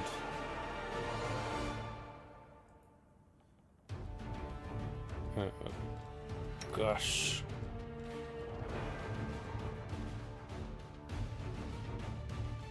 Sleep. Okay. Yeah, I need to check. I think I have sleep somewhere on someone. Ember, maybe. Oh yeah, sleep. Oh, slumber. That's a good point. Wait, let me shoot that fire and after that.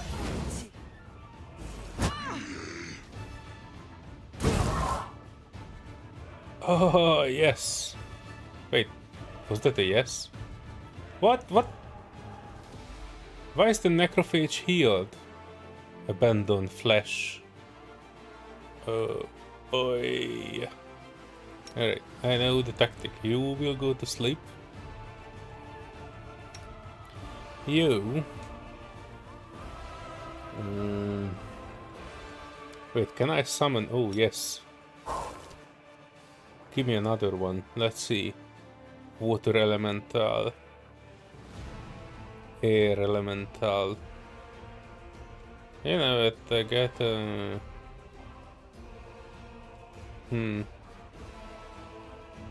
don't really know which one this one is. Forwards! A solid plan. Ember has Restless Slumber Hex.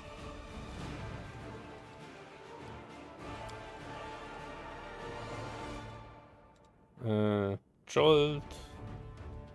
Daze. Light. Is it this one? Treat affliction. Demoralize. Acrobatics.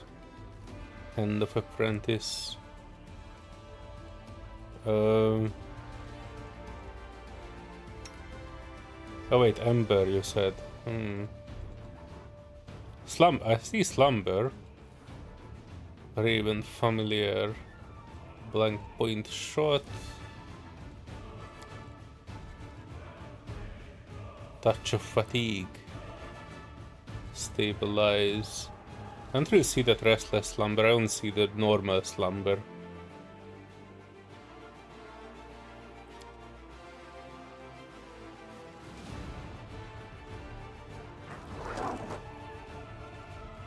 Alright, let me see if I can... wait, what elemental did I summon? None of them. You know what, let's get an Earth one out here too. Saving throw succeeded. Hard fight. Hard fight. You boy.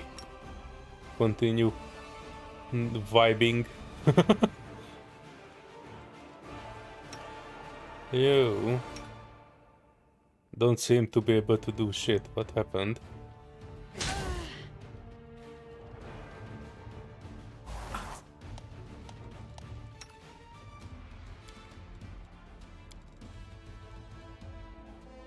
Oh wait, I clicked on this one. That's happened. It's just slumber, okay. Yeah, that's what I'm casting. I was casting it on this dude. Still seems to be awake. Did I stop it? Hang on, let's try it again. Oh, alright. That was a good call. Thank you. Oh boy, this is a disgusting creature. Alright, anybody we can help? Alright, we do have this. 14, big help. I'm feeling like I should curse this dude even more.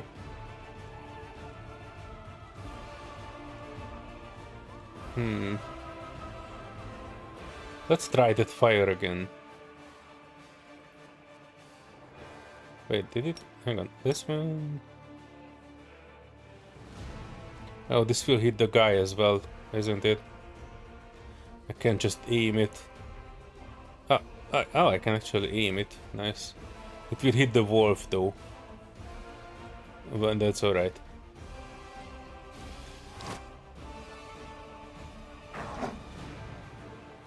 Come on, elementals, do your thing.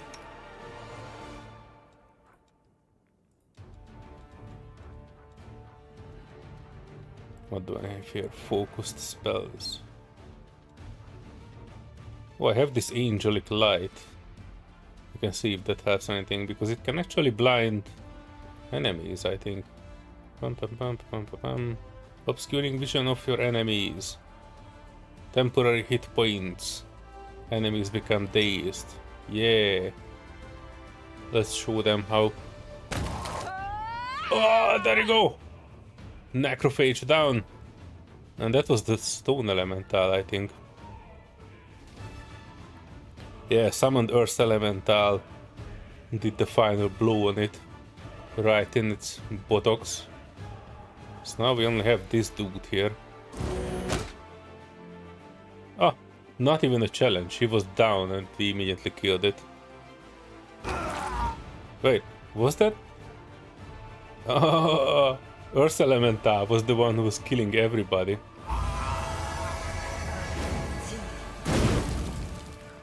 Nice. That was unnecessary. Burning hands. Oof. Dang it. Dying of everything.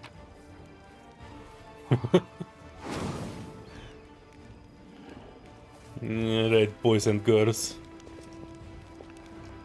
Summoned fire. Alright. I do. Oh, actually leveled up. Whoa! Oh, wait, Vol'jin. That dude was not getting up. Hang on, I have something for that.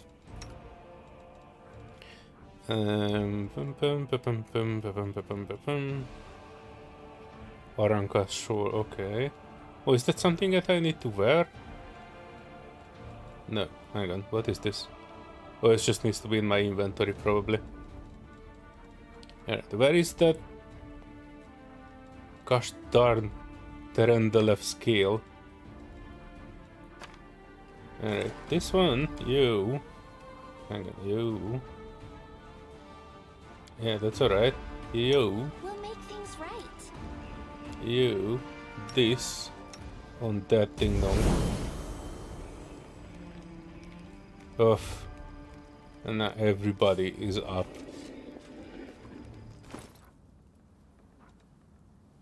Alright, let me click this through. I've chosen not to change their natural evolution, so they get what they get.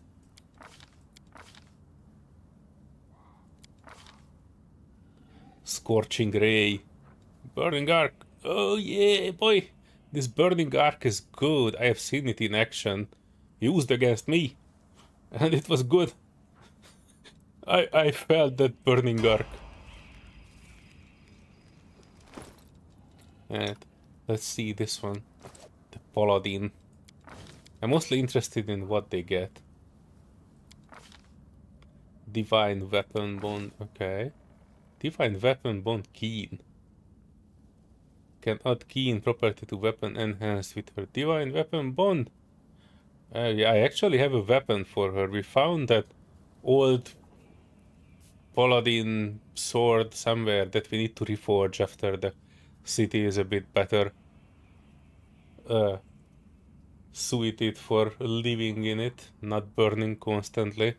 And I will read up on these Divine Weapon Bones after we have that sword. Well? Well? Show me what you got, Shaman Lady. Oh, new spells! Blindness. Bestow Curse. Nice. Cure serious wounds. We have plenty of those. Call Lightning. Gimme that. That sounds good.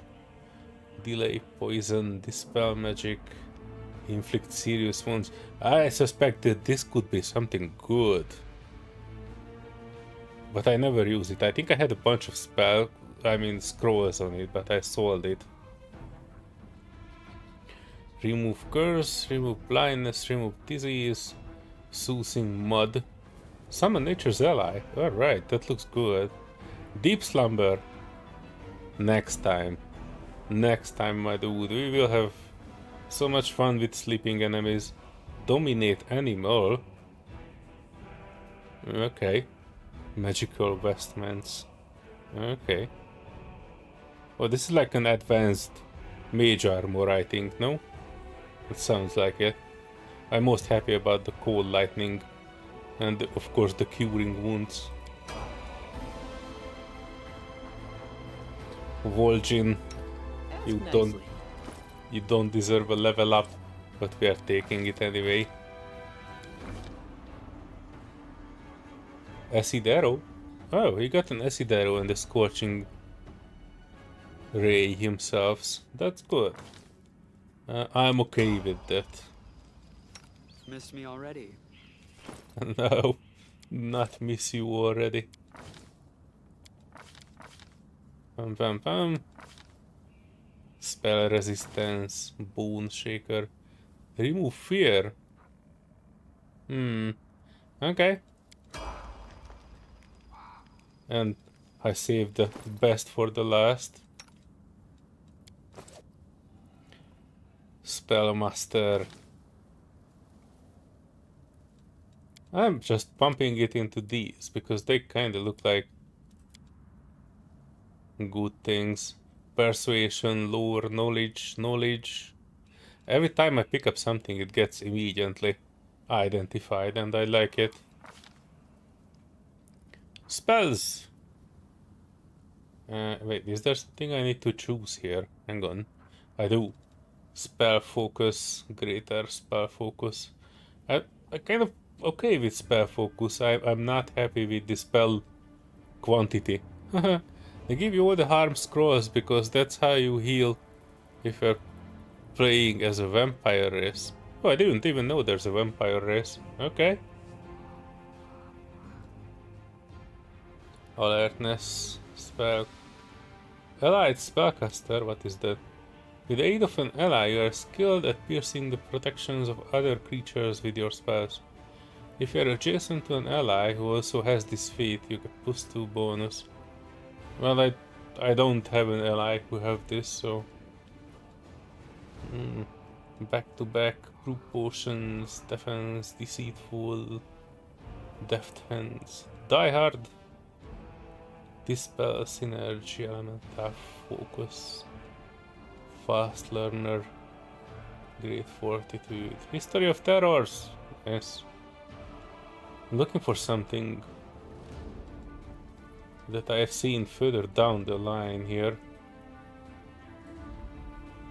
Persuasive, skill focus, spell penetration. Spell penetration, I think that was the one I wanted to get. Spell to break through, spell resistance. That I like to have. Superior summoning. Each time you cast a summoning spell that conjures more than one creature, add 1 to the total number of creatures summoned. Also, if I summon 2 with this, I can summon 3. That doesn't help me with anything that summons only 1. And I assume things that will be higher level will only summon 1. I was thinking about this one, but at the moment I don't feel like it's the right choice. Weapon focus, greater dirty trick. Oh, alright. I don't actually see anything particularly enticing. These ones I don't have the prerequisite for. Greater elemental focus.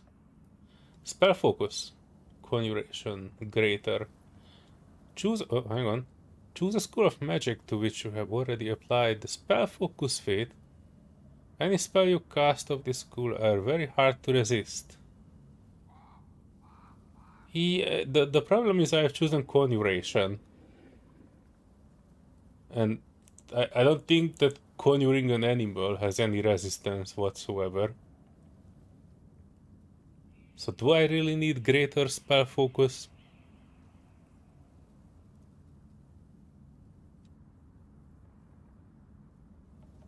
You gain this feat multiple times its effects do not stack. Each time you take a feat, it applies to a new school to which you already have applied the spell focus feat. Okay. I can choose another school of focus, or I can add greater spell focus to the conjuration, but none of these seem particularly logical to me. Sorry, I'm wasting time. Everybody is. Spell focus, alertness, armor proficiency, brew potions, coordinated maneuvers, this stuff. I'm looking for something that would be good, but I seriously have not seen anything particularly good. Wait, what? What type of a magic is magic missile? Is it like... what do we have? Have your abjuration, divination, enhancement. I think it's evocation.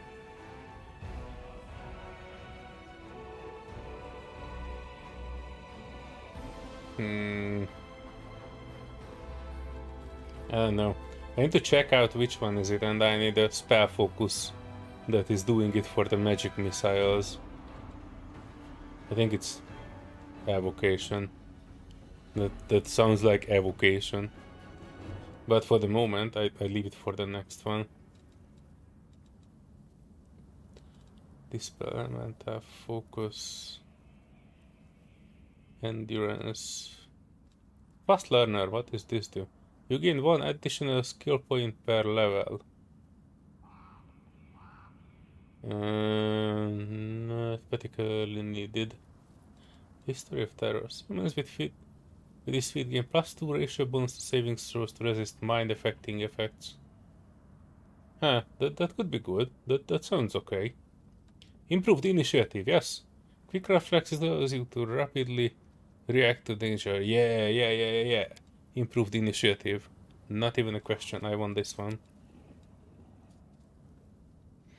Yes. I'm happy with my choice. Alright.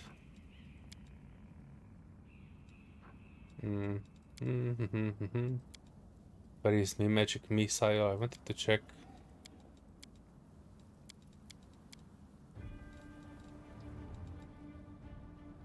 Choose spells. Oh, hang on. Let me go to the magic missile evocation. Okay, so for the next spell focus, I need to choose evocation. And beast shape? Nope. We are not doing bear fornication like in Baldur's Gate. Buttering blast, blink, deep slumber. This fireball! No question about it. We need to choose fireball. I am a magic missile fireball type of classic person. I do like summoning a lot of beasts, but you know, I'm not shying away from throwing a fireball in the middle of a room. Lightning bolt. What else? Rage, ray of exhaustion. See invisibility, slow, spike pit. Summon monster 3. I guess I kind of have to. Okay. This seems good. Summon monster 3 and fireball.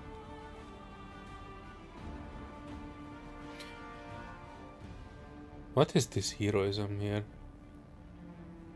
I did choose summon, right? Summon and fireball. Not showing up here yet. Alright, summon monster 3. Spell summons extraplanar monitor lizard. 1d3 extraplanar wolves. Or 1d4 +1 extraplanar dogs.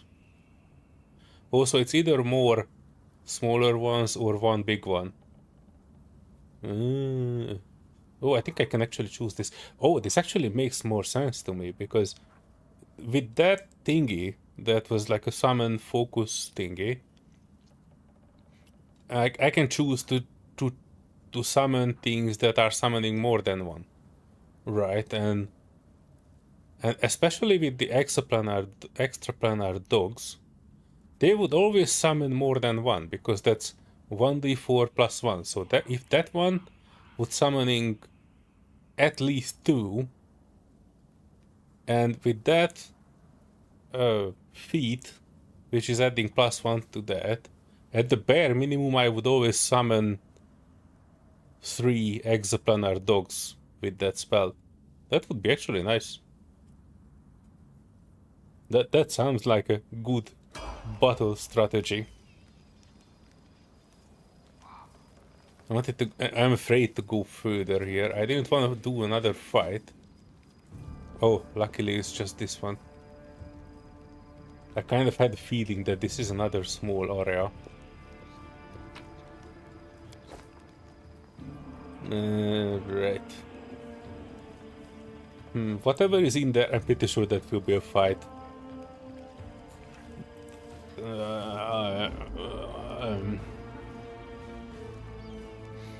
Alright, I do arrest a small one. And then go into that house just to check.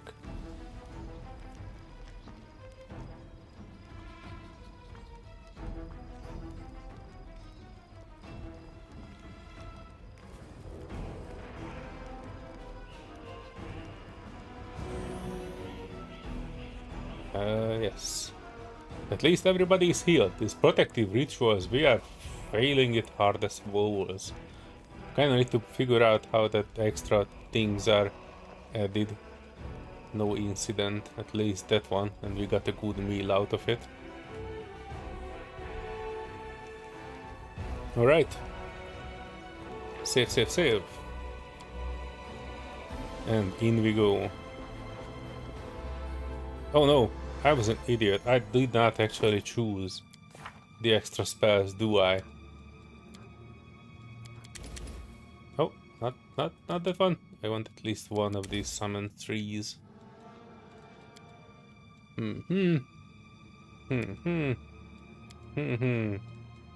Alright, you. Level 2, let's say 775. Alright, or good, or good. You. 1 extra healing. Bless weapon. Challenge evil. Restoration lesser. Veil of positive energy. Nice. Wait, Veil of positive energy, hang on.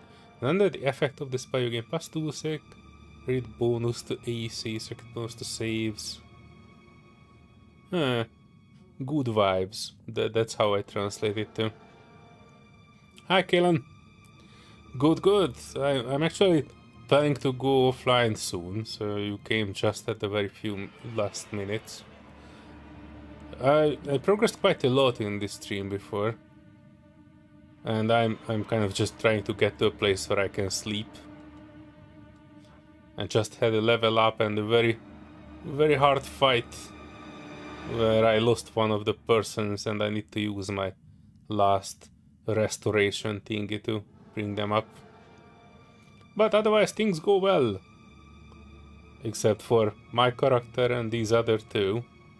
Already died once and twice against mimics and armored alchemists. Alright. I hope I still be here. If not, see you in the next one. Bless weapon. This sounds very good. This special makes weapon strike true against evil foes. Okay.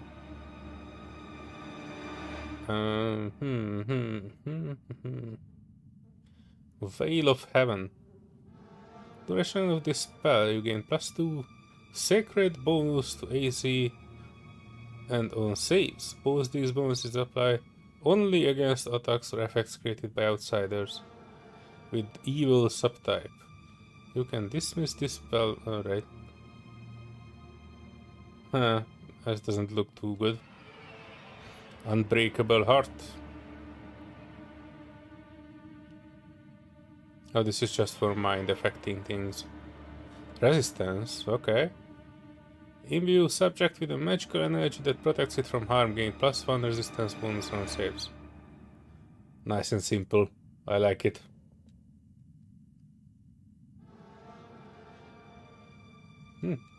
Resistance it is. And no extra. Okay. Yo. Yo. Cool lightning, definitely. That's why we did that. And the other one was... I'm tempted to go with the cure serious wounds. She's my main healer at the moment. Natural leopard. Giant frogs. Natural mites.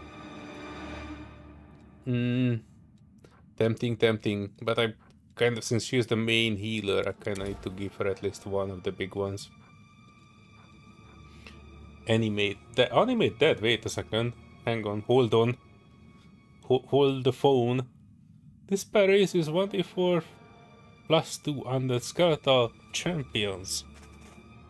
They appear where you designate and act according to their initiative check. They attack your opponents. Ooh, this sounds good. Did manage to come back and do more Horizon. Yeah, I noticed. You came there, you lured me away from Grimnir, and then you went offline. But then I had to pause in the middle because someone wanted me to attempt to walk the dog. Alright, it was the dog, wasn't it? Please take the 72-year-old man. Nope. I don't need a 72-year-old man. That's your burden, Kalen. I'm perfectly happy with not having any 72-year-olds in my life. Except Grimnir. Hang on. Wait, spirit magic slots. Can I? This looks like a slot here, but I can't seem to put anything there. Conjuration. What is spirit magic slot? This seems to be a slot here. But I cannot put anything in. Or you run into Gildron. Who is Gildron? I keep the cool lightning because I want to see it, but I probably will change at least one of these to animate dead. I like this one. Summoning evil. This seems like a good party that summons all the things. I will summon things and she will summon things and we will have a whole army fighting with us. That seems like a good strategy for later on. Vol'jin, my man, my dude. My man. We already have Vanish and Mirror Image. Let's try that. Scorching Ray.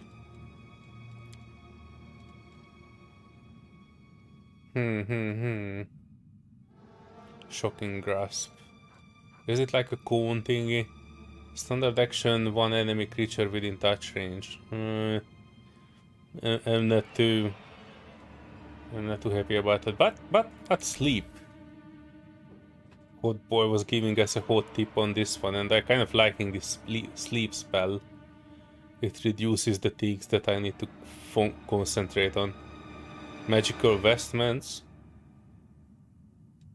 You mean for the shaman lady? Why is that good? Oh, magical vestments. Oh, thank you. Wait, how the heck should I have known this? Transmutation spell. Is that the only transmutation? That's the only transmutation spell that I have. Okay. Spirit, alright. Yeah, sorry, it was a bit confusing because it says spirit magic slot. And this doesn't say spirit magic, it says transmutation. Imbue a suit of armor or shield with an enhancement bonus of +1 Repair 4 Questor levels, maximum +5 at level 20. Outfit of regular clothing counts as armor that grants no AC for the purpose of this spell. Okay. So it will give me a +1 enhancement to armor and shield. Alright, so this is what you mentioned, that it's getting a bit of a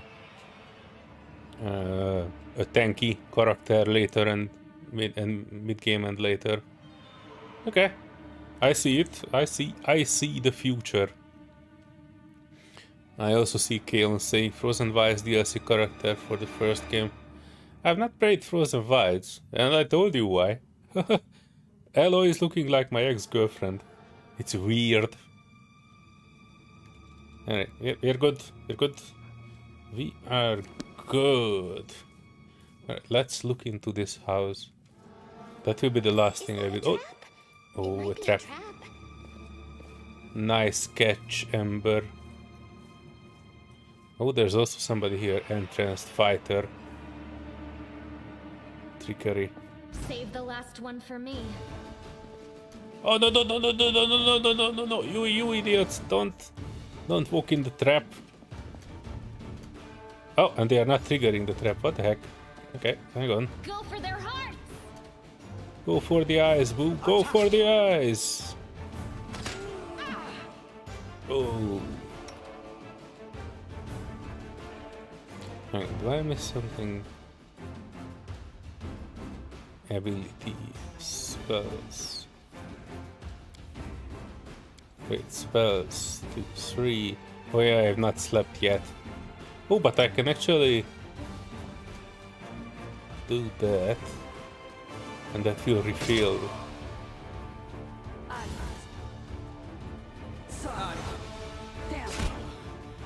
And I have 1 fireball.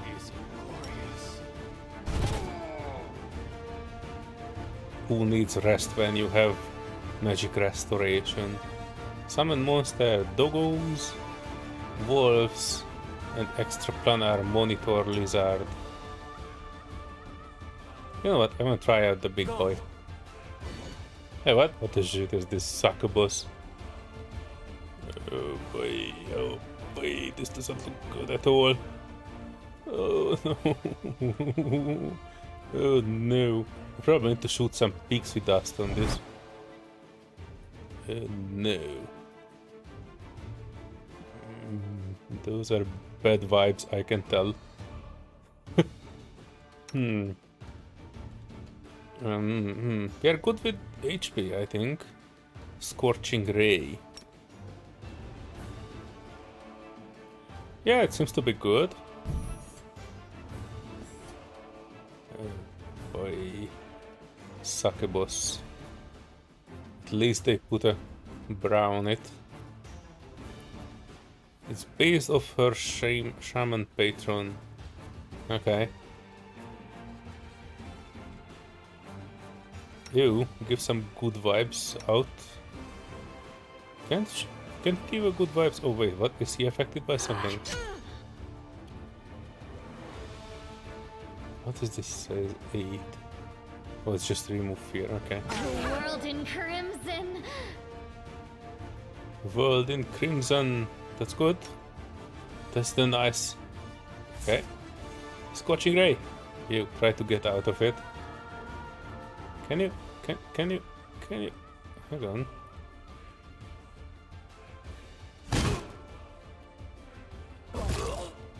Alright, that was good. That was a good hit. I was worried that we will hit the shaman, but I think we did not. Alright, folks. Too late for apologies.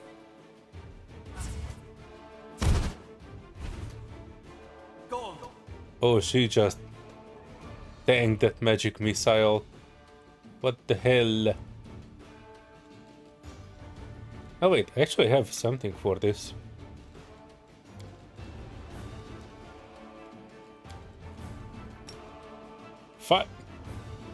Holy Christ, what is the range of this fireball? I might be able to position it.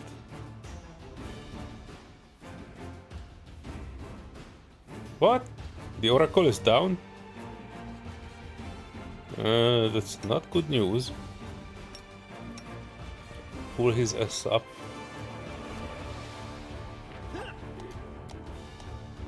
Fireball.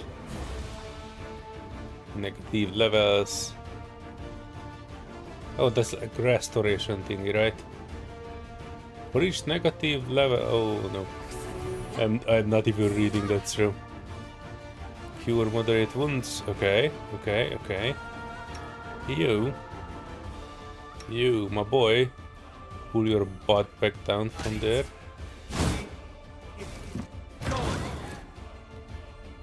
Ha, what?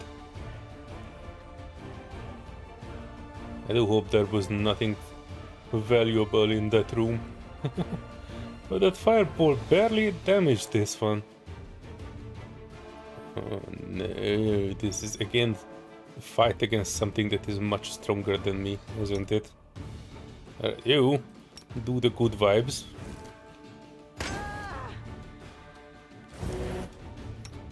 You. Divine weapon, bond, flaming. Do it. Wait, we are already flaming.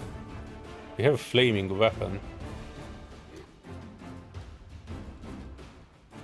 Let's see if there's anything like smiting that we can do.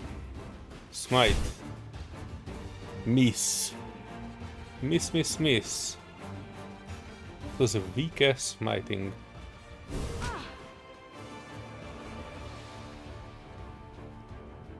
Alright, try the weapon, my girl. Yo. Curse the succubus. Why is Volgif? Oh, it's dominated. Volgif, you filthy bottom.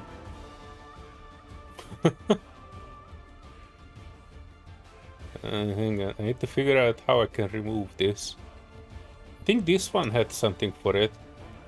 Hang on. Not dismiss. He had something like remove bullshit. Enhance. Treat affection. I think this would be it.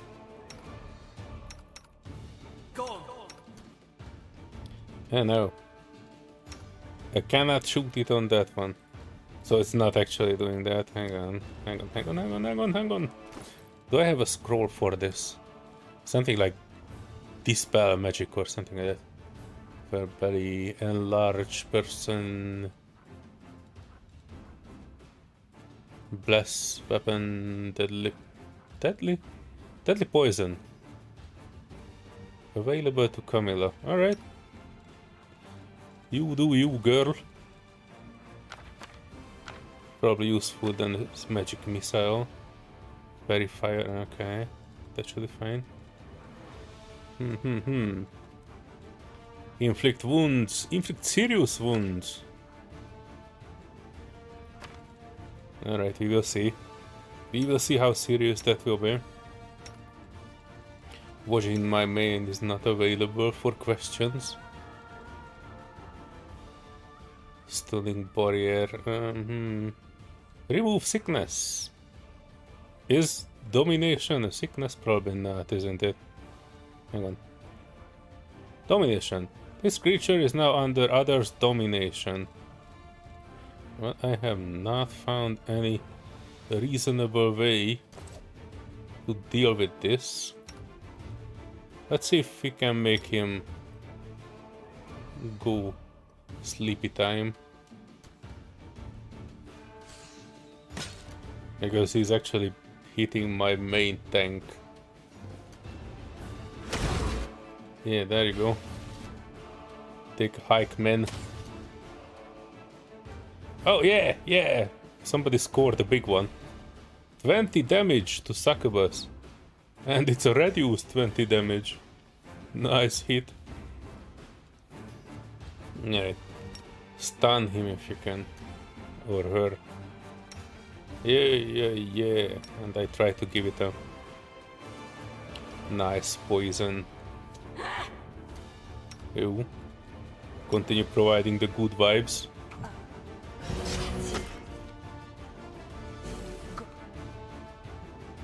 Yeah. Old person. Is the succubus a person? No. Restoration lesser.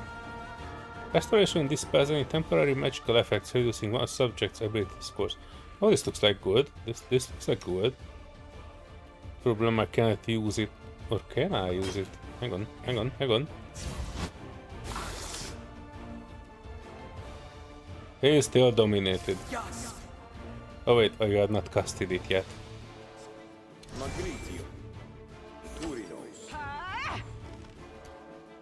Come on, Oracle. Do it! He's still freaking dominated, isn't he? Dang it! How do you remove domination? It's probably a mind-affecting spell. Remove fear. Bone shaker. Take control of target living creature skeleton.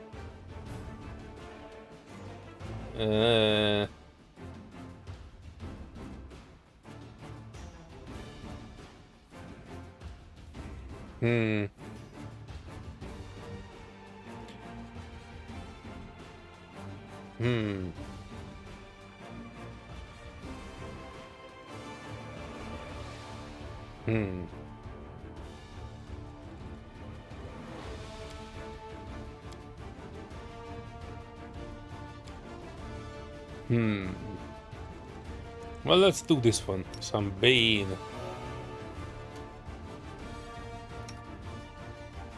This one. Precision and grace.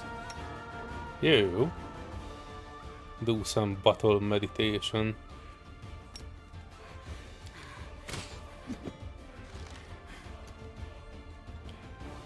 You continue doing the good work that you did so far. Oh yeah, fires. Yeah, we hope, Ember.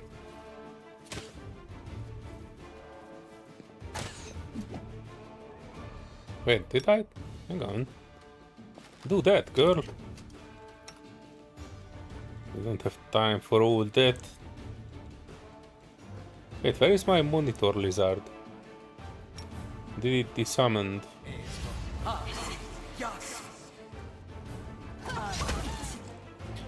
Oh yeah, that was a nice hit. Oh, what? Yo, Ding Dong, why are you hit the succubus? Oh boy. Alright, all of you Ding Dongs attack the succubus. Except you, who will try to make this guy asleep. Am I doing it wrong? Oh no, he's back! He's back! He's no longer dominated. Don't know what happened, but everybody seems to be okay. Enemy succubus avoids negative effects of your spell because of their spell resistance. Spell resistance is a rare ability that can also be acquired through some spells and equipment. Most demons have spell resistance. If creature you are trying to cast a spell has spell resistance, then to cast the spell successfully you must take a caster level check. 1d20 plus your character level. For a spell to work, your result must be equal or greater than the creature's spell resistance value. Spell resistance works even against the beneficial spells cast by the allies. To overcome the enemy's spell resistance, you should give your spellcaster the spell penetration field. I think I just did. Or did I? Hang on. I wanted to. Spell penetration, that's the one I wanted to. But I probably choose something else, and I'm forgetful. Alright. Hit the succubus! You Vol'jin, my man. My man. Probably should put on some... Oh, that was a very bad sounding... you, since you're a rogue, go behind that. And then attack. Oh, that was a good hit. Iron Rapier, critical miss. Ember managed to hit it with that freaking bow.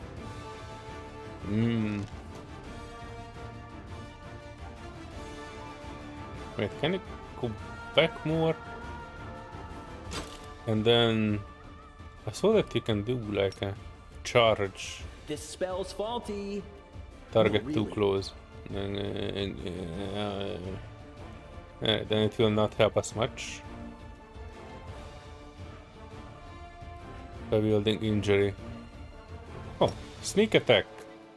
Time Do to share that. your treasures. That was a miss. Oh yeah, that was good. Dayran deals 8 damage to Succubus. And Camille also did some damage. Oh yeah, she's almost dead. She is dead! Oh. Cloak, unidentified. Breastplate, medium armor. What? Hang on. Rapier. Unidentified, okay. Oof. Alright, let's disable the trap. Pretty good, aren't I?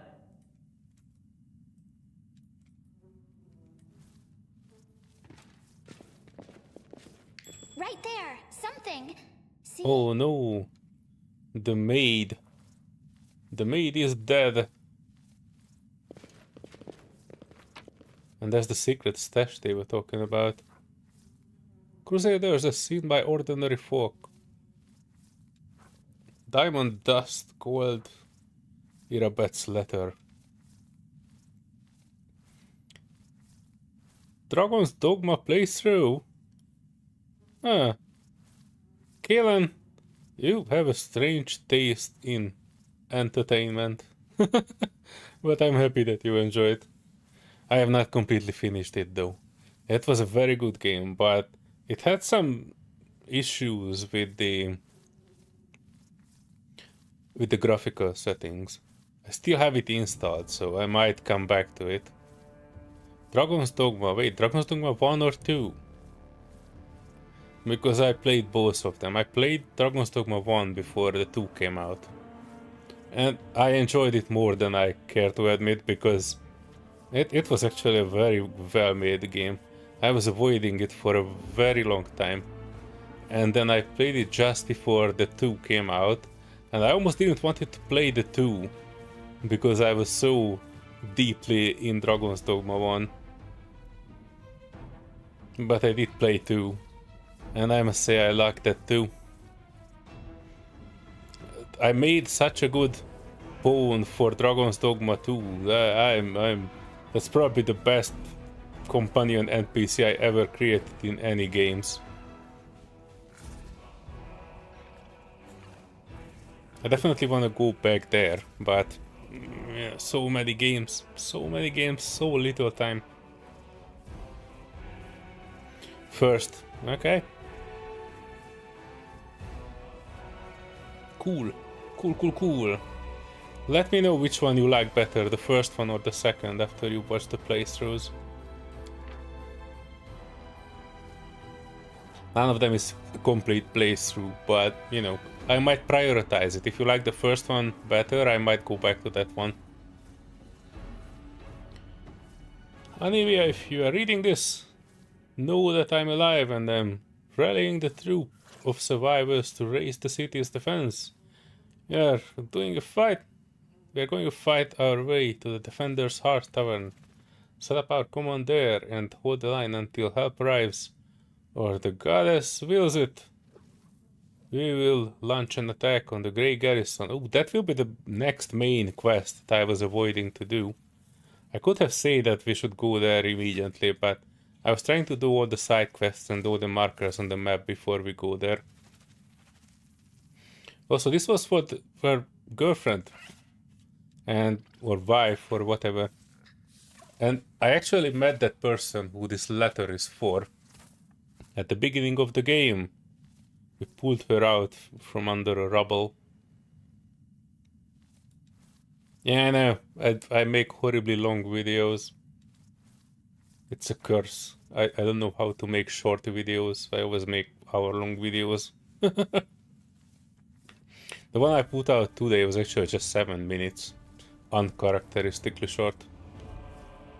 Bum bum bum bum bum. Crusaders are seen by ordinary folk by Tullius Mara.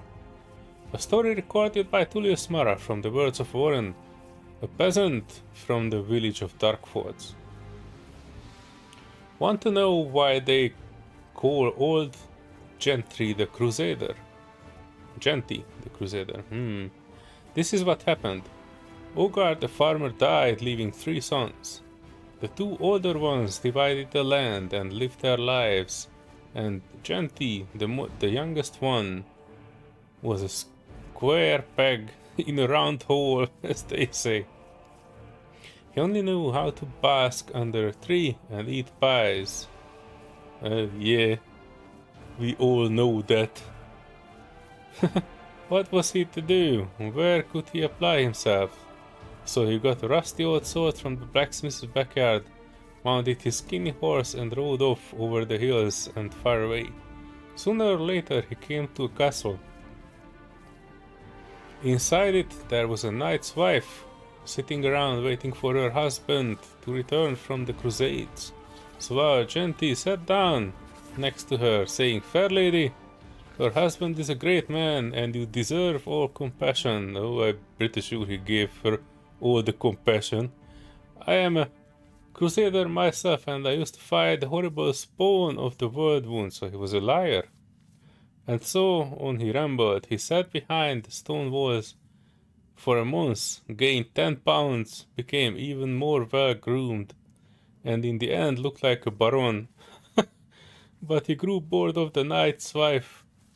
She was always pale and sad and cried for days, praying to Sarenrae. So Genty waved her goodbye and went on his way.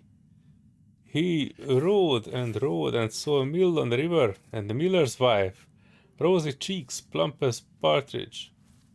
Genty cozied up to her, saying, "Lady Miller's wife, does your husband happen to be at home?" "No, my good sir, last year the Fae dragged him into the river," she said. So Genty invited herself to stay at the mill. He lay on a soft bed, eating pies, drinking beer, walking around the village.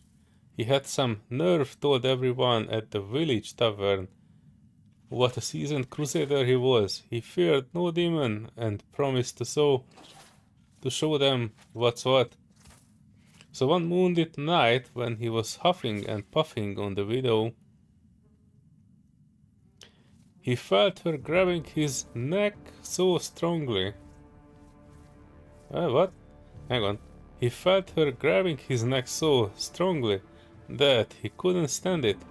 He looked down and there she was, a crone, horrible, like a skeleton, with a crooked nose, eyes like embers and hollow stomach, ribs sticking out and claws instead of nails, stinking of ripened grape. Try as he might, Genty couldn't get away. The crone held him tight, hissing, "Where are you going, my sweet crusader? Come on, put your bone in my oven." Oh, jeez, Louise. We are getting into lusty Argonian maid territory. And she stuck out her long tongue and licked her rotten teeth. Ugh. Somehow Genty wiggled away, leaving plenty of his skin and the meat on her clothes. He ran from the mill in panic, ran all the way to the village, naked and bleeding, so he's running and yelling, "Demons, demons!" Well, the locals gathered with their axes and pitchforks and came to the mill, but it was empty. The crone was gone. They did find an ugly corpse in the basement though. They knew it was the miller's wife by her hair and clothes. That's when Genty lost his mind. Now he sits under his brother's windows, staring at the distance, saying, "The demons are coming, the demons are coming." That's the only thing he will say. Oh, this was a dark story. That's alright. It makes a good selling book, I assume. Alright. We did everything we set out today. And I think this is where I will leave. Because it's past midnight, actually. It's well past midnight and I kinda need to sleep a little bit. tomorrow I will get back to the inn, cure these red portraits as much as I can. And I will come back with Pathfinder. A race of the righteous, or wrath of the righteous, rather. My English is terrible. And I will come back. I'm not sure when though, because I do actually have other games coming in, namely Black Myth Wukong, Space Marine 2, the World of Warcraft expansion, the Diablo 4 expansion, just to mention a few that I bought recently. But for today, I bid all of you farewell. I try to put this out, you know, before I go online, but the reality of things is that I play this game when, you know, after I finished work, and I'm you know, it's not something that I plan so long ahead. It's just something that I play when I have some free time. But I will play this more. I will not abandon this game. I will play it to the end. Thanks both of you who came. Oh, Dragon Age 2, but I let you play that, Kalen. That will be your thing to stream. I'm not convinced by the purple and pink aesthetic. But I watch you play it, and I will make my opinion as soon as I see you play that game. But yes, this was it for today. So, thank you very much again for coming, and see you folks in the next one. Bye-bye! Bye-bye-bye-bye-bye! Bye!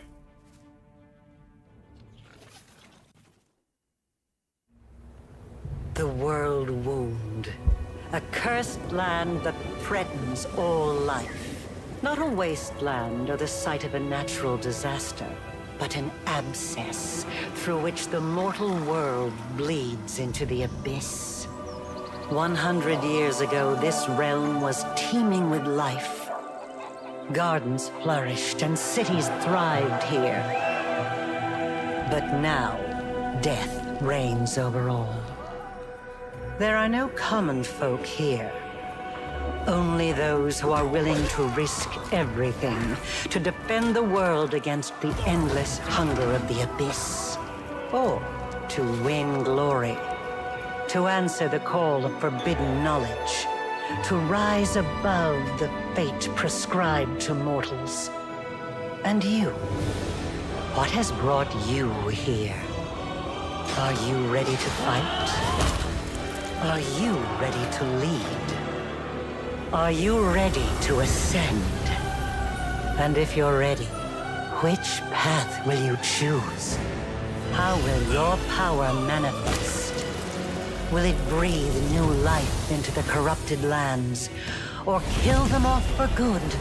Will you be a beacon of light in the darkness, or an island of chaos and madness? Who will follow you? Saints or sinners? Mortals or beings from other planes of existence? Who will you become for them? A commander? A prophet? A friend? Something more?